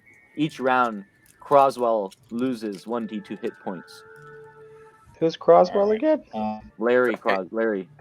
Oh, how'd they get Larry? guy I we thought he ran saved. to the car. I'm sorry, not Larry. Did I say Larry? Yeah. Some other Yes, I'm patient. sorry, my bad. Some other piece of shit. Some No, other- I'm just kidding. No, it's another patient that you didn't rescue. My bad. Luckily, as I may have alluded to with my slip there, you have saved Larry Okay. from this fate, thankfully. All right. Yeah, we- we did good this time. Yeah. Are we close? Are we close enough to take a shot at anyone, like Dr. Berger, or are we close enough for anything? So Yes, you can take a shot if you're interested. I have a rifle. I have. I can take a long range shot at Berger's head. I'm still running, but I'm gonna try to take a shot at. Aren't you Dr. going to run out Berger. of bullets before you stop them? I don't know. Okay. So Not if he gets the leader. I don't know how difficult a shot that's gonna be, though. So Who's taking a shot? I am. I was thinking. So I was Nem? thinking Okay. about it. Everyone who's taking a shot, just roll your normal attack for me, would you? Your fire shot. Okay. And Yeah, I failed. Failed? Yeah. Both. Yeah, So I you don't both think pull out your guns and start firing on them, but the shots go wild. You're a little bit too far. But it does get the attention of some of the celebrants who turn their attention to you and start running at you to attack. They So seem to have now- no regard for their own safety, overcome with a crazy bloodlust. Everyone we gotta run. in the melee make a hard spot hidden. Ooh, okay. Hard. Hard spot hidden. Okay, I might be able to make that. Spot hidden. Let's see. Yeah, I got it. Ooh, I failed. I got it. Extreme success. Perfect. So for those who succeeded, as the melee starts to unfold and get even crazier, you notice something very odd occurring in the water of the reservoir near the edge of the amphitheater. While those hanging back from the melee would not notice this, those you observe an unearthly blue-gray glow emanating from the depths of the reservoir. And let's go ahead and break down into combat. I may be glad that I didn't see that. So, Yeah. given my sanity level at this point, so Yeah. Well, I don't. I think everybody's taking a few points at this point. I might actually be the best off. I only lost 2. Actually, I've only taken 1 point of sanity loss. Oh, okay. Then you're the best. So I'm going to transport you all now. I'll have to carry. I think. Let me see. I think I have to copy over the archaeologist character. 1 second. He's still hanging out in the other map somewhere. Where is that? There it Let's is. see where we are. All right.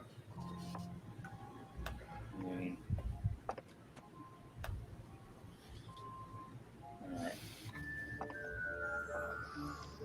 Let's see. Okay. You here? Soldier's not here today. And I don't know who this is. Let's see my weapons. Actually, had I taken the points of sanity loss that you guys have, I might have pulled my gun by now. No shit. yeah, I've already taken. Was it 6 points of sanity loss? Oh, did you? Yeah. Where's Dr. Berger? Give me a second. Alright. Oh shit.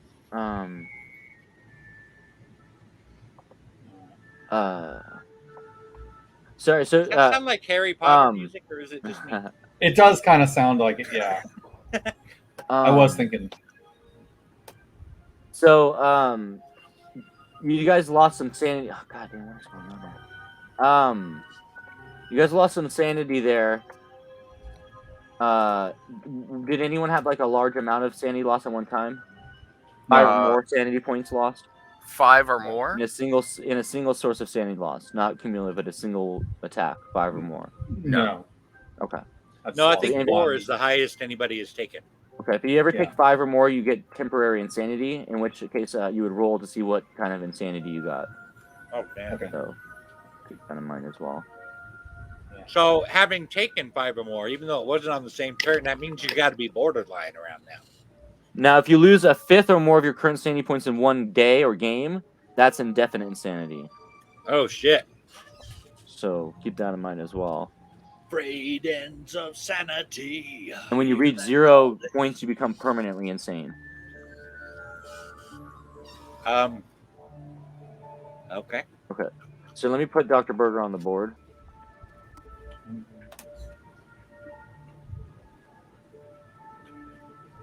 And what's with the blue guys in the masks? Those are So you didn't actually meet any of them. They're in there. They were. Remember those weird goons? You called them gimpy guys. Yeah. Yeah. Those are like surgeons. Oh, Mm. so they probably have scalpels.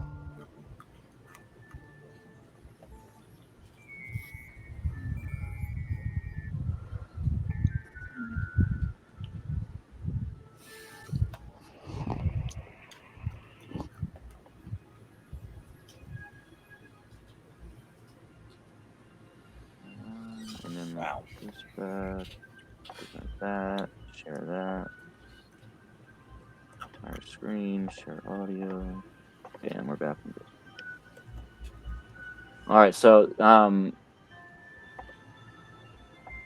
here we go. I thought this would be fitting for Dr. Burgess. Okay. Nice little plague doctor.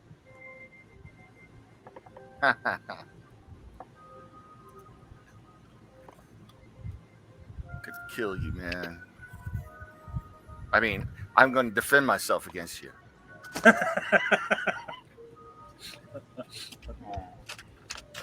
Okay, so let me go ahead and do the dex order real quick. Yeah, no problem. I was just trying to I totally add that defend orderly's myself. baton that I took.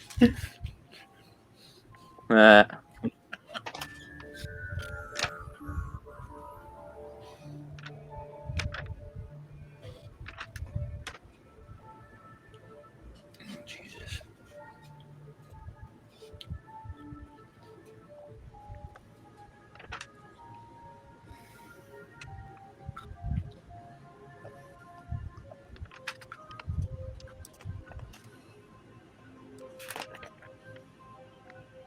Have they all ceased with the ripping him apart and everything? Nope. Okay. Yeah.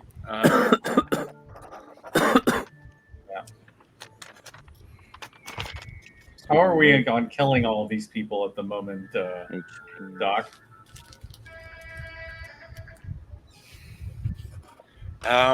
Can we attempt to wound them, to incapacitate them? Okay. Pull a Roger Murtaugh, shoot him in the leg. I'm going to quote a movie that hasn't been made yet. Shoot big, hit big, shoot small, miss small. So Well, I'm telling you, Burger gets the full Monty.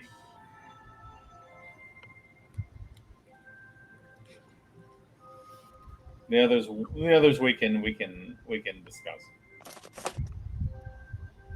And sorry, I'm almost done with the dex order. If they do not No stop problem. what they're doing, I'm considering perhaps shooting some kneecaps. Fair enough. Okay, I've got the dex order. As you can see, there's quite a few players on the board, so nice. it's complicated. Okay. So now that we've done that, there's still some of the patients. As you can see, the patients, orderlies, everybody around the doctor or around the victim they're still attacking him. They're all attacking him right there. Wow. And then the others start on the outskirts. They're the ones that are going to start heading towards you guys. That's horrific. All right. And I think we so can first shoot up is Myers.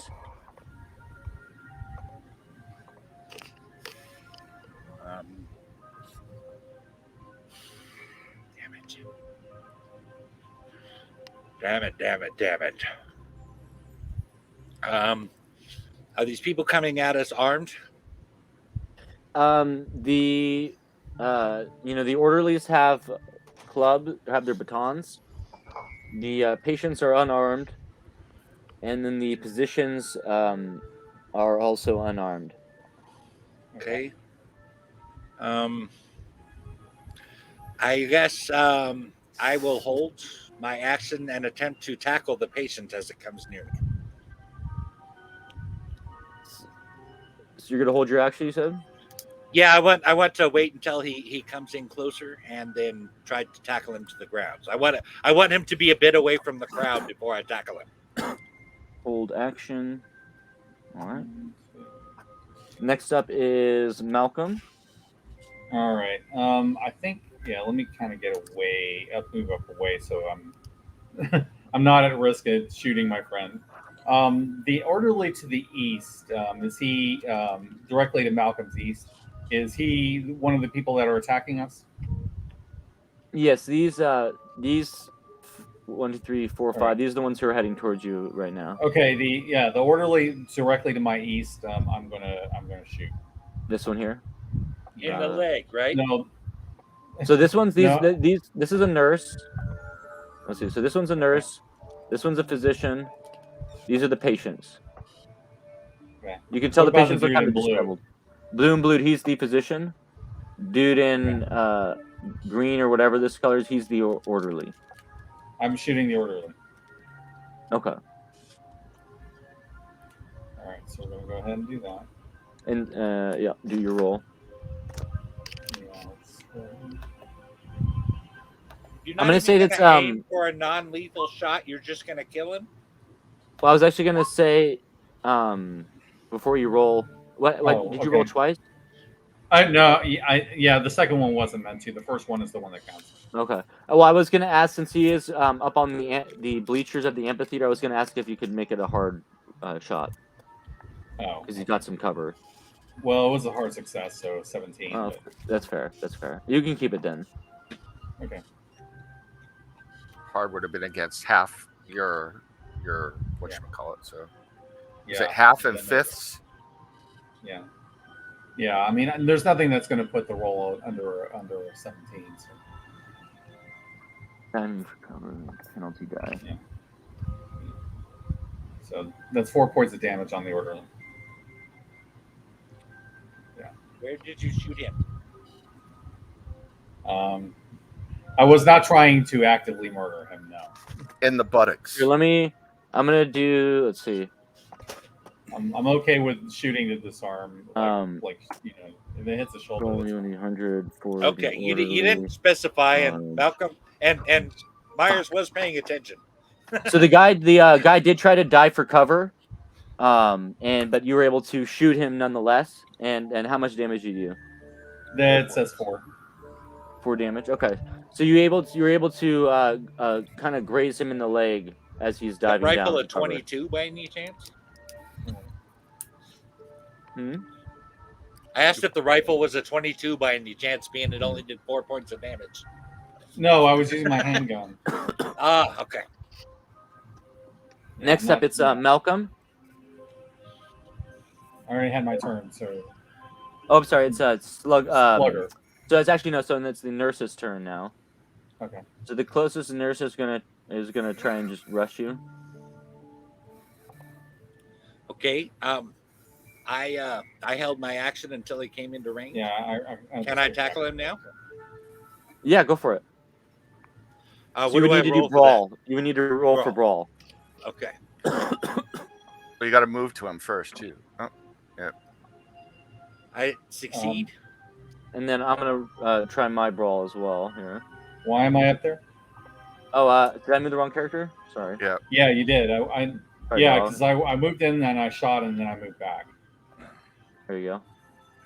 So I wanted some distance. I luckily just Control Z was able to put you right back where you were. Okay. Almost rolled a 1D1000. What the hell? What am I doing? Do I happen to possess a sedative? Dude, I forgot what I'm doing. What the fuck? You're rolling brawl. Why isn't it working? Does everyone see what I'm doing here? No, Yeah. It's just unrecognized command. Fuck. Oh, I see it now. I saw you roll. There we go. Okay. There you go. 2. Oh. 2, baby. 2. Let's go. So you try and tackle the oncoming nurse, and she just runs right into you like a freight train and knocks you to the ground. And you're gonna take. Let's see. I was holding on to her. Does that pull her down by any chance? No, I'm afraid not. You would have to have a successful grapple technique to be able to hold on to her in any way. Okay. And so then you'll take 1d3 damage.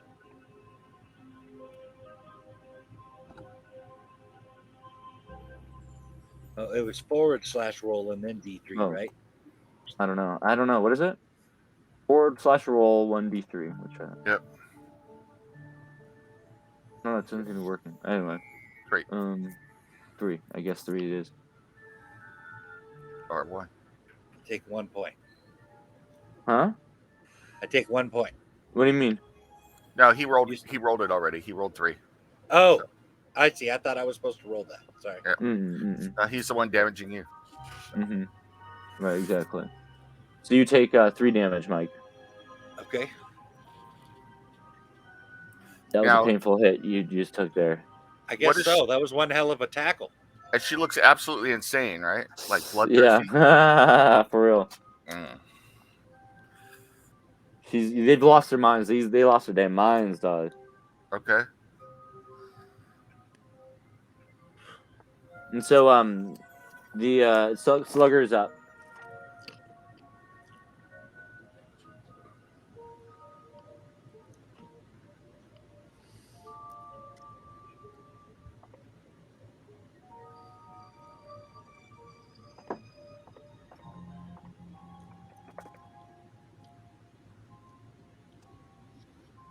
Where's Slugger? He just moved up there. So Yeah. Yeah, Yeah, but he's right he's next not to on. the He's patient. he's not on StreamYard anymore. Oh. Oh no, really? Let me check. Yeah. Okay. Yeah, maybe he's coming back. he just rolled though. Yeah, he's There in we the go. background. Sorry about that, Scott. Yeah, no problem. So yeah, I'm gonna go punch the crazy person that knocked down the dock. Yeah. Oh, Damn. the She's straight Christian Which guy? Okoye. oh, you this guy? Oh yeah. 8 damage. Jeez. Okay, so you're gonna try and punch her out. Yeah, with my Is- fist. She's also gonna try and go at you. She's crazy, right? They've lost Yeah. her mind. She doesn't even thinking about her own safety. She's just gonna go right at you. She's not even gonna try to dodge it. Does she have crazy strength? She has crazy strength.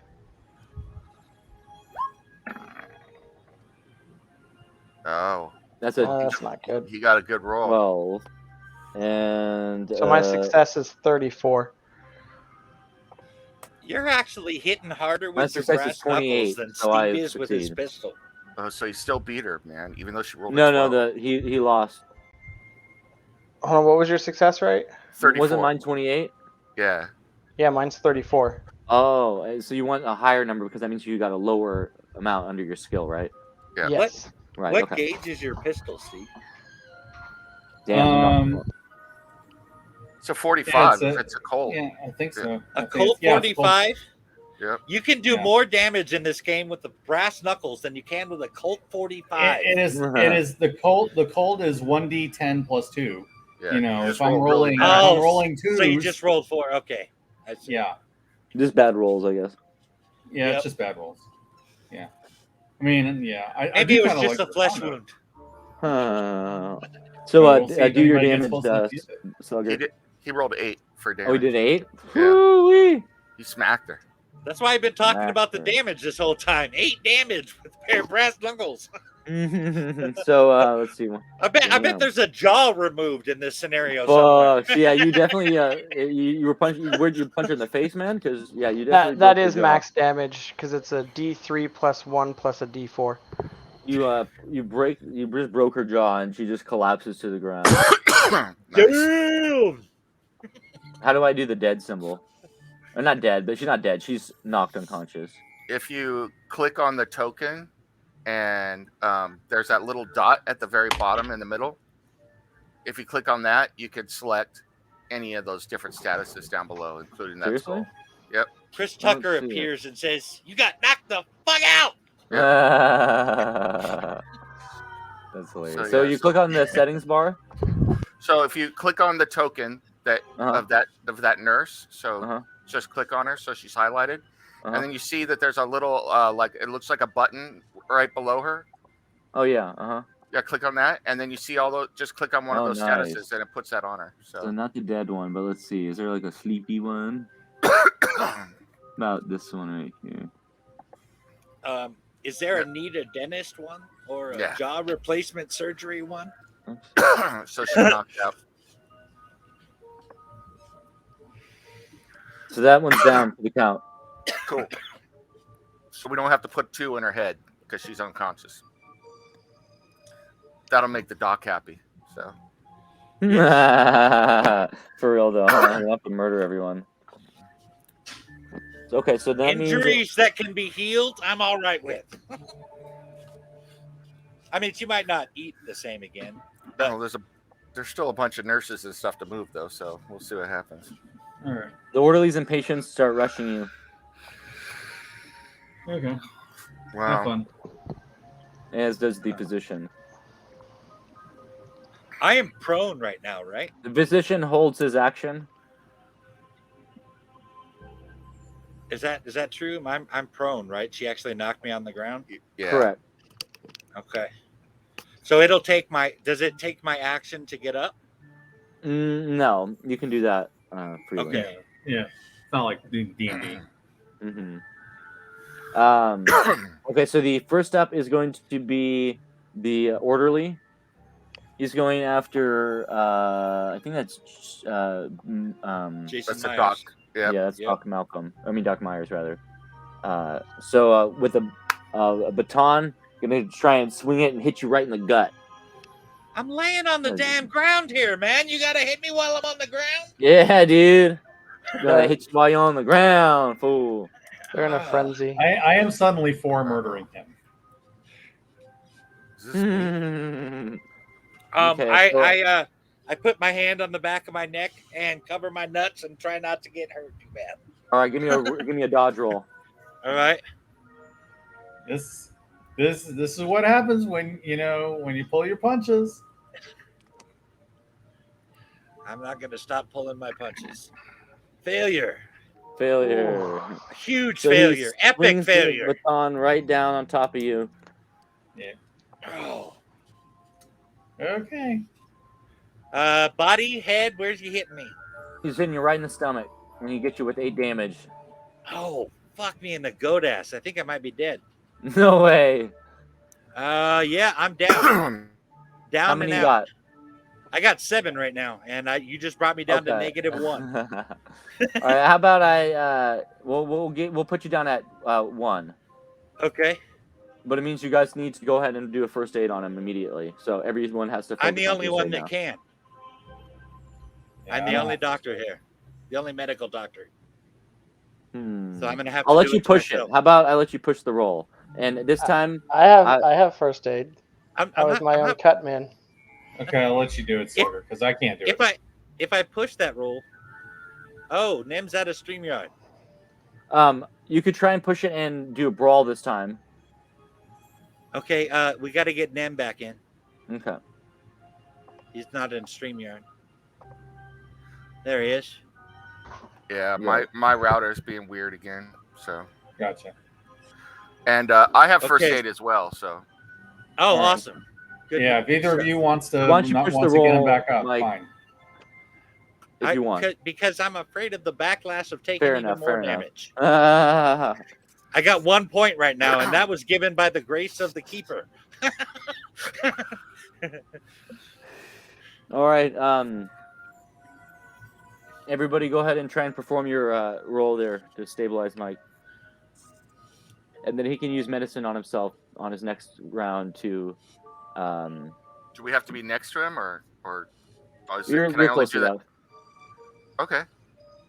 Cool. Well, let me give it a shot. By the power of my mighty beard. No, I failed. So Ah, your beard was not so mighty after all. no, You can push it. Who's all trying? I could push it. Has everybody already tried? Well, no, I think Slugger still has to try. Slugger, go Yeah. for it. Yeah. Let's see if Slugger tries. If Slugger tries, Come on, Slugger. So you push trying to heal me and accidentally, I don't know, put an elbow in my face or something. Yep. Or maybe it takes longer for them to be able to try healing you again, or Yeah, I don't let's know. see how Slugger does. I have no idea how the penalties would work on that. All right. So we're doing this now instead of on our turn. yep. Yeah. Okay. Yeah, go ahead. Do your thing. Isn't that Yeah. different than how we Good, did it good. earlier? Just out of Yeah, but curiosity. I just don't want you to die. We You got love it. you. We love you that much. You're good. You're stabilized. All right. Cool. So Hey, if I'm you get 1 point. stabilized, You're back I up get to 1 2. point. Okay. And so on the next turn, you can do medicine to gain up to potentially up to 3. Okay. That's good. That's a relief there. The other 2 are gonna go ahead and start running towards the others in the back here, like Slugger and what's your archaeologist's name again? I keep forgetting. Anthony, Tony. Anthony. Oh yeah, Tony. Hey, Tony! Tony. Yes. All right, so they're going to run back there, and they're going to go ahead and the patients are going to swipe at you with their long fingernails, trying to scratch your eyes out. You know. So first one's going to attack Joe. All right. What you doing, Joe? You dodging? You fighting? I think I know my answer, but oh wait, let's see. Oh, it's a failure anyway. Doesn't matter. They try and the first one tries to slice at you and just kind of flails wildly. You're able How's to a easily 5 dodge. a failure? That's a 5? I thought it said a 50. Oh fuck, a 5? Oh, never mind. So Right. yeah, that's a success. Never mind. So yeah, Well, she what's your scratched. success rate? 35. And his was 49. Yeah, dang mine's it, never 49. mind. I wish I had he, little guys like that to tell. he He's gets just- 6 to the face. He's just a badass at He brawl. does scratch so- you, but you just you kind of bat it off Dude. like, whatever. I've seen worse in the rain. Slugger Joe was the shit. And Yep. instead, you bring it right back down on top of her, and you give her one of your classic hooks, right in the fucking face. And how much damage does she do? 6 6. damage. So, the nurse takes one and she staggers back a few steps, and then she kind of cracks her neck, and you see blood pouring down her mouth, and she looks at you and kind of laughs maniacally. I guess that was maniacally funny. Mm-hmm. Very creepy, also. I was really hoping for the spitting out of a tooth or something. Yeah, I'm sure there was a few teeth with the blood there. Oh yeah. Okay. Oh yeah. With 6 And points. with The second oh, one, other nurse is going to attack Tony. Yep. And that's a failure. But I will hit her back because my dodge is much worse than my brawl. So I don't know what that is, but I got a 16. Either way, it's a 16. You probably Yeah. Oh yeah. 16 versus floor. Yeah. Yeah. Your brawl is 40. You're fighting against the floor. Yeah, my brawl Run my into brawl is gravity 40. again? So Yeah. Yeah, Okay. So I yeah, think that's so, a man. 24. Yeah. so how much damage is it? It's just like they say in Fast and Furious: when a street fight, the street always wins. That's right. So it's just 1d4, right? Yep. Okay. Bam, 3 points. The old man smacked her back.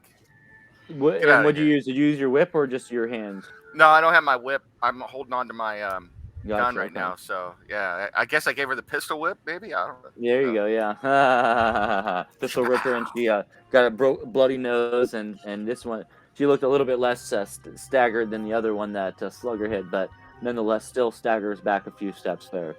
How would you do that? If he was actually hitting her with the pistol, that would hit considerably harder than say if it was with his fist or something. Not Yeah, for a trained boxer. A trained boxer can probably hit harder than almost anything.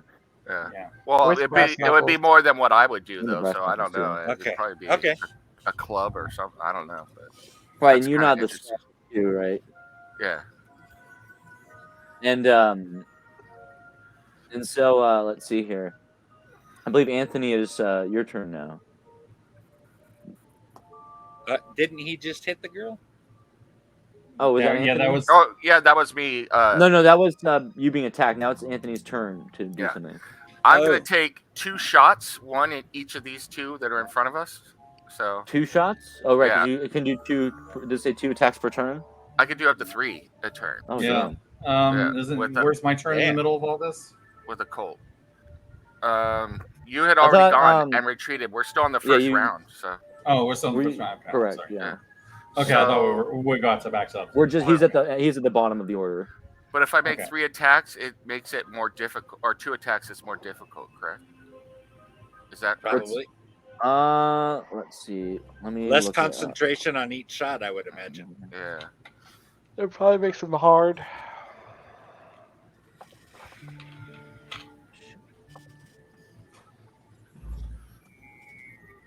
I've been trying to look at the PDF, but now I can't find the place where I saw that and read it before. So Probably in the course. firearms section. yeah.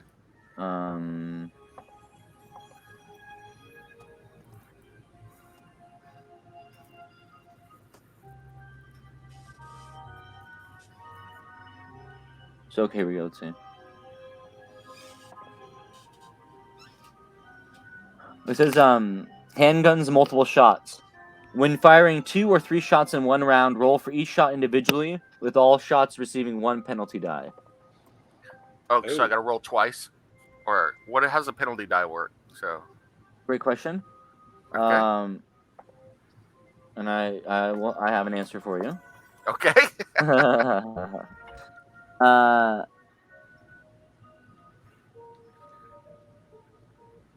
Penalty dodge. Okay, bonus dice and penalty dice. Primarily for use with opposed dice rolls. Sometimes the prevailing conditions, environment, and available time can hinder or benefit a skill or characteristic roll. Certain conditions mean that the keeper may grant a bonus die or a penalty die to a roll. Bonus dice and penalty dice are not trifling small additions or subtractions of a few percentage points, and should not be used without a good cause. If a factor is so small that it would only modify a roll by a few percentage points, then don't bother with it. Driving in light rain should not inflict a penalty die, but racing against another driver in heavy torrential rain, now there's your penalty. For each penalty die, let's see. For each, well, I'll go bonus die. For each bonus die, roll an additional 10's percentage die alongside the usual pair of percentage dice when making a skill roll. You are now rolling 3 separate dice, 1 units dice and 2 10's dice. If you have a bonus die, you should use the 10's dice that yields the lower result.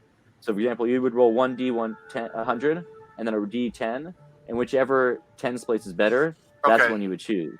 And then if it's a penalty, it's probably exactly the opposite. So. Exactly. All right. You would choose the one that yields the worst result.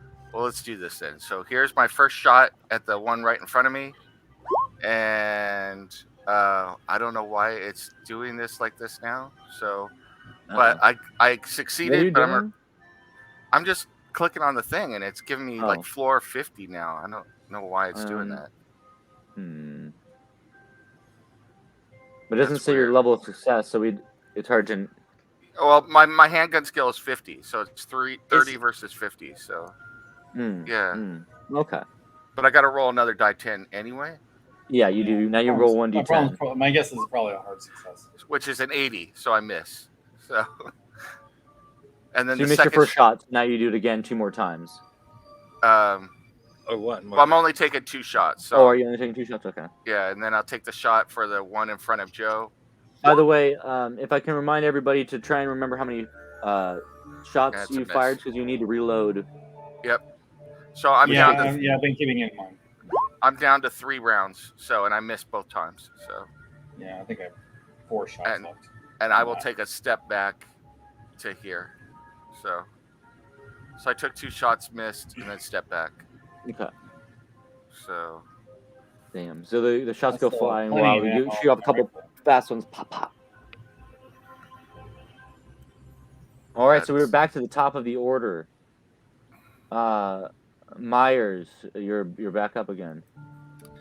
All right, I'm gonna have to do first aid. Oh, Yeah, so actually I would recommend doing medicine. You said I had to do first aid first and then medicine. No, they already stabilized you with first aid, so you're good. Oh, okay. Mm-hmm. All right. Success. So that Hell gives yeah. me 1d3. Yep. Whew. You know, things are starting to look up for Dr. Jason Myers here. Yep. Come on, 3. Yeah, baby. You got it. Hell yeah. All right. And then it's Malcolm's turn. Yeah, I'm gonna take out that. I'm gonna take out that orderly. Like, Doc, I don't hope you don't mind, but I'm shooting to kill this guy.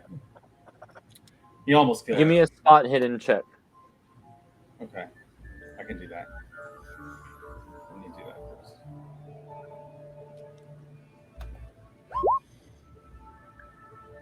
Yep, succeed.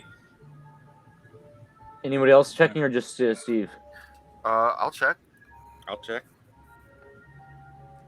Now I'm gonna shoot the guy. Unless, Wow, why is this doing that? I succeeded, so I failed. And Steve, did you you said you shot? Was that a success?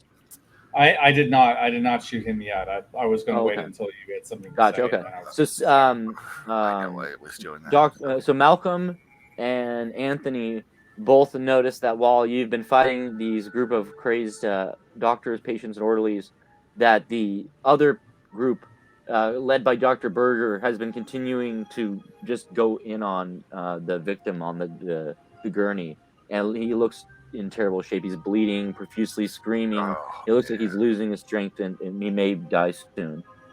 Okay.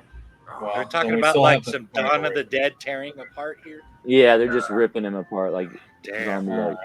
Let me. Yeah. So I'm gonna. Yeah, I'll take my next shot on the hand. That's a Wow, hard big one. success, and 7 damage on the orderly. 7 on the which one? The orderly, the Oh, guy the that orderly, yeah. the guy that tried to kill. And you shot him with your Colt. Yes, I did. So you where were you aiming at, by the way? I was I'm actually shooting to kill on this one. So center mass. So yeah, so you shoot and it hits him right in the chest, and he goes down. He starts bleeding out. Yeah. So That's what you get for trying to kill my friend.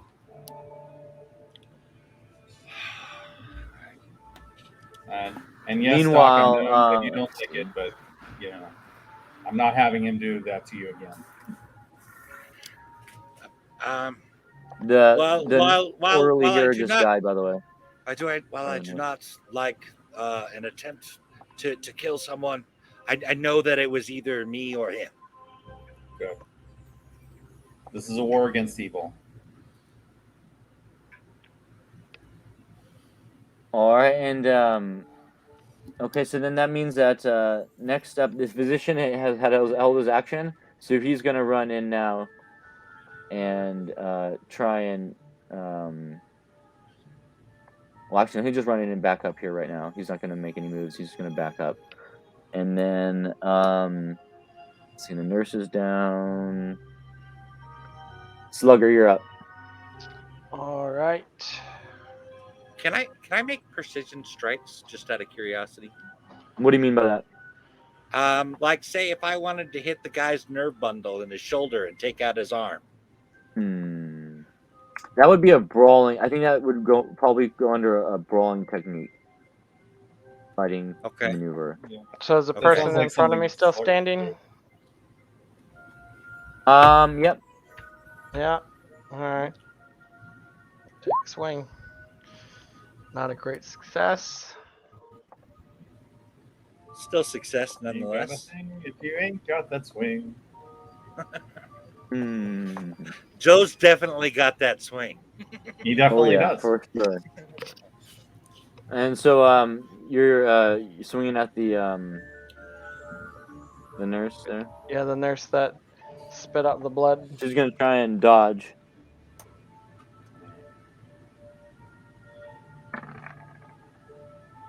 So she tries to get out of the way, but your punches are lightning fast, and she's just not quick enough. 5 damage. She is down, out cold. Okay. All right. I have to say, as Slugger Joe, as methods go, I prefer yours. Hmm. Okay. It's a lot of people between us and the doctor. Yep. Well, if we clear a path, I can try to take him out with a rifle. So the let's see, Slugger went. I'm just trying to make sure So we the don't all die. patient, the final patient that's in conscience in front of you, is going to go ahead and move past you and just go straight for what seems like nice, easy prey right back here. Some Nice. yummy Yeah, treats. you can try. Did I'm going to use my. I'm going to try to use my baton to stop it. you pick up one of the batons? Yes, I did from the orderly that we dropped way back in the. Can I give you the stats on it? Comics. So you can add I was to your- treating it as a light club Well, because they listed it as a nightstick as being similar. the I figured it baton was is a damage 1d4 plus your damage bonus. Okay, let me go and change that then because I had 1d8 because I thought it was a light club. Mm-mm. All right, I'll go ahead and do that.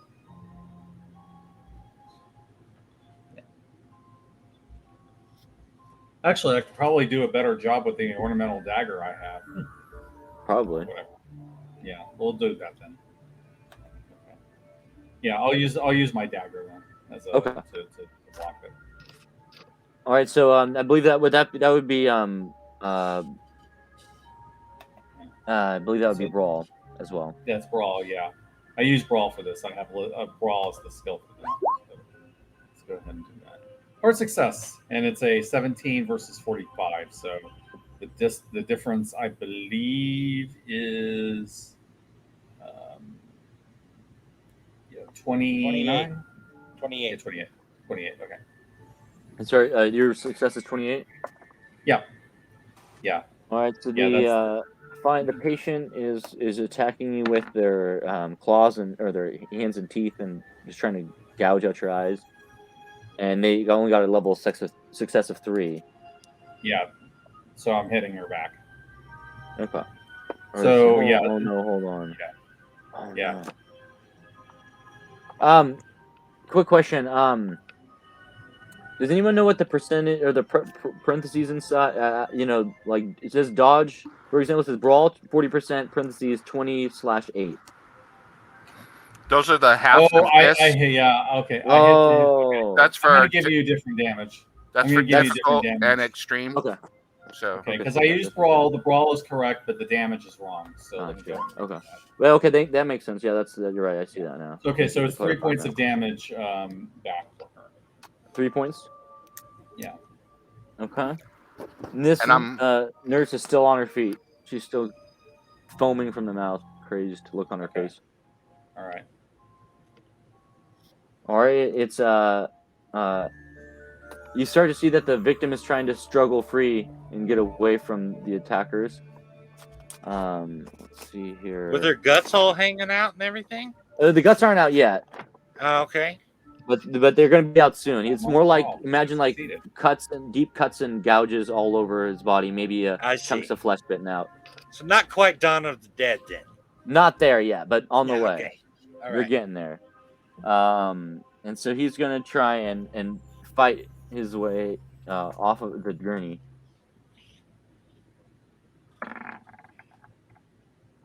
And he 36. managed to success. Let's see, Yeah. against. He's gonna strike the nearest nurse. So she's gonna try and fight back as well. Ooh. Oh man. Let's see. So that's hold on, let me do the math there. She got. Oh yeah, so she got 20. He got a level of success of 14 only. So she managed to throw him back down onto the table, and he couldn't move at all. Damn.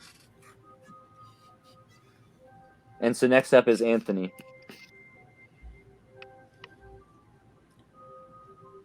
Hey, Tony. Tony! all right. Oh, I'm back. Hold on. His signal's not coming through very well. Oh. Can you hear Are me? you there? Yeah, we can Yeah. hear you. All right. Yeah. Yeah, Okay. my stuff keeps going down, but let's see. 1, 2, 3, 4, 5, 6, 7, 8. I will move here, and I will take a shot at this physician guy that's right there, Okay. standing up. So I will just take a normal shot because I don't want to take the time to reload.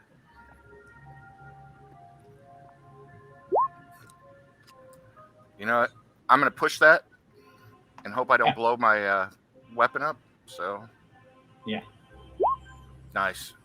Nice. Worked out well. So I hit him for 5 points of damage. And I'm down to 2 rounds in my weapon at the moment. I'm also curious if I have sedatives in my medical bag. I would think so. Yeah. I I would don't think see so why not. too. Yeah. All right. So how much damage did you do? 5. 5 damage. And With I'm what shooting weapon? my Colt. Oh. What were you gonna say? I'm shooting to kill. So Shooting to kill as well. Yeah. So you also aim for center mass, but your shot goes just a little bit wide, Shoot to and kill. you just kind of graze them in the arm, or not Okay. graze, but you hit them in the arm. Like so, you know they're hurting, Okay. but they're still up and moving. So you're just completely swears under his breath. disregarding the arrangement we made. You've been tackled and hurt. There's another guy getting torn apart and they're threatening to pull his entrails out. They've tried to hit me. They're crazed. They're shrugging off attacks and shots and being punched by a full-blown fighter. I think. But we're at is the there point where- another option? Not for me. So I don't really see one either. I mean, I have no ability to defend myself other than with this gun or a whip, and there's too many of them to use a whip right now. So Okay, but you could take him out by blowing out his knee. that's an impossible shot to make. I could, you're right, but that was probably an extreme shot. So I'm too old for this shit. I'm telling you, my next shot you're not gonna like. I'm sorry, You're already trying to attack. I'm bringing other knowledge into the game, It's the which chaos is of the. Oh, sorry. I know exactly how hard it is to try and shoot and hit a body part, which is, especially in combat, it is. It's not easy. That's all I'll say. So. All right. So as the chaos of the scene just continues on, and people are dying every which way, suddenly the atmosphere changes, and things get a little bit more sinister. And you notice something. You remember the strange occurrence in the water near the reservoir that you saw, and suddenly an aura begins to emanate from the lake, Oh, and some shadow forms in the lake, and out of the lake emerges a giant creature, a serpent of enormous size, and it towers above you. This huge, saucer-sized reptilian creature. Reptilian creature has these eyes that stare back at you. Are you guys seeing this, by the way? I am. Yeah, Yeah. I see it, I had to I adjust just it. rolled it. It's loaded Yeah. pretty slow, but it's loading. So There it is. Okay, you have to. I think it's not loading slow. You have to scroll up. I realized. To see the creature. Yeah. My bad there. I had to pull it down some. So yeah. Okay, gotcha. So yes, the creature breaks the surface of the water and passively observes the carnage done in its honor. Everyone, give me a sanity check. Lovely. Oh man, another one. Hard success. I've Don't make it- built up Yeah, some I mental failed. fortitude since the last time I lost some sanity Do I points. want to try to push that? I failed again. Yeah. So everybody fails. Give me a 1d8 sanity loss. I didn't. man. I didn't fail. If you failed, you don't lose any. Okay. I I just only lost one. I just lost 7. Oh, I just shit. lost 3. You're temporarily insane. You Yeah. are insane in the membrane. Insane in the brain. Yeah. So whatever I do for temporary insanity, Alright. I'm there. So What's that? Oh, sorry. How much did you lose? 7. Oh, Yeah. Jesus. Yeah. Okay. So let me tell you what you need to know. What was your sanity at before? Because you've already lost like 5 or 6. I was at 39. Hey, have you Yeah. lost what is it, a 5th or something like that? Not quite. Close, but Oh. not quite. Oh, damn, that is not good. Okay. Yeah. Let's see here. Let's say we try to kill the doctor and run. I'm all for running now. Yep. Okay. I'll Myers take a is shot kind of moving. freaking out about the last time he saw one of these creatures crawl out of a lake. He is definitely down for the running option. Yeah, we're not fighting this thing. I keep muting because I'm eating insanity tacos, so to make me happy. Okay, so if an investigator loses 5 or more sanity points from a single source of sanity lost, sufficient emotional trauma has been suffered that the keeper must test the investigator's sanity. I will ask at this point for an intelligence roll. Okay. Well, that's something he's got in abundance. That should work out. Yeah, it'll help. That's education, I thought. I have education, not intelligence. Oh. Oh. Oh, damn. If the roll is failed, the investigators repress the memory, a trick the mind uses to protect itself and does not become insane. Yes. I have repressed memories. I need to go see a therapist. So.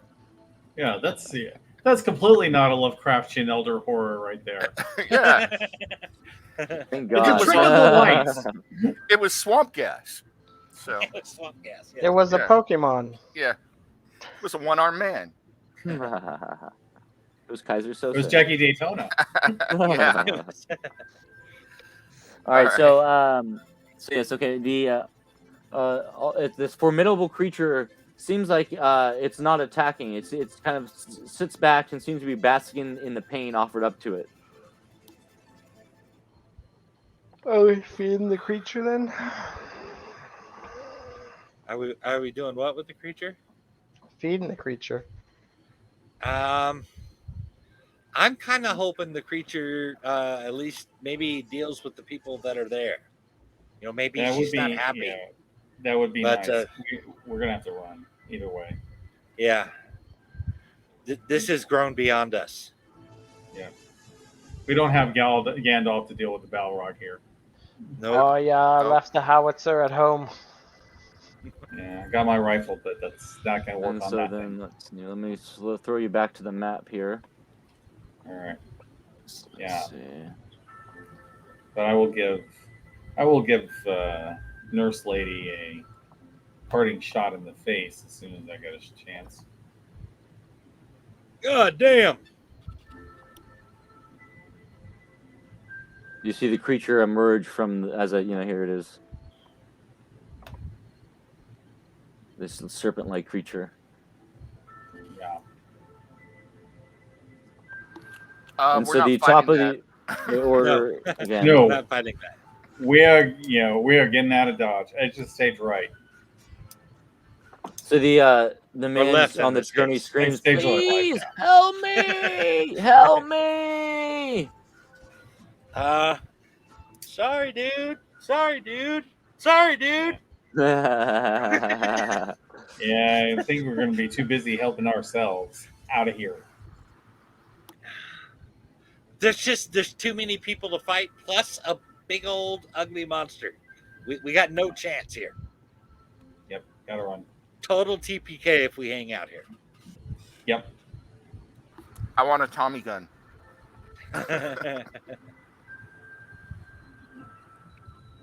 So yeah, what's the plan?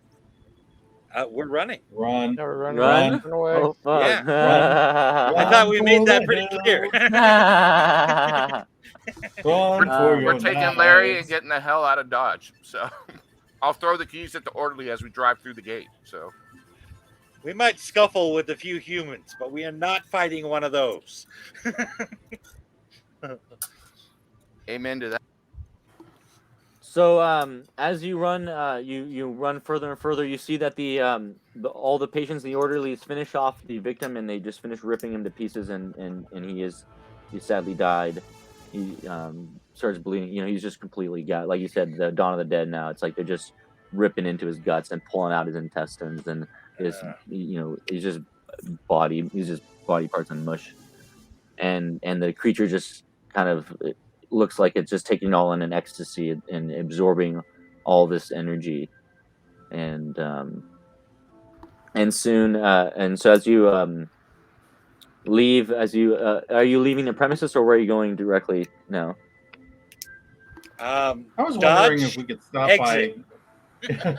I was wondering if there was any way we could like stop by, the doctor's office and see if he had anything of interest before we left. But unless you think that we're in too much in danger. I was figuring we were getting in the car and getting out.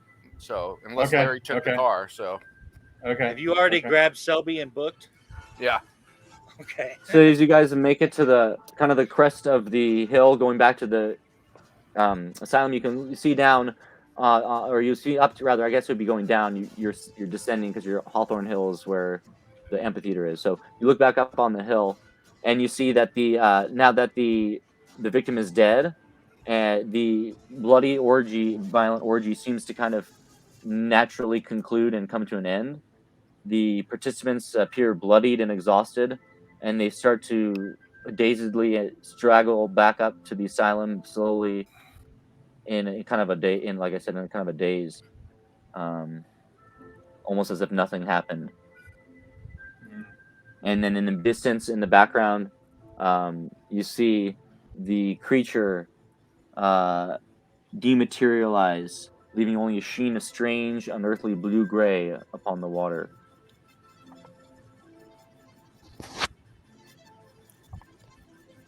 Well, I say put your foot. What? You cut out there, Nim. I say that we run. So keep going. All right. So you guys leave I have a thought. Mm-hmm. What? Well, we just we know that all the guys that were just doing this little ritual here are all worn out. They're hella tired. Yeah. They're probably just going to be kicking it at best. If we're going to be doing some searching around the asylum, this might be a good time to do it. That's what I was thinking. Yeah. Yeah, I want to at least check the Becker's office or whatever his name was. Are you prepared to kill them? No. If they try to kill us, yes. Otherwise, I'm not trying to kill them. A good stopping point for today. We've been. Yeah. Oh no, you guys are pretty much at the end of the scenario. Oh, yeah. I would say let's just finish it. Yeah. Yeah. If you can, Scott. Yeah. So I would say, try to. Yeah. Let's at least try to see what's in the head doctor's office. See if they had anything of interest, and then go. Okay, that sounds fair. We can just we don't have to do the whole thing. We can just make it quick since it's we can start wrapping up there. Okay. So let me go over here. Send you to the asylum. I'm gonna go ahead and switch the music. That's pretty intense. And so so we're going to the doctor's office, right? Yeah. And so you make your way back to the office. This time, it's abandoned. There's no one there in the asylum's office. You look around and you notice, some of the things that use degrees and different things of that nature. But let's see here. Other than that, you as you said, the diploma certifications, large filing cabinets. There doesn't seem to be anything out of the ordinary, other than that picture of St. George and the dragon. That was all so strange. Let me see what that was. There's also Yeah, framed Salem. I did a spot hidden on it, by the way. Spot hidden. Let's see here. And it succeeded. Hard success. And so, what were you asking about? I was just trying to see if there were like any documents or anything unusual in there or anything that we missed. So not about specifically the painting. I would actually like to see if I can take the painting off the wall. That would be a good idea. You can do that. Well, it depends on how it's hung up there. You can take it off, but there doesn't seem to be anything behind it of note. Okay. Is there anything in the frame or the painting itself? Does it feel like it has any lumps across it? Give me an occult check. Okay. I have occult. That should work. Or you can also give me a. In addition, you can also give me a love Cthulhu check as well. No, I have much more occult than I do Cthulhu. Okay, so occult. Yeah. And I failed miserably. I doubled. What about you, Steve? Do we want to? I failed. I'm trying to decide if I want to push it. If I want to push my luck.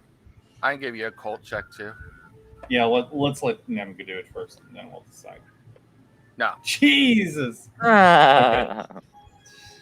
I'm still freaked out. I'm temporarily insane. I'm denying everything now. I'm like, there's no painting. I don't even know what I'm looking at. It doesn't exist. Let's try it. Ouch. Failed again. Okay. I'm done. All right, so you guys gonna head out? Yes. Yeah. Okay. So as you leave, you see a lot of the doctors and patients are starting to reach the hospital main, and they don't even really look at you as they just kind of slump their way back into the hospital. Let's see.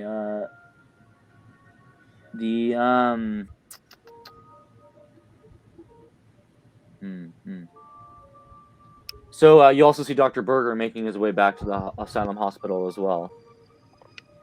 And so then you leave the hospital and make your way back to the your detective's headquarters here. Yeah. The PI office. And let's see. I feel like we lost that one, with the exception of being able to save Larry, which was, of course, our original mission. But that was our main mission. Yeah, we got a small win, but that was it. So yeah. So he's gonna have to be hidden really well, though. He's got to get well away from here. Yeah. Last time was a complete failure. We didn't save anybody. Yeah. We saved a couple people, but not many. Oh, that's true. We did save a few. Everybody give me a spot hidden check. Oh. No. And a failure. Extreme success. I got a success. Slugger got a success. Everybody but Mike. If you those who succeeded out of the window, you've seen that from the direction of the Danver's Asylum, an extremely bright light appear in the sky, or in the area surrounding, and shoot into the sky, and it feels like an earthquake was going, with the sound of distant rolling thunder. Yeah, we are getting hell out of Dodge. And then all of a sudden you hear a knock on the door. Knock, knock, knock. Okay. Yeah. Go and check. Hi, this is Officer Jenkins with the Salem PD, or the Danvers PD. So I'm here to. Yes. Well, you see, we're investigating some strange occurrences. This, by the way, this is let's just say this is the next, for sake of argument, let's just say this is the next day you've met up, and things are kind of in the aftermath, right? So he says, we're investigating some strange occurrences that happened over the Danver State Asylum. You wouldn't mind if I come in and ask you some questions, would you? Of course not. So he comes in, he says, well, you see, Dr. Berger, he reported that you broke into his facility and kidnapped one of his patients. I told him I'd look into it. There's no merit to that, of course, is there? Oh, Nope. no, absolutely not. We did So you not don't know kidnap one about of the his patients. whereabouts of one Larry Crowell? Nope.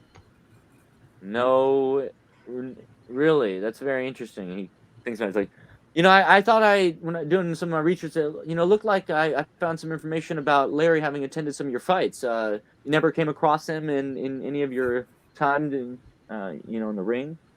A lot of people see me fight. You don't Interesting. honestly expect him to know everyone in the crowd, do you, officer? I suppose not, but it is concerning that Dr. Berger is a esteemed member of our society, and we don't take these kind of allegations lightly. In fact, we Of course not. found several dead bodies in the facility that were shot with a Colt That's handgun. You terrible. don't happen to use a Colt, would you?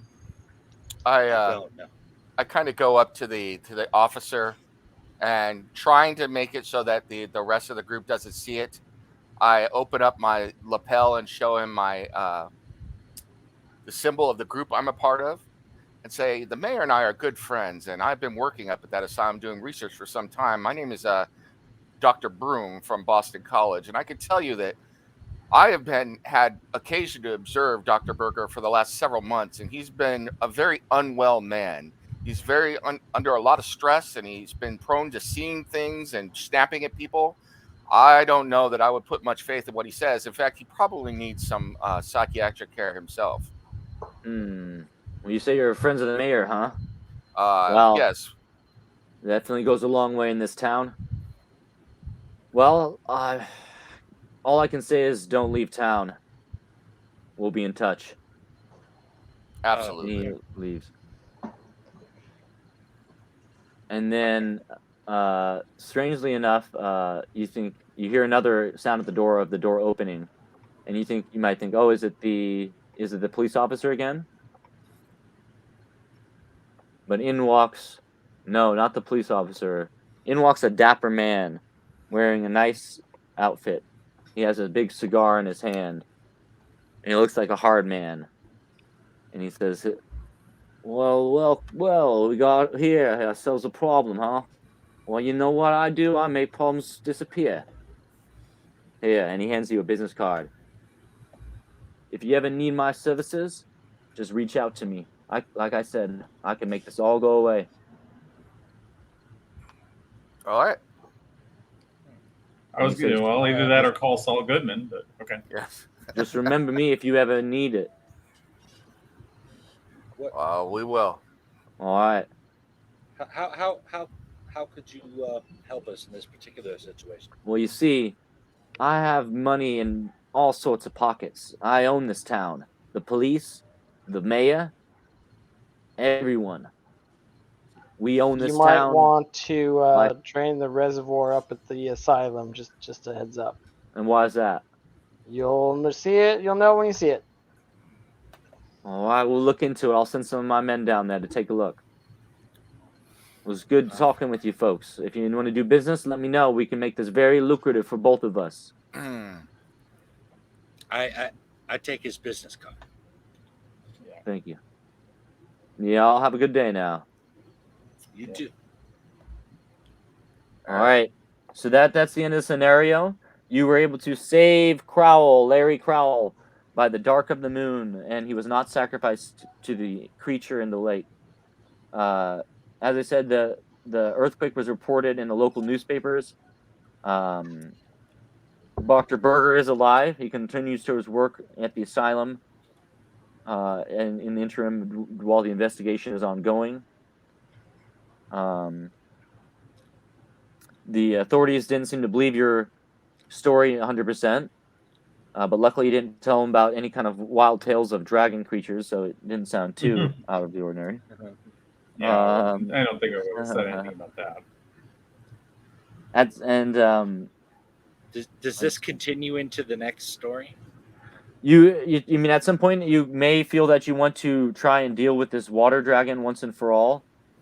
Such a task would be difficult, and I would remind you it would require further research in order for you to be able to take something like that down. Perhaps in time, once you have gained a greater knowledge of such monsters and their magic, you might be able to return in a few years better equipped. The task of tracking down information about the creature and how it might be dispelled or killed could be something that you could attempt to do in the future. Right, but in a later session, in another adventure, can we call up this guy we just met? Oh yeah, definitely. Oh yeah, any contacts you make, you can you're now yours. You can put him in. In fact, on your character sheet, there's like a contact section. You can now put him. Okay. What was his name? Or what name did he give? I guess would be a better way to put it. I don't think he gave a name. Is it on his card? What's that? It is on the card, yeah. Oh, you're asking, right. I'm asking you. Okay, what's this guy's name? So his name is... I didn't actually come up with a name. Let's go with Vito. Seems like a Vito. Vito Luciano. It's my cousin Vito. Yeah. Vito Luciano, huh? Mm-hmm. We had to go with Luciano.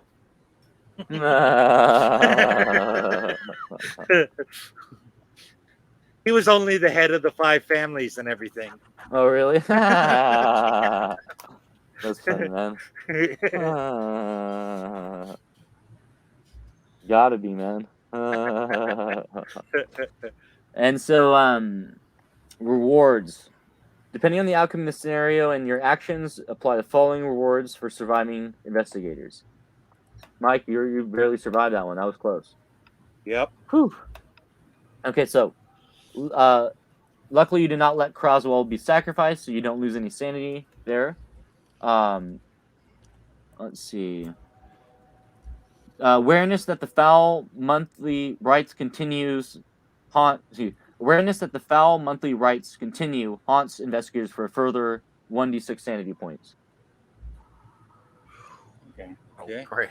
Can we take another dice 6 sanity points? Mm-hmm. Okay. Oh, fuck me in the goat ass. Well, I only took 5. 2 that time, so. Oh, 5. I took 6. Ouch. Yep. All right. Luckily, though, that means I'm going to need some therapy next session. Well, actually, lucky for you, because you guys rescued Larry Croswell, you get to gain 1d8 sanity points back. Ooh. Oh, okay. Great. I got 7. 8. Nice. So I'm actually at a net positive now. I think I'm back at 49. 2. Yeah, I'm at 49. All right. I had lost a third of my sanity points at that point, so getting 8 back is nice. Well, at least next session you can get back potentially 3 more points. Yeah. Yeah. And some healing. Yeah. All right. Yeah, and we can work on our skills too. Yes, and killing... You did not kill Dr. Berger. He survived. Let's see. I was tempted, but it seemed like, no, that's not right. You were not able to expose the Dr. Berger's practice at the asylum, so he was not arrested.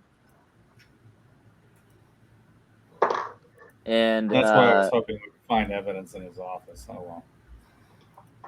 And investigators who believe they have stopped the threat of the creature, whether or not this is actually the case, perception is reality after all, gain an additional 1d6 sanity points. I do not believe we did that. Yeah, I don't believe we did that either. So yeah, we did our job there. All I know is we got Larry out. That's all we did. That was your main goal, right?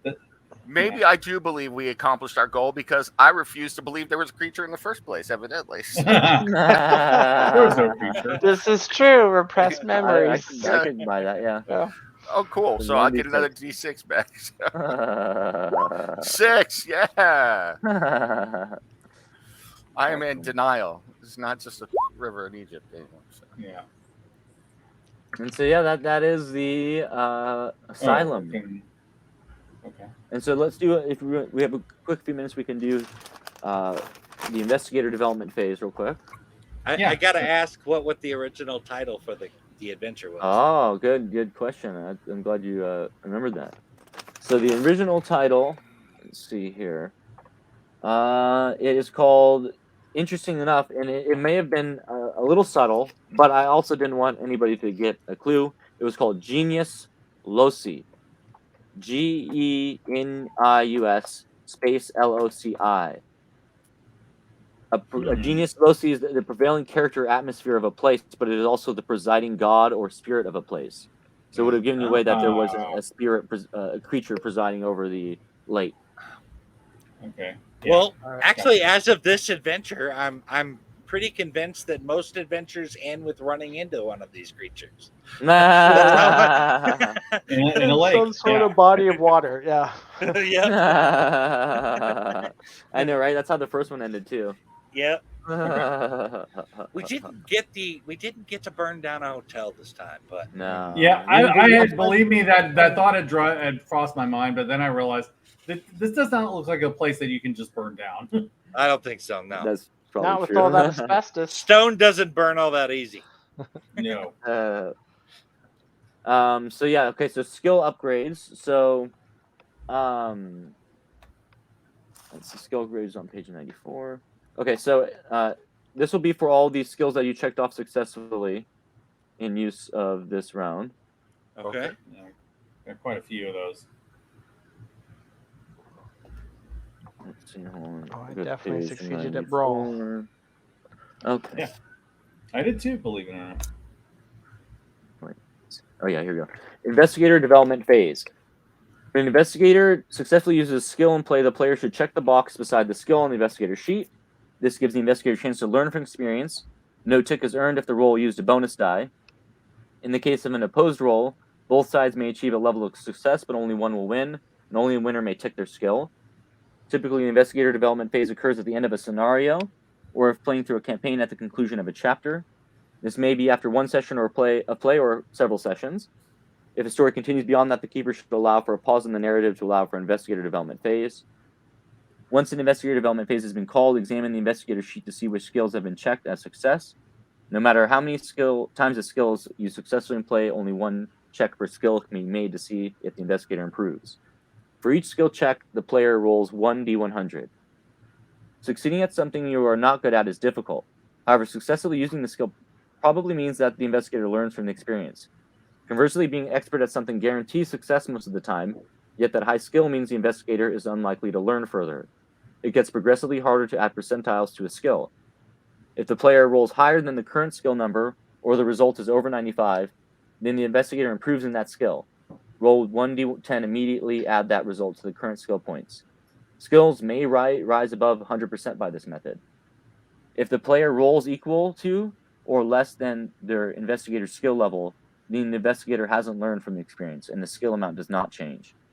Repeat the procedure for all the skills that have been checked, then erase all skill checks on the investigator's sheet, so that it can be checked again during the next game. Let's Very see. cool. So this is for archaeology then? So I rolled under, so that's no good. All right. And if anybody gets a skill of 90% or more, let me know, because you get a bonus. I got a 99. But no, like if your skill goes 90% or higher. Oh, yeah, okay. Mm-hmm. History. Nope. I didn't improve history. There we go. Let's see. Navigate. Nope. 4. Yeah, my history didn't get any better. Occult. Nope. Ah, okay. So what did I improve? Not improving. Sorry. I had a lot of stuff I couldn't improve.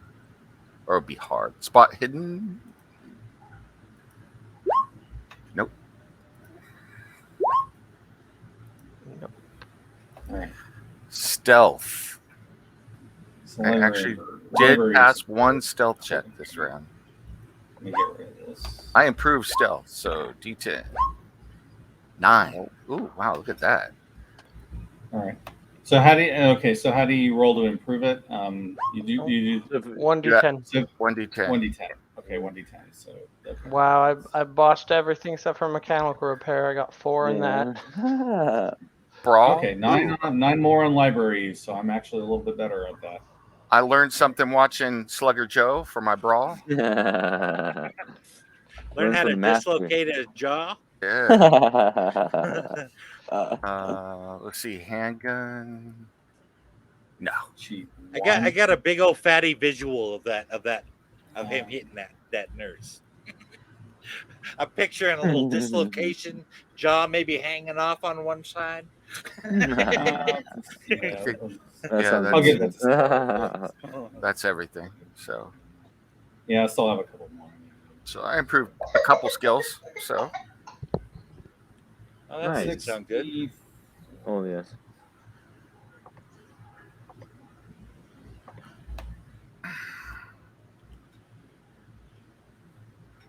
What was it? It was 2d3 for healing? I'll add that to. I'll add that to handgun. Oh yeah, the healing. I think it was 1d3. 1. Or was it 2? For what?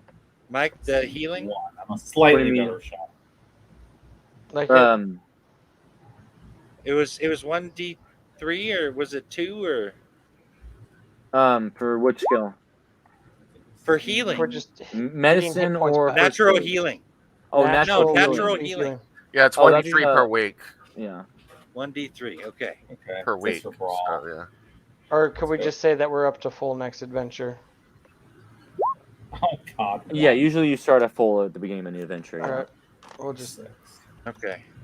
Because my adventures usually set months apart, so if you're that's many weeks. All right. All right. Regain sanity. How do we regain sanity? We can only do 1d. It's a certain amount per week, isn't it? No. Or is that going back to full 2? No. If it is. No, that's neither. I'm about to get into what I'm about to get into right now. Okay, I improved my intimidate. So there are some things that you can do to try and get retreatment and recovery from insanity. Okay, so increasing your current sanity points. There are 4 ways to, there's a number of ways you can increase your sanity points. A feature reward, that's what I gave you at the end of the session. Yep. Increasing a skill to 90%. Anyone who increases a skill to 90% gets an award of 2d6 sanity points at that time. Psychotherapy. Nope. You can go to psychotherapy. Intensive psychoanalysis can return sanity points to investigator or patient. Looks like I got some there's also therapy in my self-help. An investigator may choose to spend time with one entry listed in their backstory, which could act as a form of psychological support. I'm gonna go see my boxing trainer. Is anybody interested in work out my aggression? I'm good. I'm seeing a therapist. Okay, run the options by me again. I'm sorry, I was rolling. Let's see. So you don't have to worry about temporary insanity. See, okay, no one went temporarily insane, right? Nope. No. And nobody went indefinitely insane. No. Nope. Not yet. Okay, so although I gotta say, Tony was really pushing for it. Yes. That was the most amount of sanity points I've seen lost so far.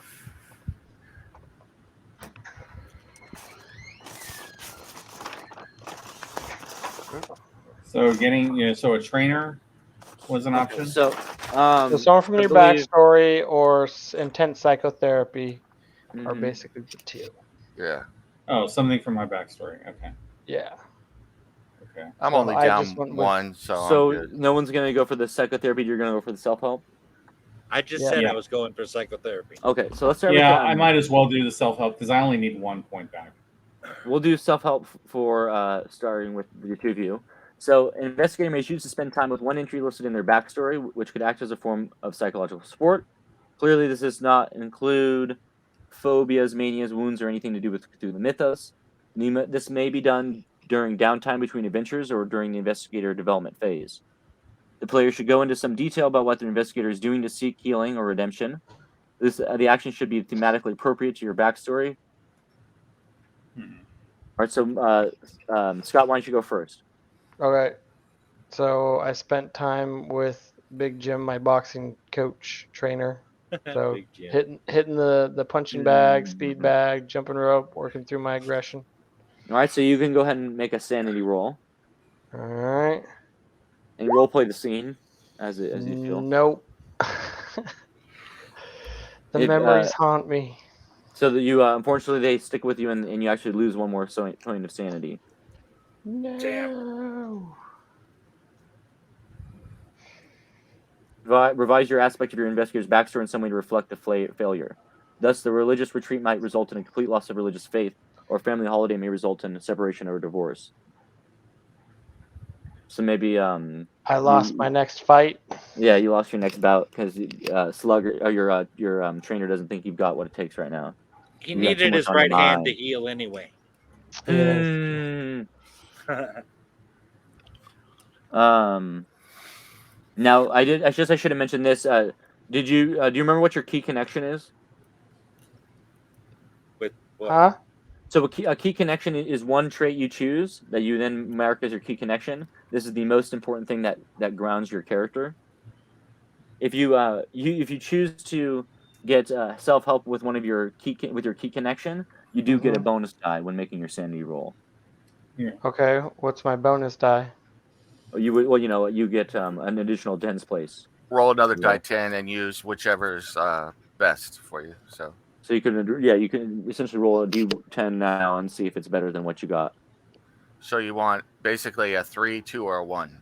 So yeah.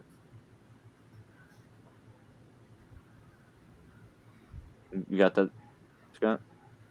I mean, I'll roll, but I don't get it. Oh, really? You're replacing the tens side of your roll for sanity. So you just got a 43 now instead of a 47. Actually, he got a 37 instead of a 47. Oh yeah, sorry, 37. You're right. My bad. 37. Okay, so now what does that mean? So that means you succeeded. So you now get 1d6 sanity points back.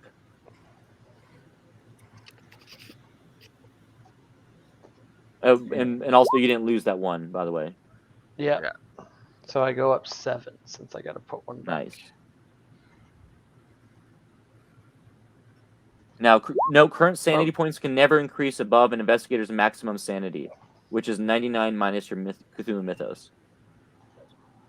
All right, there we go. 50.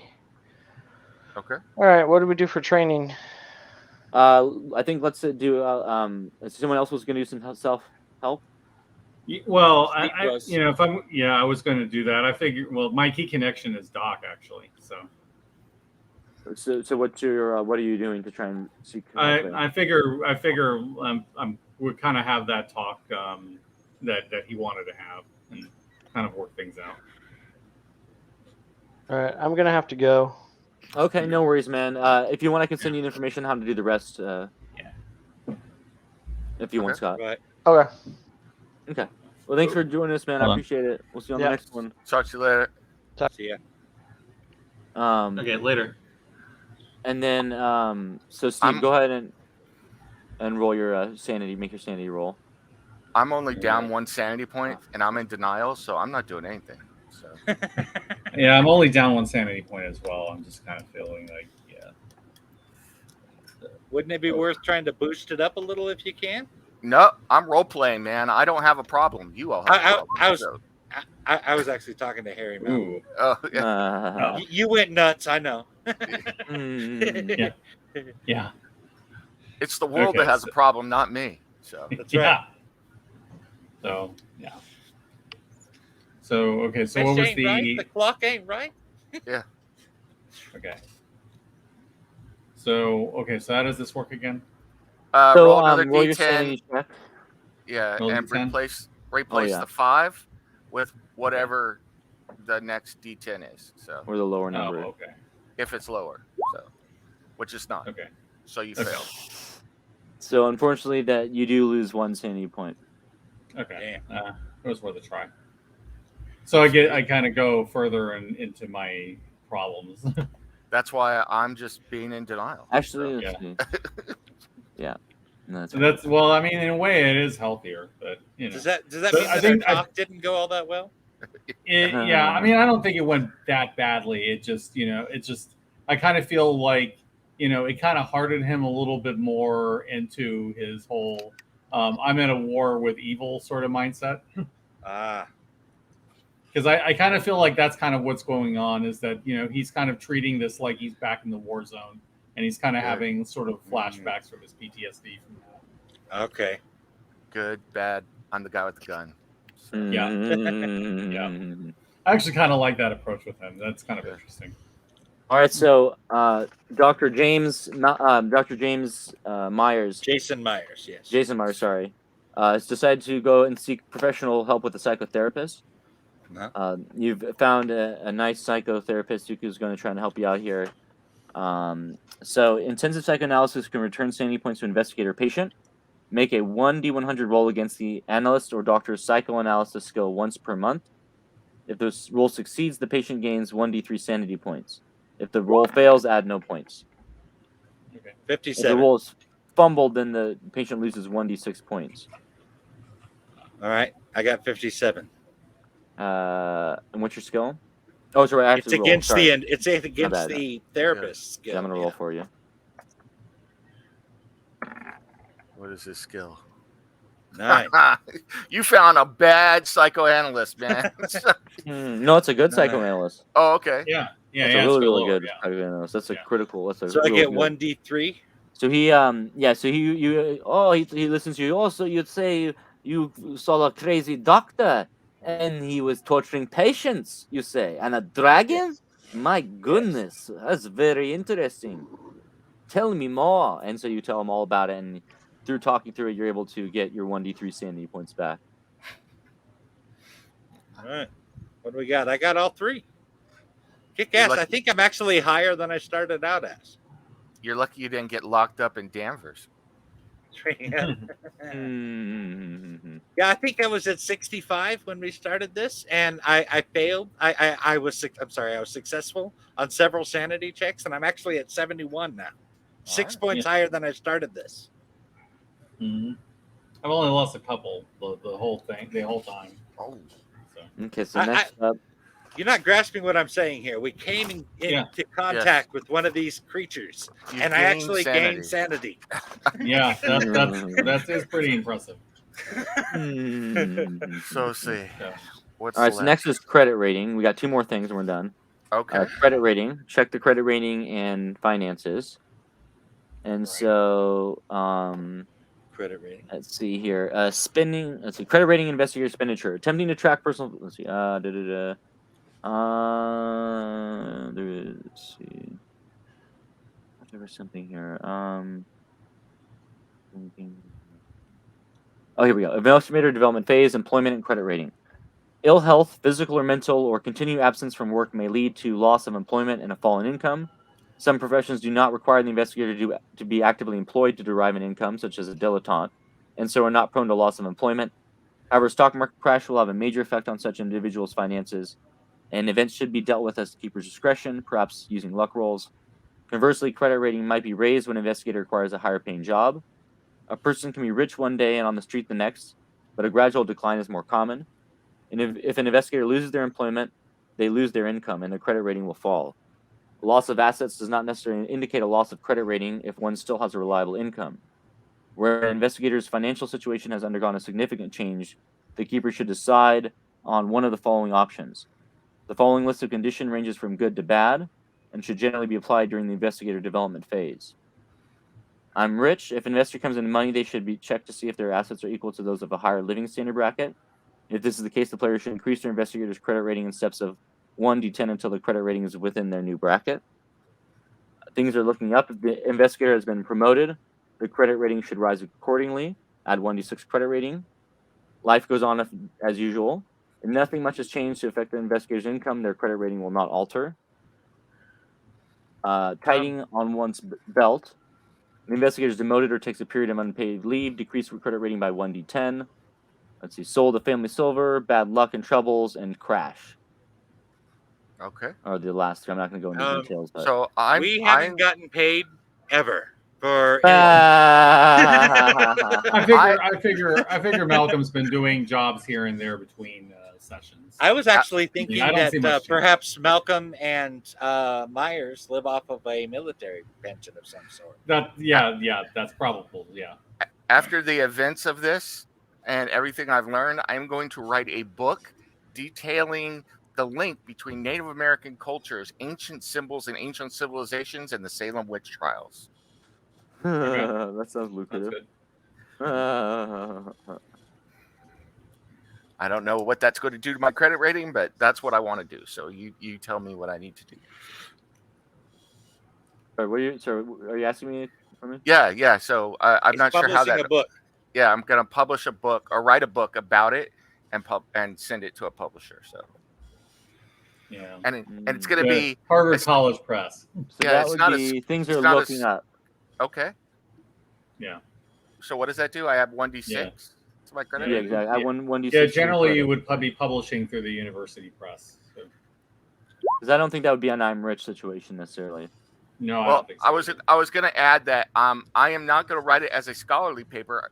I'm going to capitalize on the need for people to love the occult and paranormal and write it in that type of manner for the general public. Yeah. So okay. Since I don't believe any of it's real anyway, but it makes a great story. So so I'm still looking up though. So 43. I think so. Yeah. Okay. So you may not think it's real now, but you will. Because the general public might not buy it. You know, the general public might think it's more for fun.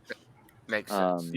Yeah, pulp, like a pulp novel or something. So I went up to 43 for my credit rating. Weird Tales. Damn. Do I get my cash back? Let's see here. I don't believe so. No, you'd have to earn more cash back.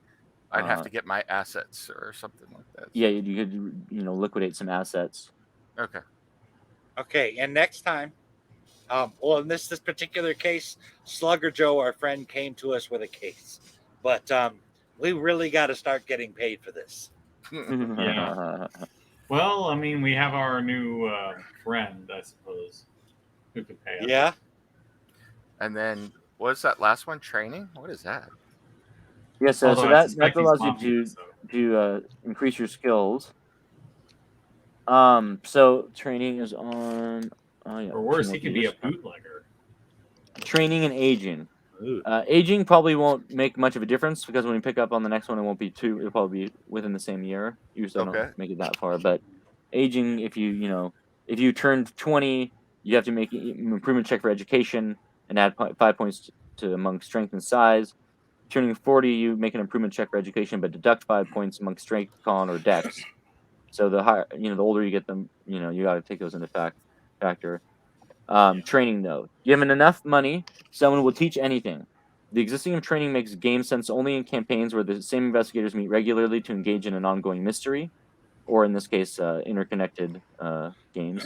One should not go to school and learn more than 1d10 points in a skill per 4 months of game time without good reason.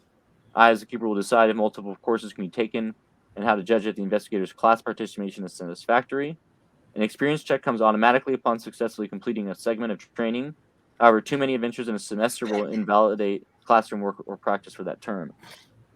At Brain my just discretion, gets overloaded with knowledge or something. Well, if you're too busy with adventures, you don't have time to study. I think that's the idea.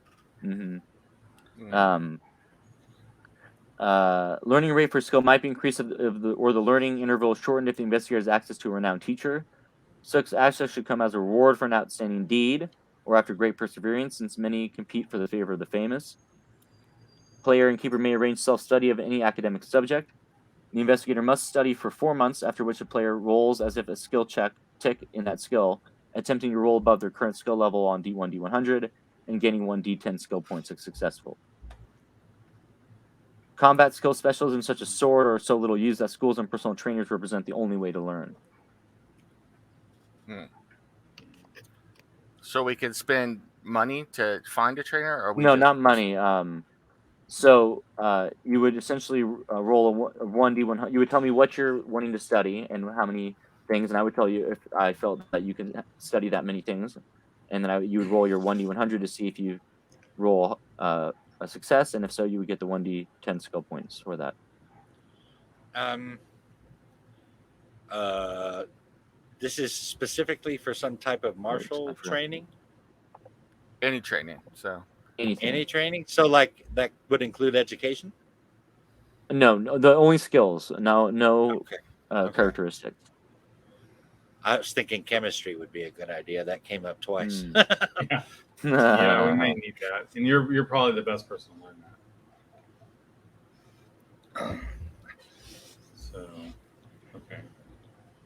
How do I decide how many skills to study? What's that? You said you're talking about like rolling something to determine how many skills you can learn. Oh no, I don't think I said that. No. Okay, maybe I just misunderstood. It says I said one should not go to school and learn more than 1d10 points in a skill per 4 months of game time without good reason. Oh, okay. So just choose one skill and then do the roll. You can choose multiple, but you have to tell me, and I'll judge if I feel that you can take that many of that nature. I may say no. I think you can really only handle one of that nature. You can't handle For example, if someone taking advanced physics might not also be able to take chemistry. All right. Especially when you have a day job and you're going on investigations. I would like, if possible, to locate a occult expert in the area and do some research into that.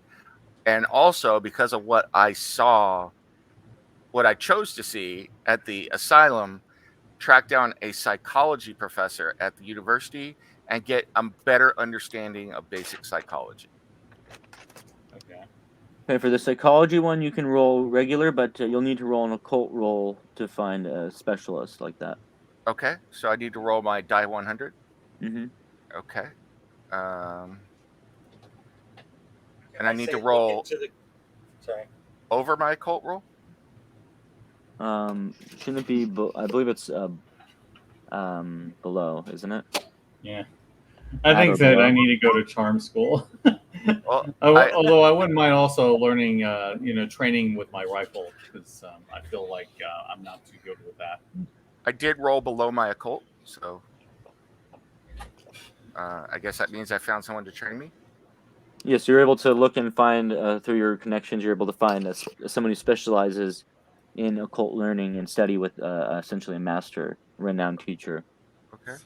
And so for that one, I'll allow you to get a 1d12 if you succeed. Okay. So here's my d12 for occult, and I rolled a 7, which brings me up to 57. Can I research the Cthulhu mythos? No, that is one thing you cannot. You can only learn that from your experiences with the mythos directly. And then psychology is a d10, so I add 6. So I'm up to 16. And did you do your d100 rolls for both of those? I didn't do it for psychology, so just roll a d100 for that. Mm-hmm. Okay. Exactly. I rolled a 31 against my value of 10 for psychology, so I guess I did find someone to train me then. Or no, so I think you misunderstood. So we can go and let's slide this time, but essentially what you were doing is first you were rolling your occult roll to see if you could find a teacher, and then you would roll it again to see if you actually succeeded in that. Oh, okay. So I found a teacher. Let me do it again. It's fine. Okay. Here's to see if I learned. So, 17. So I did learn. Okay, perfect. So then you can just keep the same amount then. And then for but psychology, that one is since that one's a little bit more just a normal course, you can just roll the 1d100 to see if you succeed. Or did you already do that? Yeah, I rolled a 31 against my 10 value, so I'm dumb when it comes to psychology. That's funny. Myers would study the occult in his off time anyway. Okay, that's fair. And so in that case, you may have already have connections.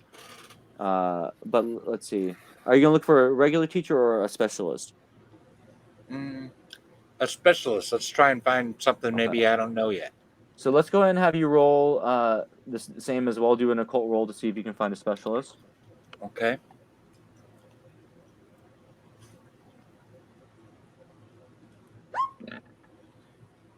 I did not. So you look around, you can't find anybody. You should have just asked your buddy here. He had a good teacher you could help you with, but You unfortunately, know, he didn't ask. If you allow it, he could have reached out to me, and I could have brought him into the university where I was learning. So Give me a luck roll, Mike. Okay. You can assist him too. You can both assist him. all right. Okay. All right. I can do that. Luck. I failed my luck, so Mm-hmm. everybody's Yeah. and Mike passes luck. If I can find it. Mike. There Mike, it is. Mike, No? Mike. It's up top, Oh. right under your gender. Oh, okay. I was looking down at the wrong thing. Hey, look at success. that. Yay! Okay. So you happen to just get lucky and overhear him talking to Malcolm about how he's going to be taking these courses in the occult, and he had found this incredible specialist, this guy who really knows his stuff, to help teach him because of all the weird stuff that you guys have been seeing lately. All right. And so you're able to kind of piggyback on that and take some of the courses. Take some of the courses with him. So go ahead and roll a 1d100 to see if you succeed on your occult learning. 61. Is that a success? It would be based against my occult score. Mm-hmm. Occult 35. No, I failed. Oh, so you didn't really absorb too much in the class, unfortunately. Damn. It was a lot. It was pretty. It was pretty dense stuff, and I think you passed out at some point. Maybe you fell asleep. So what you're saying is that if I ever want to learn locksmithing, I need to roll a 1. Yep.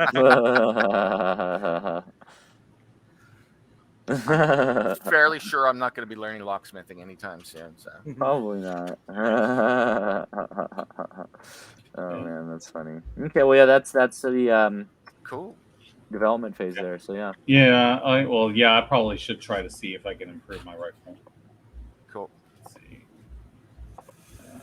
Well, thank you guys for having a fun session. Yeah. I wanted to lay seeds at the end with the police investigation and then the gangster guy coming in. That definitely is laying seeds for the next scenario. Cool. So, all right. I'm gonna go take some drugs because I'm hurting. Man, sorry to hear it. Nah, it's all right. It's normal. Okay, It's just yeah, I've been sitting up a while, so I gotta go. Yeah, no, I get it, man. I started the session went so long, I didn't even. This was a big game. This one really was huge. I'm fine. I was having a good time. So, but I'm gonna Good, go. man. I'm glad to hear it. Yep. I will talk to you guys tomorrow. So, Excellent. have a good I one. will see you See you guys. Thank Thanks you so everyone much, watching Mike. on the video. Yeah, thank you Yeah. as well, man, for joining us, man. I had such a blast. This was really fun, and hopefully we can get you guys on another game in the future. Hell yeah. Absolutely. Absolutely. Talk to you guys later.